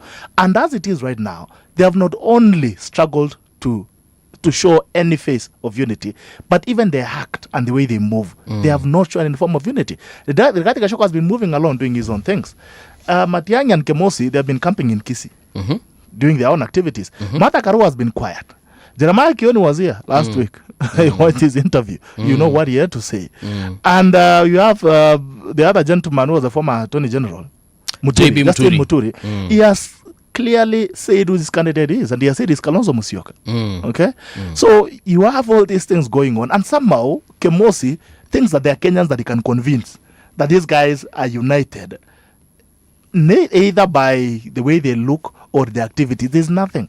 Even when they sit and don't say anything, you can see the chemistry. The body language tells you that there's nothing that unites these guys. So whether we have, even if Rigathi Gachagua comes in with a ticket in 2022, yes, of course, like I've told you, there's no Kenyan who will vote for Rigathi Gachagua as a president. They're happy to see him making the noise he makes. They're happy to see him saying one term. They're happy to see him saying Murima. But no single Kenyan, not even in central Kenya, imagines Rigathi Gachagua as a president, because he has no presidential material. He's not cut out of any presidential material whatsoever. He has not even a single strand of wool in him that makes him president. Then what did President Ruto see in him when he nominated him to be his running mate? See, I cannot speak for President Ruto, so I'll be lying if I want to say what he saw. Okay. But one thing you need to give Rigathi as well is his political mobilization. He can mobilize, but within a square kilometer. Rigathi Gachagua cannot exist outside central Kenya. There's nothing can mobilize outside central Kenya. They cannot even mobilize Kemosi. Yeah. Kemosi is just running with a wave that seems to be occupying him. But Kemosi cannot be mobilized by that gentleman. If tomorrow Matiang'i makes a turn, Kemosi will make a turn and go to where Matiang'i is going to go. And I can give you that. I can tell you, Bang, that Kemosi has been seen around long enough. So give him a few months. Yep. Another thing that is mentioned is as you before you move away from that point, I actually don't think, other than the late Raila Odinga, I don't think there's anyone who could mobilize outside his home turf or backyard. Raila is the only one that could go to northeastern and do something. Ukambani do something. William Ruto has proved that he can do that. Yeah. So I'm getting to William Ruto. The man that we have now is William Ruto. That's the only candidate that can mobilize. If right now we are looking at the united opposition, I don't think any of them can do it beyond their I was actually getting there to bust this bubble. Before you gentlemen get there, Kalonzo has done it. He has tried to show up somewhere. Wiper has had offices in other parts of the country, and they have had. We're not talking about offices. We're talking about even like presidential mobilization. Yes, but if you only need to look at the number of members of parliament that Wiper has had, they're not insignificant. You know, if a political party has 2 members of parliament, then you say we wish you well, because we can see these people who are perhaps popular in and of their own, and they came to your party and the election has nothing to do with your party. But when you get 10 and above, then it means that you do have some popularity. So give it to him, but then again, can he measure up? And I was going to bust this bubble. Yeah, he mentioned 2002 and 2022, where there seemed to have been a contest in deciding who is going to run with the ticket. In 2002, there was that contest between Raila Odinga and Kibaki. Yeah. In 2022, we've had the same contest that we're having within Kalonzo Musyoka, Martha Karua, and Raila Odinga who was also arguing for the seat. Of course, 2022 is more like dramatized. It was clear that Raila Odinga was going to run with the ticket. Okay. But 2002, you had serious political mobilizers. You have Raila Odinga on this side, you have Kibaki on this side. Show me the Kibaki in united opposition. Show me the Raila Odinga in the disunited opposition where Kemosi sits. There's none. So you cannot try to equate a game, they used to call it Kalongolongo, with a proper serious machination. Because political presidential campaigns are not, they're not mere talk. It's not spiritual talk like Kemosi is trying to suggest to us. It's giving us more of a Shakaola feel of it. So show me those people. Show me Raila Odinga in disunited opposition. Show me Mike Kibaki in disunited opposition. In 2022, there was no debate. Of course, the battle was just drama, including the red carpet. It was clear Raila Odinga was going to run. Now there's no Raila Odinga. Tell me I mean, they can even run all of them. They can, the way they were doing in Kalou. Let them run in one ticket. We are part of 198, go Jubilee, there is no way they're going to beat President William Ruto. Now they've talked about the issues of the plan. I mean, there's no plan, and you can tell. And every time you ask these guys to give you a plan, they tell you, to our show. To our show, and we are a few months to the elections. Well, you have a man who has been consistent on his agenda. Very consistent every single day. He says the same thing. As much as Kemosi said he's lying. But he's a man who has stood on one thing. He talked about healthcare. He's mentioning the issues that Shah is having, the crisis that Shah is having. But he's not giving you a solution. Actually, he proved that Shah worked. He just but he's not giving you a solution. If 3,000 was paid. And I asked him, if it wasn't working, even that 3,000 would never have been paid. And he has talked about NHIF. And I really listen to people who romanticize NHIF, like Kemosi, without any data and facts. If NHIF was so good and beautiful, how did it leave a debt of 33 billion Kenyan shillings? How was it possible for a healthcare system that is contributive? Okay, you contribute to the healthcare kitty. So how is it possible that you have this management structure that was so seamless and so effective that it left 33 billion in debt? Do you know what 33 billion is, my brother? That's serious money. But this gentleman cannot tell you how that money, we ended up with that money, and what plan they have on healthcare. He talks about healthcare in a lot of poetry. Healthcare, you need to tell us how you're going to marshal healthcare funding. Because funding healthcare is one of the biggest crises. How are you going to marshal it? Because when you tell them to pay levies, healthcare levies, they don't want to pay. Contribution, but this guy wants the patient who has been saying reject SHA. He wants his patient to be paid for a 200,000, 300,000 bill in Kenyatta Hospital for a patient that has probably even paid that day. You're in hospital, then you're like, sina pesa, unaingia SHA, unalipa 7,000 shillings and your annual contribution 9,000 shillings, and then your bill comes to 300,000 Kenya shillings, and you want it to be paid. And that means someone else is paying for your healthcare. Tomorrow, when that person is contributing on their salary, want to be treated, they probably don't have their capitation healthcare. He has mentioned about education capitation. First of all, he said that Uhuru Kenyatta left a very stable education system. This guy's boss, Matiang'i, was education minister. He's the one who introduced this thing called, what is it called? CBC. ECBC, inazunguka hapa. And he left it limping. It has no feet. It was walking on sticks. Okay? You assume it was walking? It was not even, it was on sticks. It was limping. You go back to who was Minister for Education. Yeah.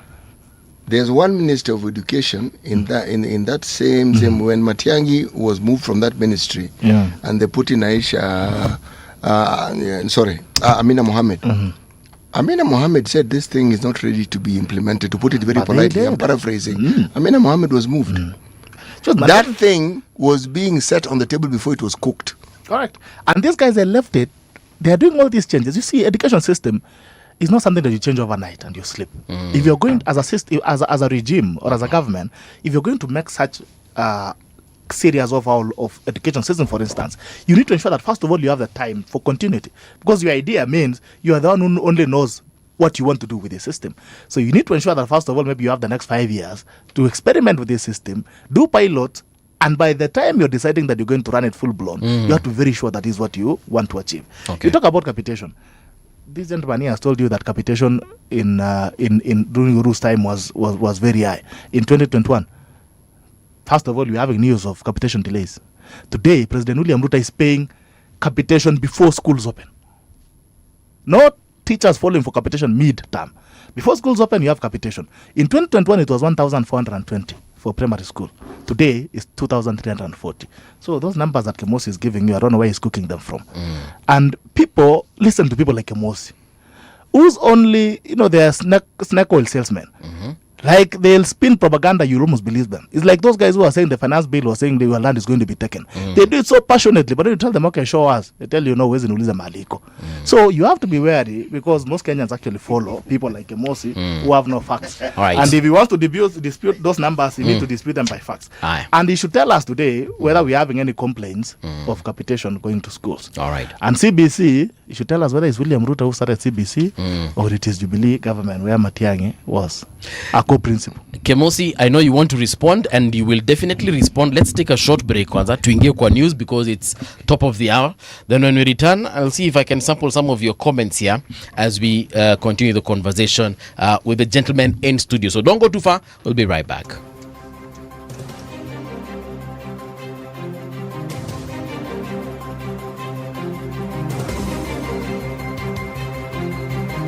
This is the Radio Generation News.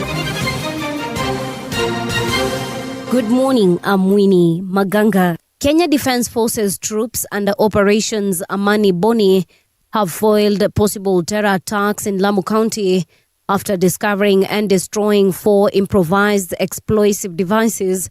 The military, in a statement today, says the explosives were found during intelligence-led patrols along key routes used by security teams and civilians.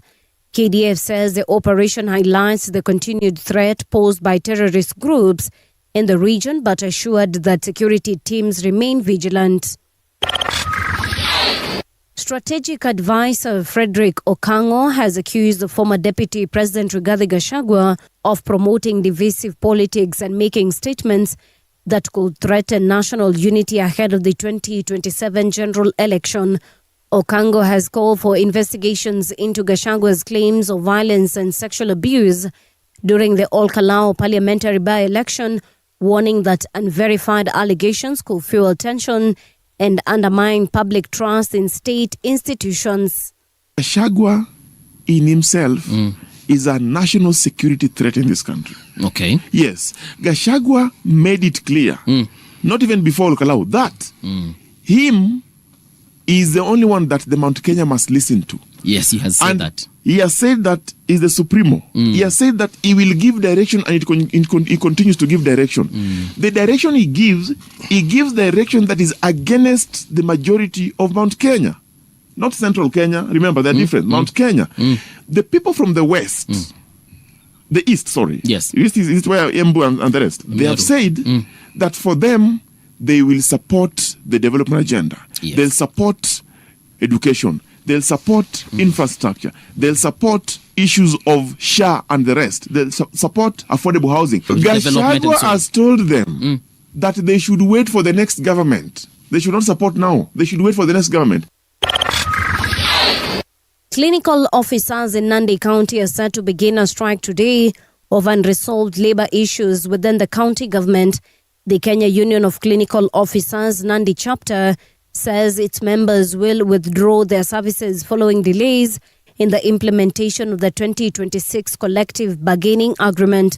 Union officials accuse the county government of failing to honor commitments under the CBA, including concerns over medical insurance coverage and other welfare issues. Nandi chapter we also have our serious concerns, right from the CBA implementation, which is the bone of contention here. The CBA, which was signed in February 2026, to date it has never been implemented. Same also for the career progression guidelines for the clinical officers, which were approved in May 2024, which are yet also to be implemented.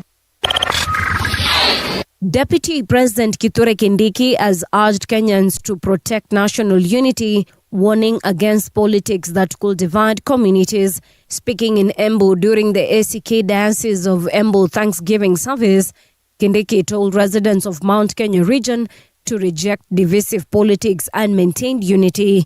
He said Kenya is the only home for all citizens and must be protected. We are one people. I don't want to see our community talking in different languages. We are one people. Yes, sisi ni jamii moja.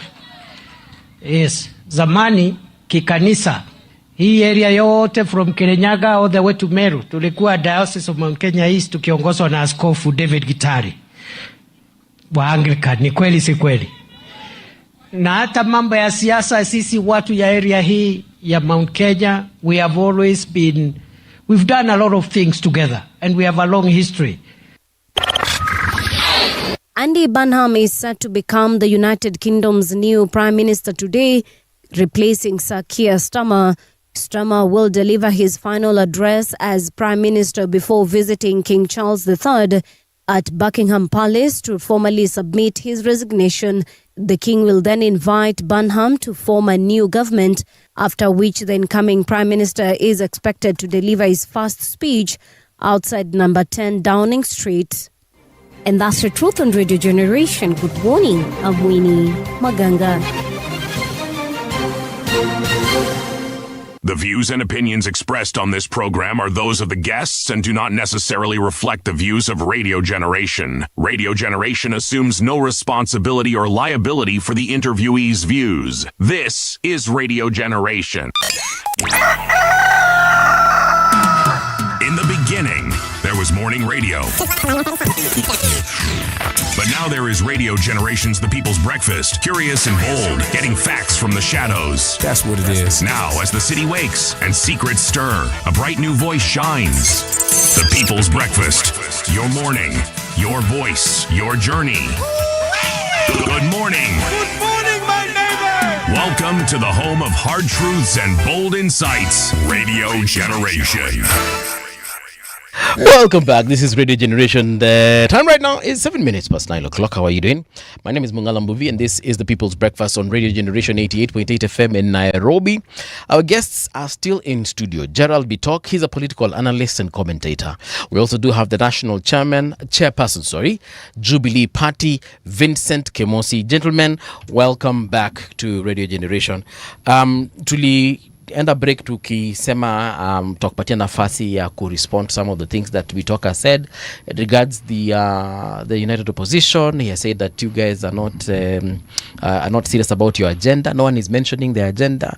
If I remember, also he has said something to the effect of there is no commonality between Gachagua and a lot of the leaders within the United Opposition, and so on and so forth. So feel free, pick it up from anywhere. I remember what he said, and yes. I want to respond this way. My brother, I understand him, holds brief for the current administration, where we were some few years ago. And maybe I bring him to speed. And I said it here last time. I'm one of the founders of the UDA party. Okay. I'm the very person, among others, Gladys Shorey and Alice Wahome and others, who drafted the constitution for UDA. Midway, we reviewed the constitution for UDA.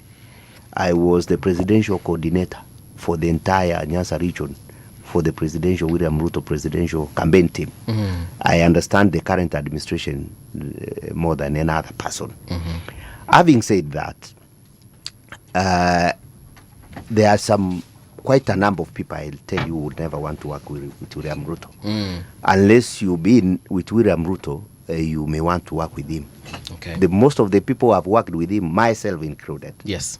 Rigathi Gachagua is one of them. Ndindi Nyoro is another one. Millicent Omanga is another one. Ketu Aruguru is one of them. Victor Munyaka is another one. I can give you a whole list. These were the critical people who assisted William Ruto to form the government. Okay. But having worked with him, anybody who has worked with William Ruto, we never want to go back to him. And I want to say with a lot of certainty categorically that the least that Rigathi Gachagua can do is to negotiate with William Ruto. He will never negotiate with William Ruto. Wherever he is. He won't? He won't. Really? Yes. We're talking about politics here. That is what I'm talking about. And you're using definitive terms like yes, won't. He will not negotiate with one William Ruto. Because you asked a very good question here. Yes. Why did William Ruto choose to work with him? Gachagua, yes. My brother Bitok does not know. I've worked with these people. Rigathi Gachagua, I've worked with him very closely. Why did he? Having sat with him in the Committee of Transport, having worked with him in the presidential election, the only thing that he chose him is a real-time mobilizer. Rigathi Gachagua is a real-time mobilizer. He's a mobilizer of all the time. Yeah. We had a meeting. Most of the Mount Kenya people preferred Kindiki over Rigathi Gachagua. But William said, no, if I was by the decision of the leaders, yes, I would have lost. And which is true. Because he saw the potential in Rigathi Gachagua, a real-time, all-time mobilizer. He was able to appoint him. And the only problem with William Ruto, which I can tell you, he does not want a person who is, independent-minded around him. He wants people who say, yes, sir. Yes, sir. And some of us, that's why we left. Because whenever we sat with William Ruto, I challenged him. I told him, no, Your Excellency, this one cannot work. We had people like Shadrach Mose, the Solicitor General, who could say, yes, sir. That's why you find them in his government. And I will tell you, the only person who is remaining in William Ruto who is independent-minded was Osoro, the whip. Yes. Osoro could challenge William Ruto another time. He could say, no, this is not the position. He could have a different view. And that is why, after the elections, Osoro had to fight to become a chief whip. Actually, he had been shortchanged. They didn't want to appoint him as a chief whip. Yes. They had brought in Nelson Koech to be a chief whip. When they had a meeting in Naivasha, Osoro was told, the chief whip is here. Yes. Osoro came out and said, no, I cannot. I have fought for this government and I must be given this position. After the reparations, some people said, okay, Osoro deserves this position. Yeah. And that is why he fought for it. And is the person who can even now challenge.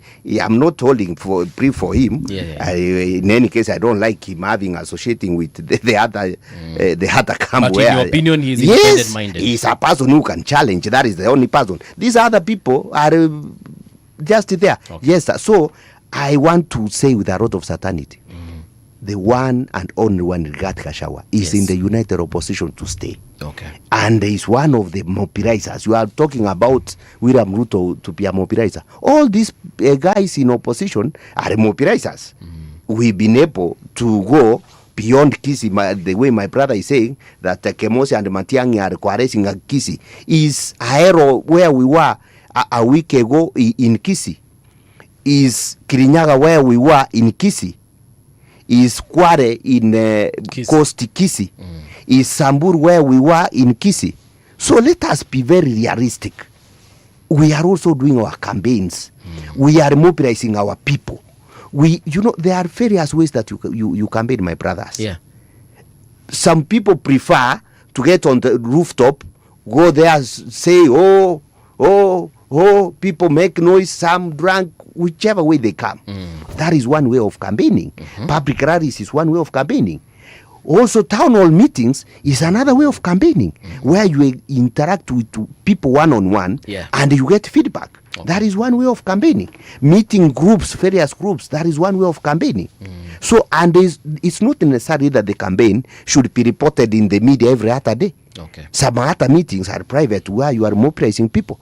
So, it depends on what type of campaign you are doing. Okay. And I want to tell you, even Kalonzo Musyoka is a real-time mobilizer. Okay. So let's not say that is only William Ruto is a mobilizer. No, we'll be losing. So going forward, my brother, I want to assure you that this country, we need to change it. Okay. And change it for good. All right. There are some things which have been done the way we never expected to be done.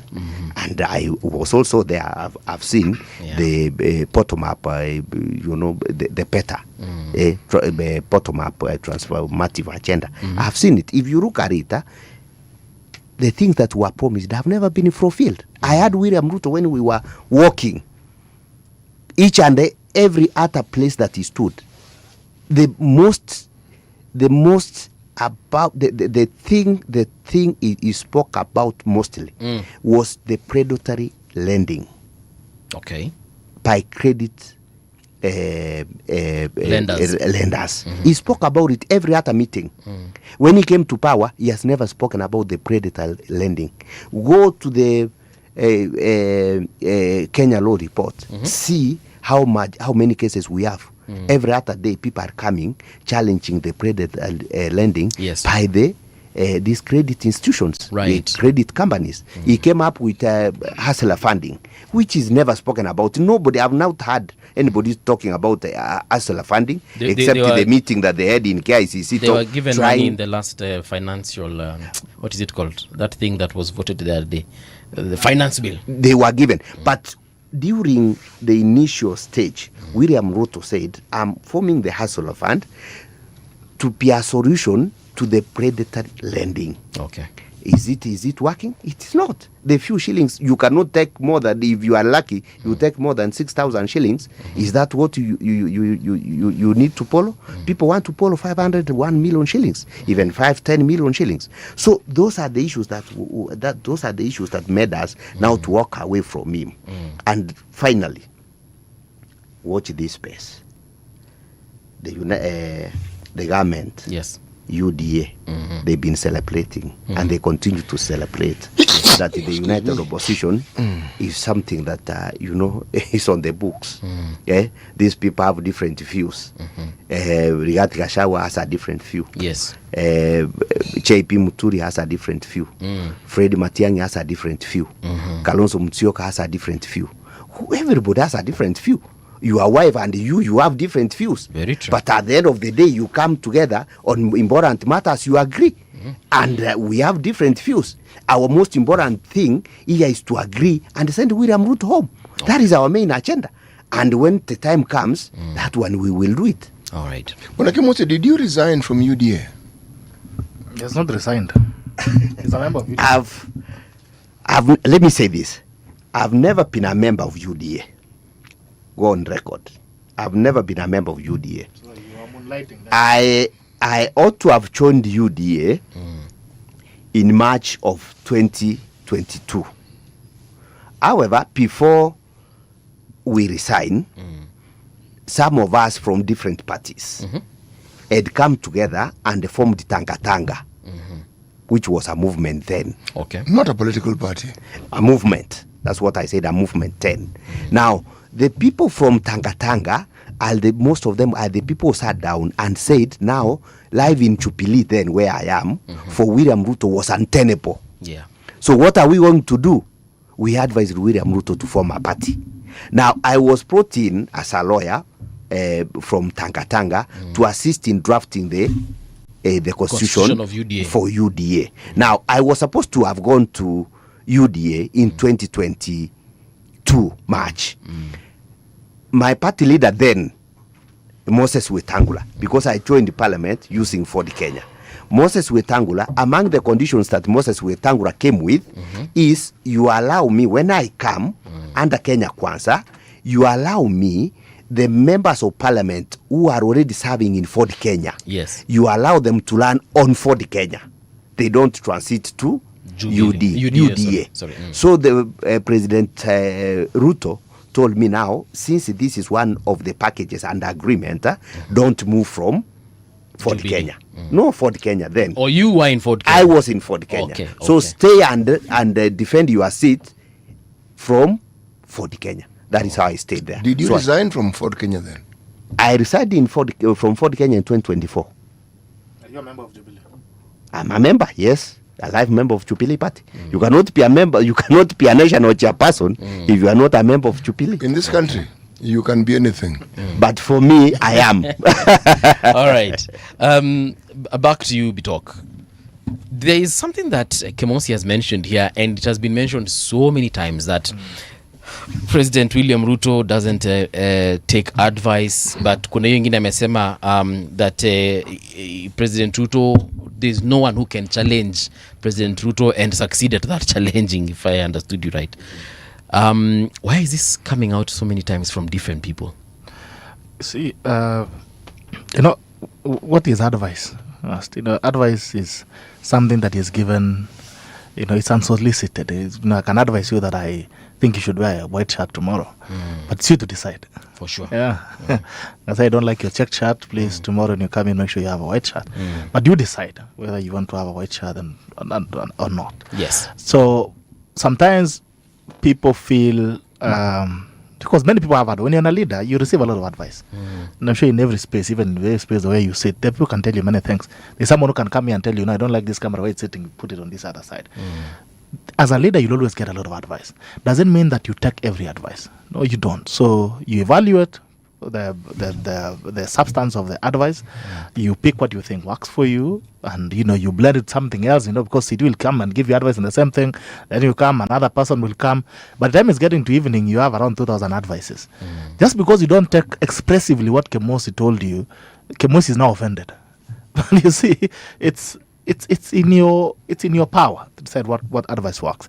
And when anybody who has worked with William Ruto, including Kemosi, will tell you that he's very firm. He knows where he's going. And politics is not transmitted by friendship and association. But you come into politics with your own agenda, with your own vision that you want to achieve for yourself. It's very personal. The same thing with Kemosi. I'm sure there's something that drives him outside Matiang'i and Rigathi driving him. There's something innate in him that makes him to be in politics. That is, from both Kenya, Jubilee, UDA. There's something that drives him around, because not everyone where he comes from is in this space. Yeah. So, and he benefits also from advice, but doesn't take all the advice. So I think it's unfair to presume that William Ruto to actually peddle this idea that William Ruto does not listen to anybody or does not listen to advice. And it comes from people like him who have worked with him. Because when you say, I listen to him, he speaks in very heavy words. For instance, if I disagree with you today, I can say we just disagreed, but it doesn't have to be as heavy as he's speaking it. And how long does it take you to realize that someone doesn't take advice? If you ask him, you worked with him for a long time. So does it also put some doubt in your cognitive power that you are so you could not think for yourself to an extent that you've been with someone for more than a year, 2 years, in the same thing, but you still cannot make a substantive decision. So he says that the other people are yes people because they're still there, and he left, but he was there. So not everyone's timeline can move with your timeline. He's being a political bully. That once you get tired with working with someone, now you walk out, now you are a superstar. Tomorrow he gets tired with Matiang'i, he walks out, he's a superstar. But the people who remain with Matiang'i are fools, according to his idea. So William Ruto is very resolute, he's very firm about what he wants to achieve. And I have come to believe, and he has mentored many people, a lot of people he has mentored across the scene. And I have come to believe that when you know where you want to go, it becomes very difficult sometimes to be derailed, because advice can derail you along the way, a lot of times. So I've also heard about the things that he has said that, and I think one of the problems that we have as a country in our politics is lack of futuristic thinking. So you listen to him, he says their main agenda is to send William Ruto home. Then what? You understand? You tell us you want to mobilize us around a very shallow idea. You mobilize over 50 million Kenyans over an idea that you just want to send one person home. So after you send him home, then what? What ideas do you have? Are you going to run healthcare? Are you going to fix housing? Are you going to fix education? Are you going to fix infrastructure? Are you going to pay debt? They are not telling us anything about that. So they just want us to say we want to mobilize and send William Ruto home. And I can tell you there's nobody in that group that can send William Ruto home. The last time Kalonzo Musyoka ran for president was in 2007. He managed to get 879,000 votes. That was an equivalent of 8% of the national vote. The last time Martha Karua ran was in 2013. He got 43,000 votes, an equivalent of 0.86. Matiang'i has never ran for any political seat. Tell me where Matiang'i has ran and won a political seat. Nowhere. Okay? You have who again is left. You have JB Muturi. JB Muturi, tell me where he can mobilize even now. So wait, for someone like Matiang'i, because he hasn't ran, that disqualifies him. Brother, national politics and presidential politics is not theory that Kemosi is giving you here on radio. It's serious mobilization. And he can tell you even at the level of mobilization for MCA, you have to sweat it out. Matiang'i has not subjected himself to the voters at any single point. And if he's going to run a national campaign, you don't come from nothing. The people who are running for president, they have taken their time to build this thing. You don't wake up and say you want to be president. William Ruto has been in this game for all these years consistently, knowing that he's going to run for president. You cannot just wake up one night because someone told you there is a movement called Gen Z or looking for an alternative. Then you run around 2 days, that dies. Another one comes called Mimini Sifuna. It will run for a few days, it will die off. Then you wait for another movement running. You cannot rely on overnight movements in politics. You have to have a consistent path, which nobody has created that path. But I remember there was an overnight movement that swept Kenya in 2002. 2002 there was no overnight movement. Which overnight movement was this? Hiyo kina National Rainbow Coalition. No, that was a coalition. There was no national ideology that appeared overnight. Kanu government had been under scrutiny for many years, and that's why you're having these agitations all the way from the 90s, early 90s and the 80s. So 2002 did not just happen overnight. It was a build-up. Okay? Even 2027, someone would argue. A build-up from what? Even if it's a build-up look at the 2 years, figures. 3 years. Look at the figures of building 2010. That's what I've told you. Show me Kibaki in disunited opposition. Show me Raila Odinga in disunited opposition. Show me anybody who was a substantial people mass movement. There is none. Okay? So when I listen to Kemosi giving us a lot of romance, I really worry for the people who are following them. And if they are serious, then where we need to begin this debate is the agenda. Okay? The president is already on his party. He said what he wants to do. Okay. And it's time, please, these guys need to hurry up so that the contest is clearly cut. Help me understand. There's something else I said before I come to that. And what Sidi was saying, hunt. You know, these terms in politics like can't, hunt, they don't appear. Yeah. Anyway, and I can guarantee you, this guy you're seeing here, Bwana Kemosi, if this guy, Bwana Kemosi, is not on William Ruto's election ticket in 2027, as we build up the general elections, I'll stop doing politics. I'll become a pastor like him. If Kemosi, you're a pastor. What he's telling us is spiritual. He has not given us any politics, by the way. Since 8 a.m. Okay, he has been giving us spiritual talks. If Kemosi is not on President William Ruto's election ticket by next year, as we build up the general elections, I'll stop doing politics. Put that on record. Yeah. What I because in politics, there's nothing like can't hunt. Because people negotiate even when Komosi is sleeping. Yeah. People talk even now as I'm speaking. There could be negotiations going. And you're not consulted because at the end of the day, there are people who run these politics. And people like Komosi will just follow. So there could be conversations going on somewhere, even as we sit here and talking all these things. Yeah. And someone could just come down. When you look at issues like the handshake of 2018, nobody expected it. You guys are busy fighting maybe on radio like this in the morning. Then some two gentlemen just walk down Arambe House on the stairs and they say they have formed a handshake. And you're on radio saying this government is bad. You see, by 11 a.m. you have to turn again and say you're supporting. So anything in politics can happen. And any politician who is worth its salt and substance understands that ecosystem keeps changing. Okay. Yeah. Okay, what you want to respond? Are you a pastor first of all? No, I'm not a pastor. My profession is known. I'm a lawyer and I'm also assistant politician. All right. Politician. Let me spell out this. There have been rumors which have been moving on that my leader will join the government side. Which one? My which leader. leader? I have only one leader, Fred Okengo Matiang'i. That's my leader. He's not the party leader, is he? He's my leader. He's not the party leader, but he's my leader. He's my presidential candidate. So he's a leader. He's my leader. That he will join the William Ruto government. And I want to make it very clear on national radio this morning that His Excellency Fred Okengo Matiang'i has no intention and will not join hands with one William Ruto ahead of 2027 elections. That take it to the bank, not the bank, the nearest bank here. Secondly, there has been coercion, intimidation and other forms of things from the government side for him to join the government of the day. And we have stood and said he will never. So my brother, coming from that, speculation, they now think that Fred Matiang'i will join William Ruto and the Kemosi will be there on the UDA ticket in 2027. The people of Kenya have spoken.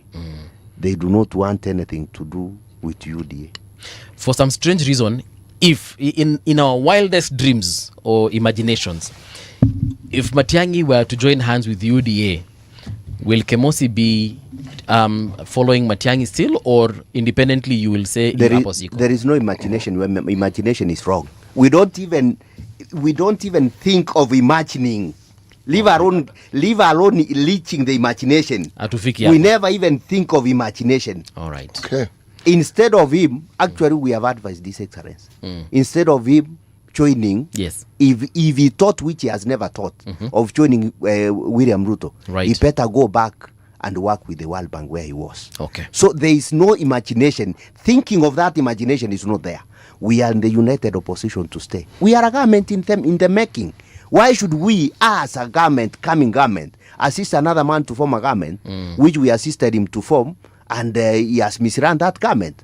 It's high time that we get an opportunity to demonstrate, show them how a government is run. And I can tell you, my brother, and I can tell you today, if there is a best place that you can come and benchmark on how governments are not, on how not to run a government, is Kenya. Yes. This is a classic example of a government that is misrun. Irungu Kangata just the other day, when he said that he won't run on a UDA ticket going forward, he said that it is the people of Murang'a that told him, to take that direction.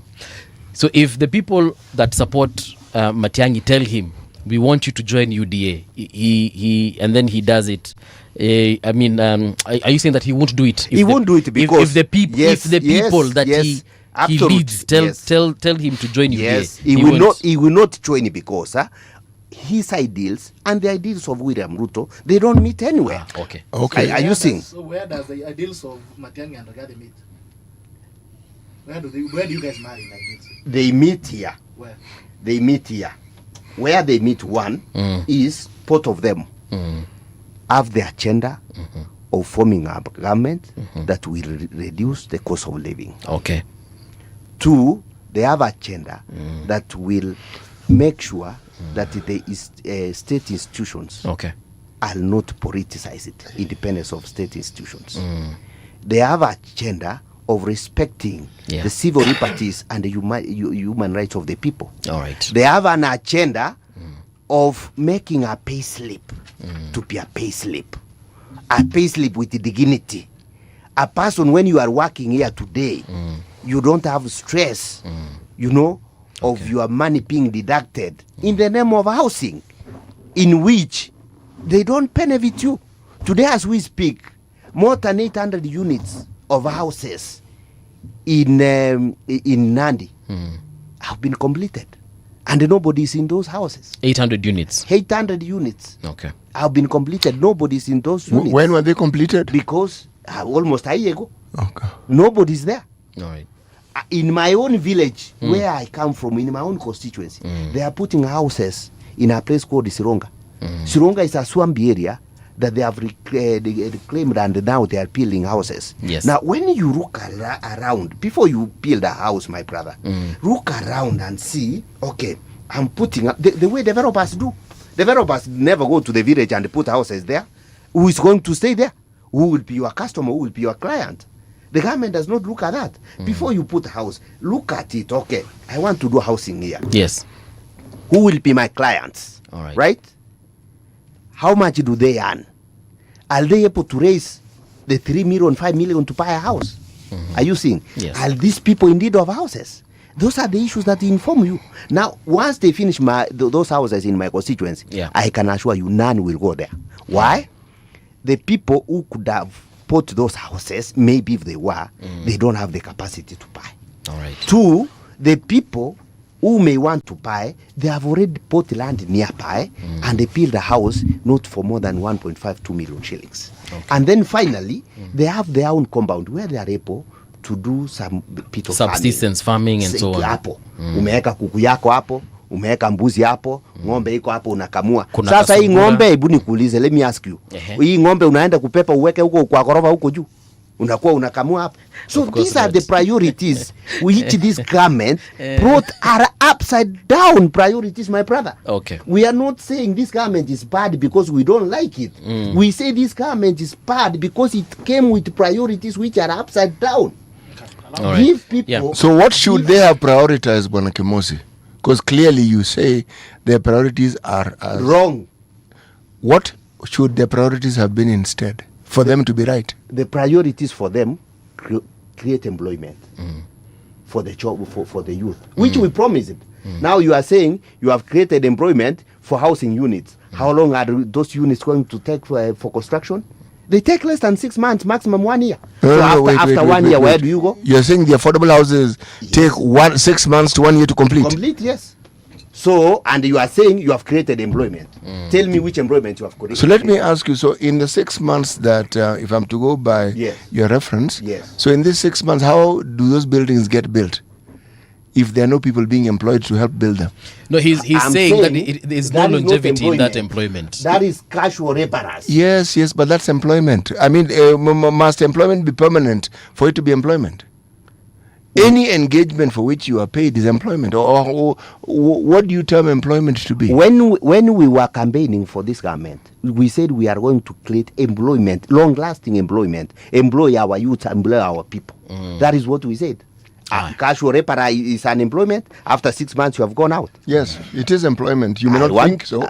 I want to. It is what you call short-term employment, as we promised long-term employment. And so the political formation that you are in are saying they'll rectify this and they'll provide long-term employment. What I'm saying, create a good atmosphere. How? That is what I give me time. Create a good atmosphere for youth to get jobs. Youth never get jobs from the state alone. The private sector provides employment, my brother. Now, what is being deducted from the employees of government, our employees in Kenya, whether the government or the private sector, is huge. And I can tell you statistically, most of the people who could have been otherwise employers have reduced the people who are they employing. Why? Because much of the money has been deducted. They have been taxed every over taxation. Okay. 5,000-10,000 is enough for you to employ somebody in your house. Now this money has gone to taxes in SHA, housing and other things. The 10,000 you cannot get it to employ somebody. That is creating an atmosphere for creation of employment, my brother. You know, you haven't answered my question. The one thing I find that the opposition is united in, they say the same things. No, move away from you. No. Opposition. Let's talk about. But that's what I'm saying. Yes. What you're saying is what other people who are in this mixture they call united opposition say. It's the same thing. They may term it differently, but every project that President William Ruto is associated with, they find the faults or the things they perceive as faults. Before the buildings started coming up and you could see them, it was they won't be built. And we discussed this thing at great length. These things will never be built. Now let me ask you, my brother. Yes. Let me ask. Now they've been built. What is the work of the what is the work of opposition? The work of opposition is to clap for William Ruto, pray for him in praise and worship. Actually, no. The work of united opposition is to create, to punch the areas that the government has not performed. Consistency would be useful because your criticism mostly comes from people who were in cahoots with William Ruto and at some point, for whatever reason, have left. So this person whom they worked with for quite some time, it's him I'm talking about actually, and others who are like him. And then all of a sudden, they're singing the same song and saying, this man we once worked with is the most terrible person you can ever come across, and is leading the people of Kenya astray in a way that no one in this country has ever led people astray. And then when I ask you a simple question, and I've asked of others who've said what you've said, all right, he got this building thing wrong, what should he have done instead? You never tell me. You continue to delve in telling me how it is not working. A reminder, I also live in this country, and I also see these things. It is the same story that we are told about SHA. It's the same. It is not working. Then someone goes to demonstrate how it is working. I had this problem, they only paid this, but they didn't pay the other. If it's not working, it shouldn't pay anything. Okay. No.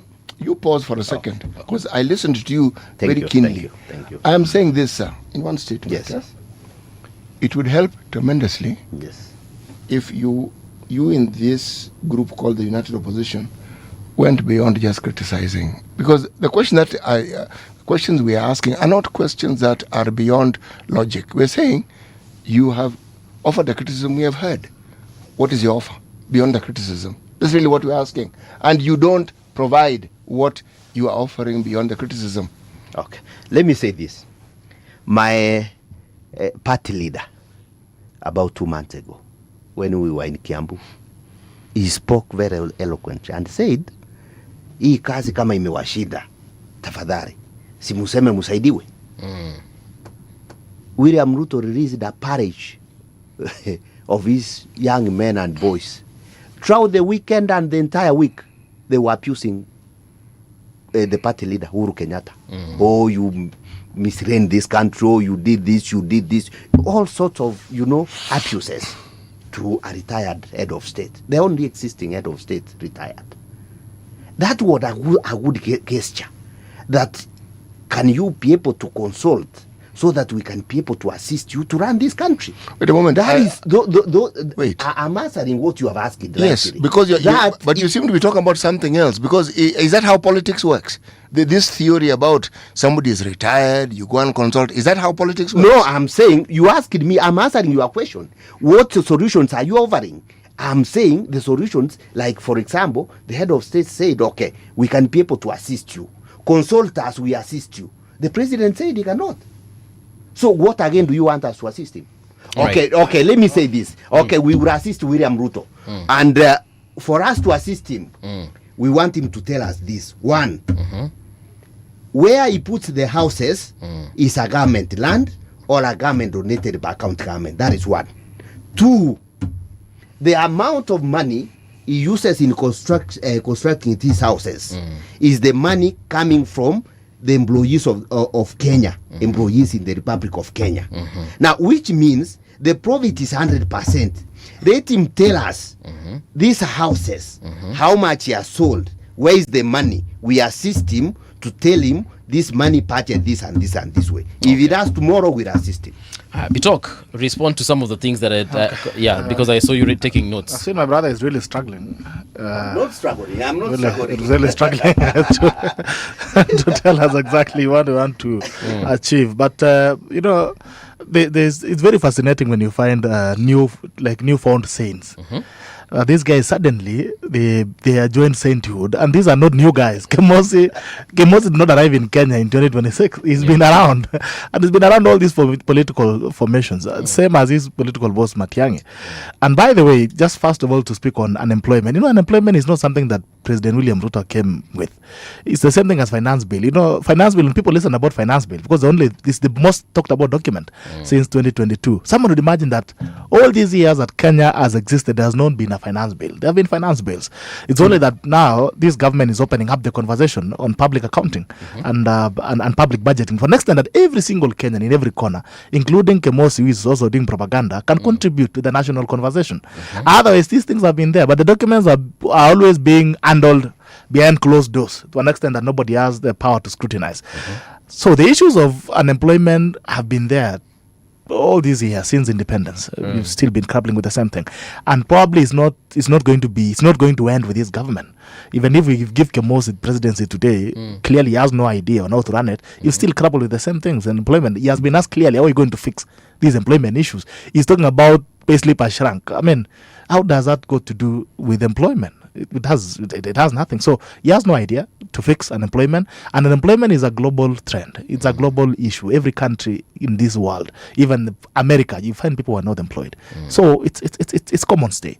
They talk about Rigathi Gachagua as if it's a reincarnate of Jesus. I want to remind them that when we had the Sufuria movement, you remember that time. There's a period that President had traveled, and Rigathi Gachagua used to wake up at 5 a.m. And he was saying he was working about 5 a.m. to go and send police to go and beat those who are in the streets, in oppositions. And you can go back, the internet doesn't forget, you'll find him. Okay, 5 a.m. Say he's going to deal with Raila Odinga, who were at that time demonstrating. So today, he's the paragon of constitutionalism for Kemosi. He's a reference point for constitutionalism and the rule of law and how to handle human rights. That is Kemosi's now Jesus reincarnate. You have Matiang'i, his boss. I have been a victim of Matiang'i. Anybody who knows me knows that. I'll give you a story. From 2019, thereabout, just during COVID. I mean, I think you understand I'm also from the same background as you are.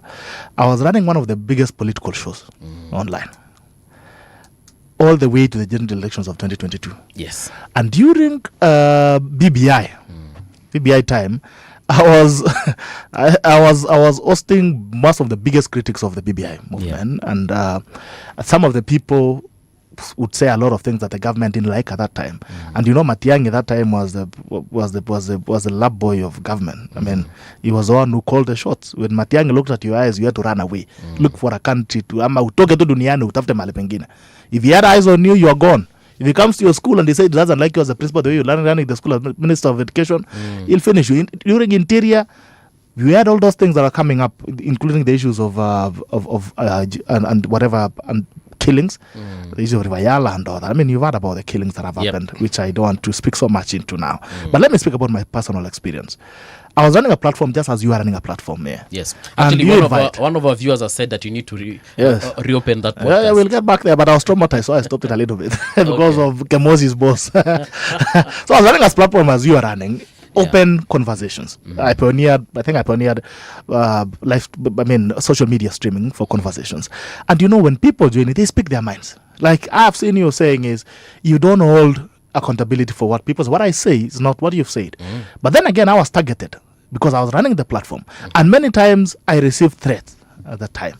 And they believed that my media station belonged to William Ruto, which was not the case. I was just running a makeshift thing. I was using very funny cameras, actually webcam cameras at that time, to run the broadcast.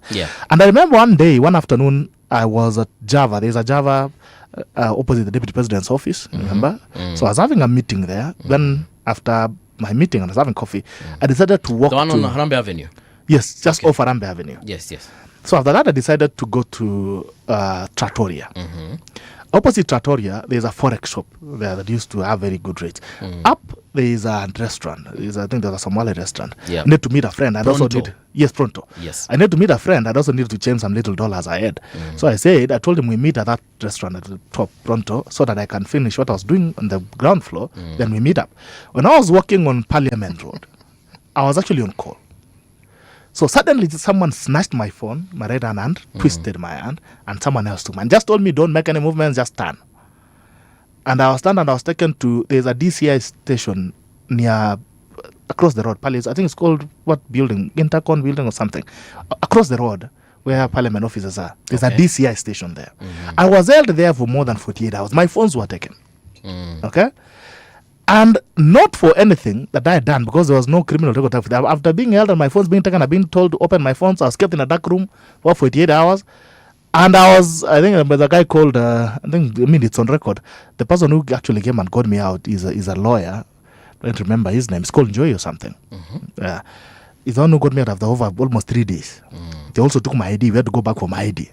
Okay. And that time, Matiang'i was a CS for Interior. There is many injustices on record during his tenure.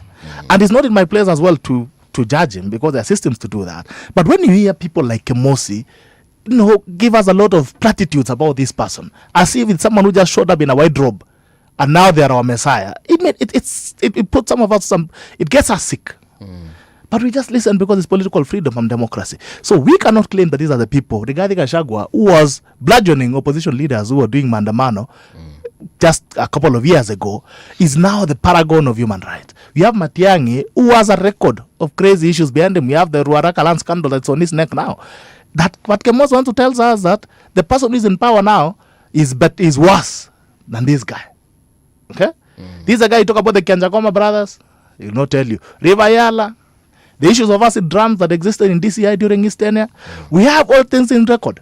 And if he wants us to have that conversation, we are going to have it. We are ready to have it. Even some of us as victims that we've suffered under their issues. It's not about the independence of institutions. Can they give us a case study of how these guys have handled independent institutions when they had the opportunity? That Gachagua was in power.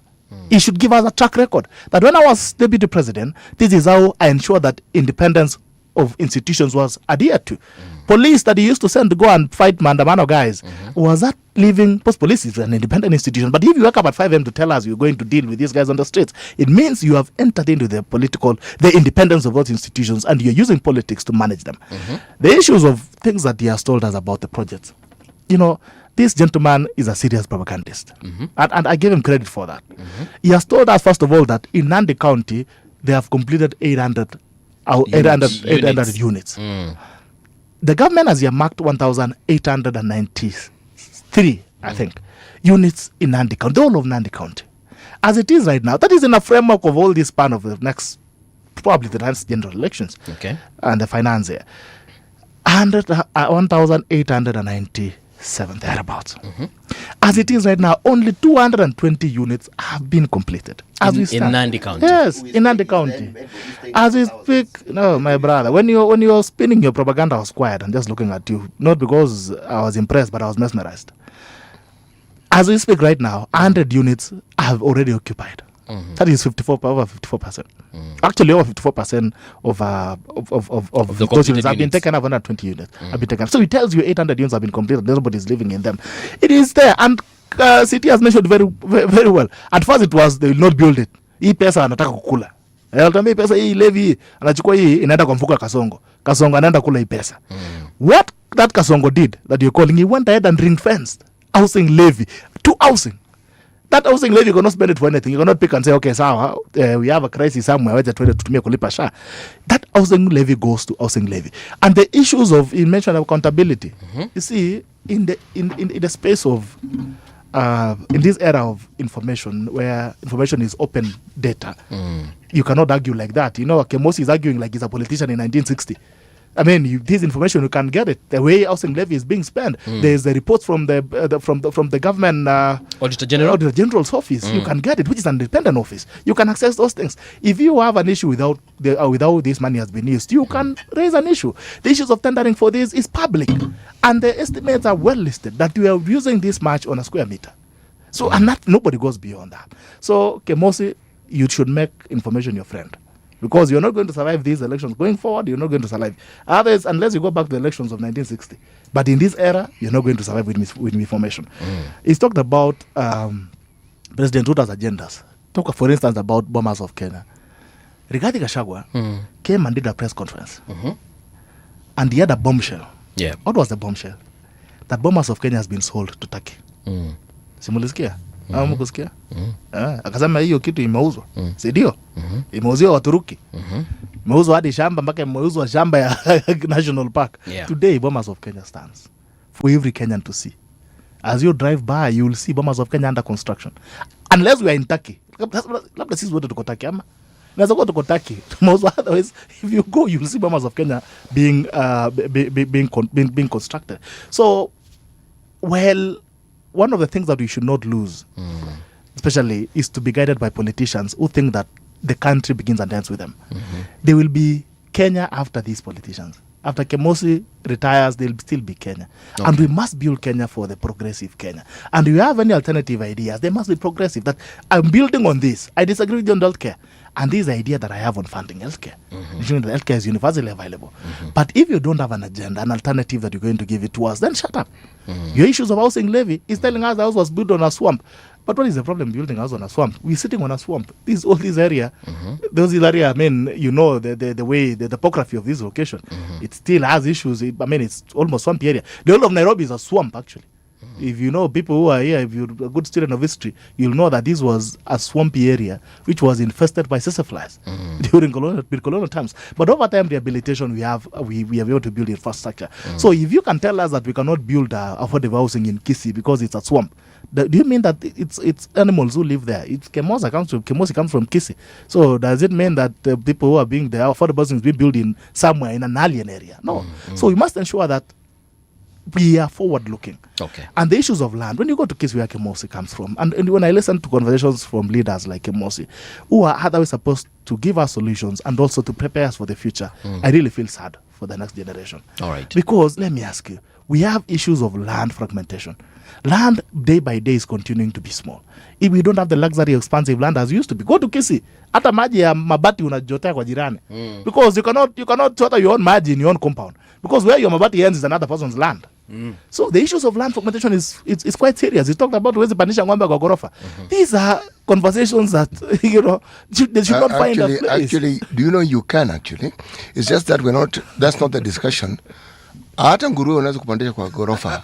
No, I'm just trying to explain to you. Allow me to finish my thought. Please go ahead. Yes. So the thing is, as a country, yes, it can. As a country, we have a housing problem. We have a housing crisis as a country, and we need to admit it. And if we are going to actually move forward as a country, first of all, we must dignify living. We're talking about when you go to Mukuru today, the landscape has changed. You see houses that time used to see shanties and mabatis. Today, you see apartments. When you go to Kibra, the rehabilitation that is happening there is quite serious. You have social housing and affordable housing programs going on there. And I have always argued that the cartels that fight affordable housing program are the cartels who are reaping from those informal settlements. The landlords that sell those mabati houses by there in Kibra, they don't live there. Even the landlord lives in Kilimani here, or somewhere in Lavington, or live somewhere in Karen, but they are subjecting those citizens to such kind of lifestyle because they get money from them. So when the government says we are coming to build apartments, the first people to fight it are these cartels who are picking rent from those informal settlements. You have the issues when they say we want to lay water pipes to ensure that people can access water. The people going to fight you are these water boss or cartels who are selling water to these informal settlements. So we must ensure that we move beyond the cartels and build a country that is sustainable. We have a housing crisis, we do. Even in my home where I come from, these days you cannot even inherit land. Long time used to say hata tusipoenda shule nakatiwa shamba nilipe. Today even me I cannot be given land by my father. Kuna mtu anaitwa shamba ningia affordable housing. Hata mimi ndaisha affordable housing. Retire hapo. Kuna jamaa anaitwa hapa Wachane Ant anasema Bitok, Bombers of Kenya standing doesn't mean it hasn't been sold. Let me just explain something else so that we understand. Bomas of Kenya, as we see it in the building of it, was actually passed by Parliament in the Kibaki era, just so that we understand. The Uhuru government didn't do anything about it. The William Ruto government has done something about it, just so that you understand. The continuity of government is something we sometimes speak of as though it doesn't exist. As if when one president comes, it has nothing to do with the previous government. The road networks that we see, many of them, the blueprint was from the Kibaki Raila era. President Uhuru did a fairly good job of building those particular roads. President Ruto is continuing the same. So, again, we fragment development as though the president who comes in is beginning something which is new. These affordable houses that you speak of them, if National Housing Corporation had not been bastardized and killed as it was, National Housing Corporation used to do these things. Every provincial headquarter in this country had houses that had been built by National Housing. So it's not as though we are reinventing the wheel here. These are things that used to be done. But one of the things about time is you look at the times and you improve on what existed before. So again, the united opposition are Kenyans. The things they're seeking to do will be in Kenya for Kenyans. But a little clarity. They're going to use money to do it. It's the taxpayers' money that they're going to be using anyway. I'm simply saying that the discussion about what next after Ruto is an important one. Because the narrative of Ruto must go, we've heard it. The narrative of what it is you want to do is unclear. And that's all we're saying. Ruto goes today. Let's say Ruto resigns today and says, guys, you know this thing, I think I've had enough. I'm leaving. What will you guys do? If Ruto says he's leaving. Today? Yes. What will you people do? We'll go to the streets and celebrate his departure. Because it could have given this country a sigh of relief. Then there are structures. You know what you are talking about is already provided in the constitution and in the laws of Kenya. So for him leaving, there will no, for the first time, there will be no vacuum. His position will be filled. And when we will go for the next election next year, but Kenyans will be happy and say, at least this man has gone. Let's see the one who is coming for the next 1 year, what we will be able to do. Kenyans will celebrate, including myself. Besides that, let me say this. The Bomas of Kenya, the government of Kenya has not given us the status of Bomas of Kenya. The construction being undertaken at the Bomas of Kenya does not mean that it has not been sold. So can you prove it? So I'm not saying, I'm not proving, because you say that. You see, you are the one who said. Yes. That's why I'm saying. That's why I'm saying that the construction is taking place does not mean that it has not been sold. In any case, even if it were to be sold, the developer will construct immediately. Nobody buys land to just leave it for cosmetic purposes. So I still stand that this thing was privatized. You know, that is my position. There was a discussion similar to this one with regard to the port. Yes. When President Uhuru was president. Yes. I'm actually amazed. There are people who create narratives and push them as though they are the truth. There's something called project financing. Now we are calling it what it is that securitization. Meaning you look at the port, you look at what the port does in terms of what it produces and the money it makes. You take a portion of it and you use that as security. Next time, the narrative then is Uhuru has sold the port. And I was sitting and thinking, how do you sell the port? How? Next time I come here, I will come with the details of Bomas of Kenya. What I want to assure you today, I have no clear information, but what I want to assure you, before this, the government of Kenya had 100% shareholding of Bomas of Kenya. Upon this construction, I don't know how much percentage they have given out to the private sector. All right. And that is why the construction is going on. Let me say this so that we conclude, because I see time is up. My brother has spoken very seriously about Rivayara. He has spoken about Ruaraka and all this. And his own ordeal. Yes, and his own ordeal. If I start from his own ordeal, And I'm happy. He has not mentioned seeing Fred Matiang'i in the police cells where he was put. I'm very happy. He didn't see him. He didn't see him. I'm happy during the time he was arrested. I'm happy nobody mentioned the name of Matiang'i that he has sent us to arrest you. I'm very happy. And finally, I'm happy that what he underwent, it was just the normal rule of law. At what? The police. Listen to their version of the rule of law. The police. 48 hours the police, in a dark room. No, the police arrested him. They took him. 2010 constitution is already in force. They took him.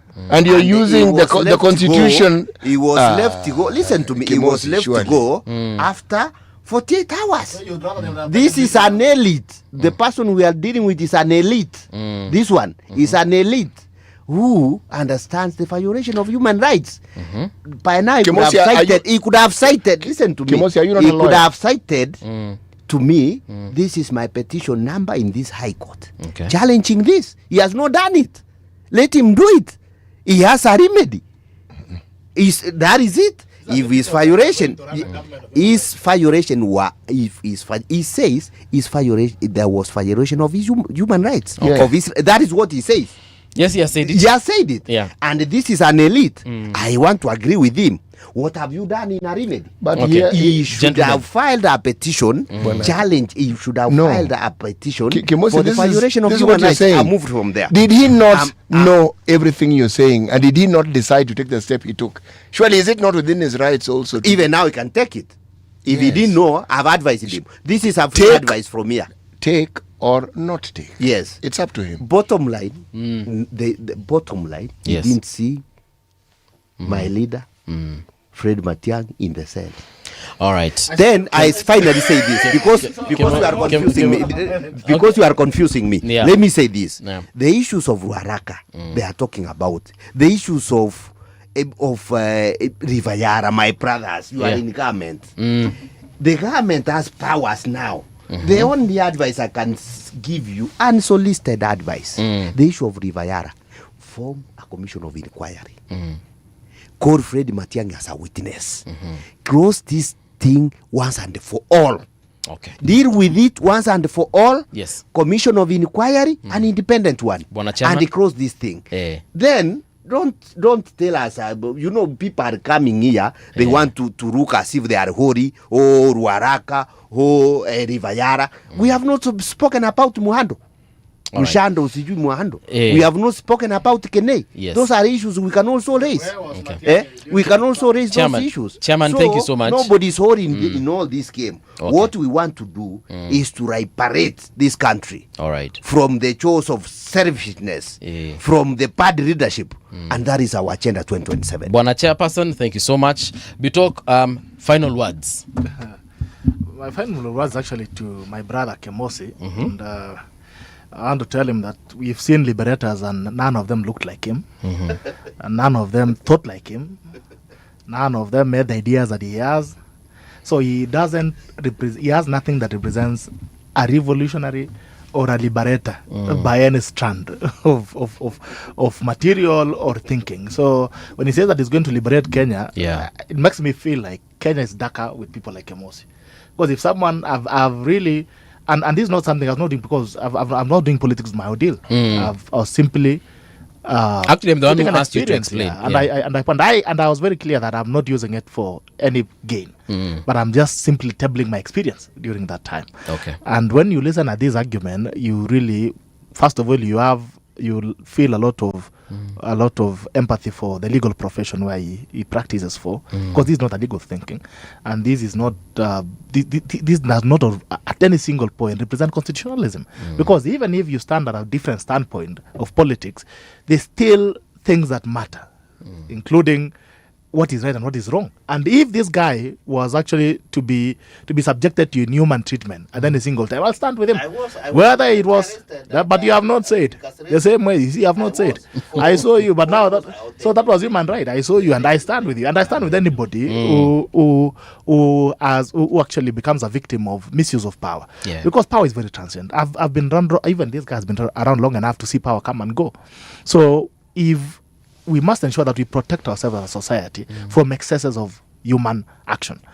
Because if we don't, then it means I could be a victim today, he could be a victim tomorrow. Yeah. And we cannot build a progressive society when the only conversation that matters is where we stand. That now that maybe you're in power or you're on the other side, everything else doesn't mean anything. So I would want to advise my brother Kemosi that think ahead. Think of a Kenya that exists where actually you have no power. You're about to you'll retire in the next 20 years. You'll be busy in the village. If someone misuses power and comes and runs you around that village, you'll not be okay. So let's ensure that we build a society that protects all of us from any excess whatsoever. Okay. For Kenyans, this country is heading in the right direction. It is sailing nicely, and the future can only be bright.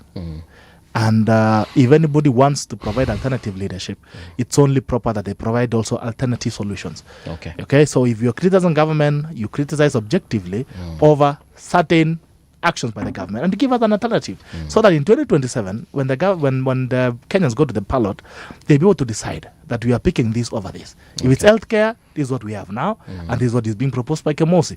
If it is education, this is what we have now, it's being proposed by Kemosi. But if we have a situation where there's an absence of alternative agenda, then there's only thing which is true, that Kemosi and this group will go home asubuhi mapema. Haya. Shukran sana Vincent, shukran sana Gerald. I made an offer to Okango when he was here, and I told him kuje watuambie mambo yote yenye serikali imefanya. Na nikamwambia nitampatia nafasi yeye na mwingine so that they can discuss it extensively. I'll extend the same offer to the United Opposition. Kama kuna vitu kama hizo za bomas na zingine mnaona ni kana kwamba Wakenya lazima wajue.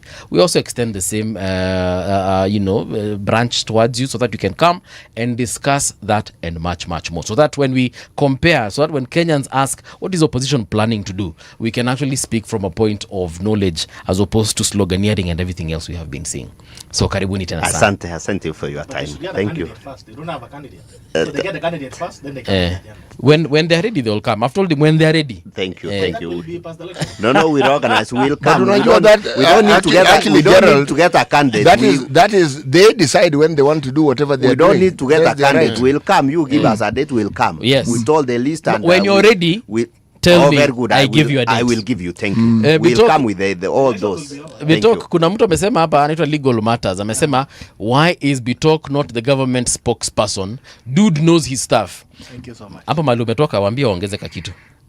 Mshahara wakuongezee mshahara. Mweka kwa taarifa mseme mimi ndio next. All right, sawa. Gentlemen, thank you so much. Let's meet again tonight. I'll be here at exactly 7 p.m. with Hanifa Adan on the weekly roundup. Tupatane usiku, but for now, kwaheri ya konana.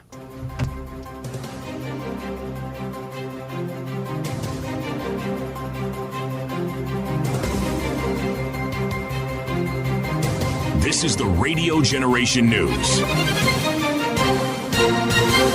Good morning, I'm Winnie Maganga. Opposition has raised concerns over alleged misuse of state resources during the recent parliamentary by-elections in Nyandarua County. Jubilee Party National Chairperson Vincent Kemosi claims government officials, including cabinet secretaries, principal secretaries and ministry directors, were involved in campaigns for the ruling party. He also alleges voters were influenced through cash handouts, gas cylinders, mattresses and development projects, claiming each vote cost about 3 million Kenya shillings. Says their main agenda is to send William Ruto home. Then what? You understand? You tell us you want to mobilize us around a very shallow idea. You mobilize over 50 million Kenyans over an idea that you just want to send one person home. So after you send him home, then what? What ideas do you have? Are you going to run healthcare? Are you going to fix housing? Are you going to fix education? Are you going to fix infrastructure? Are you going to pay debts? Yeah, they are not telling us anything about that. So they just want us to say we want to mobilize and send William Ruto home. And I can tell you there's nobody in that group that can send William Ruto home. The last time Kalonzo Musyoka ran for president was in 2007. He managed to get 879,000 votes. That was an equivalent of 8% of the national vote. The last time Martha Karua ran was in 2013. He got 43,000 votes, an equivalent of 0.86. Matiang'i has never ran for any political seat. Tell me where Matiang'i has ran and won a political seat. Nowhere.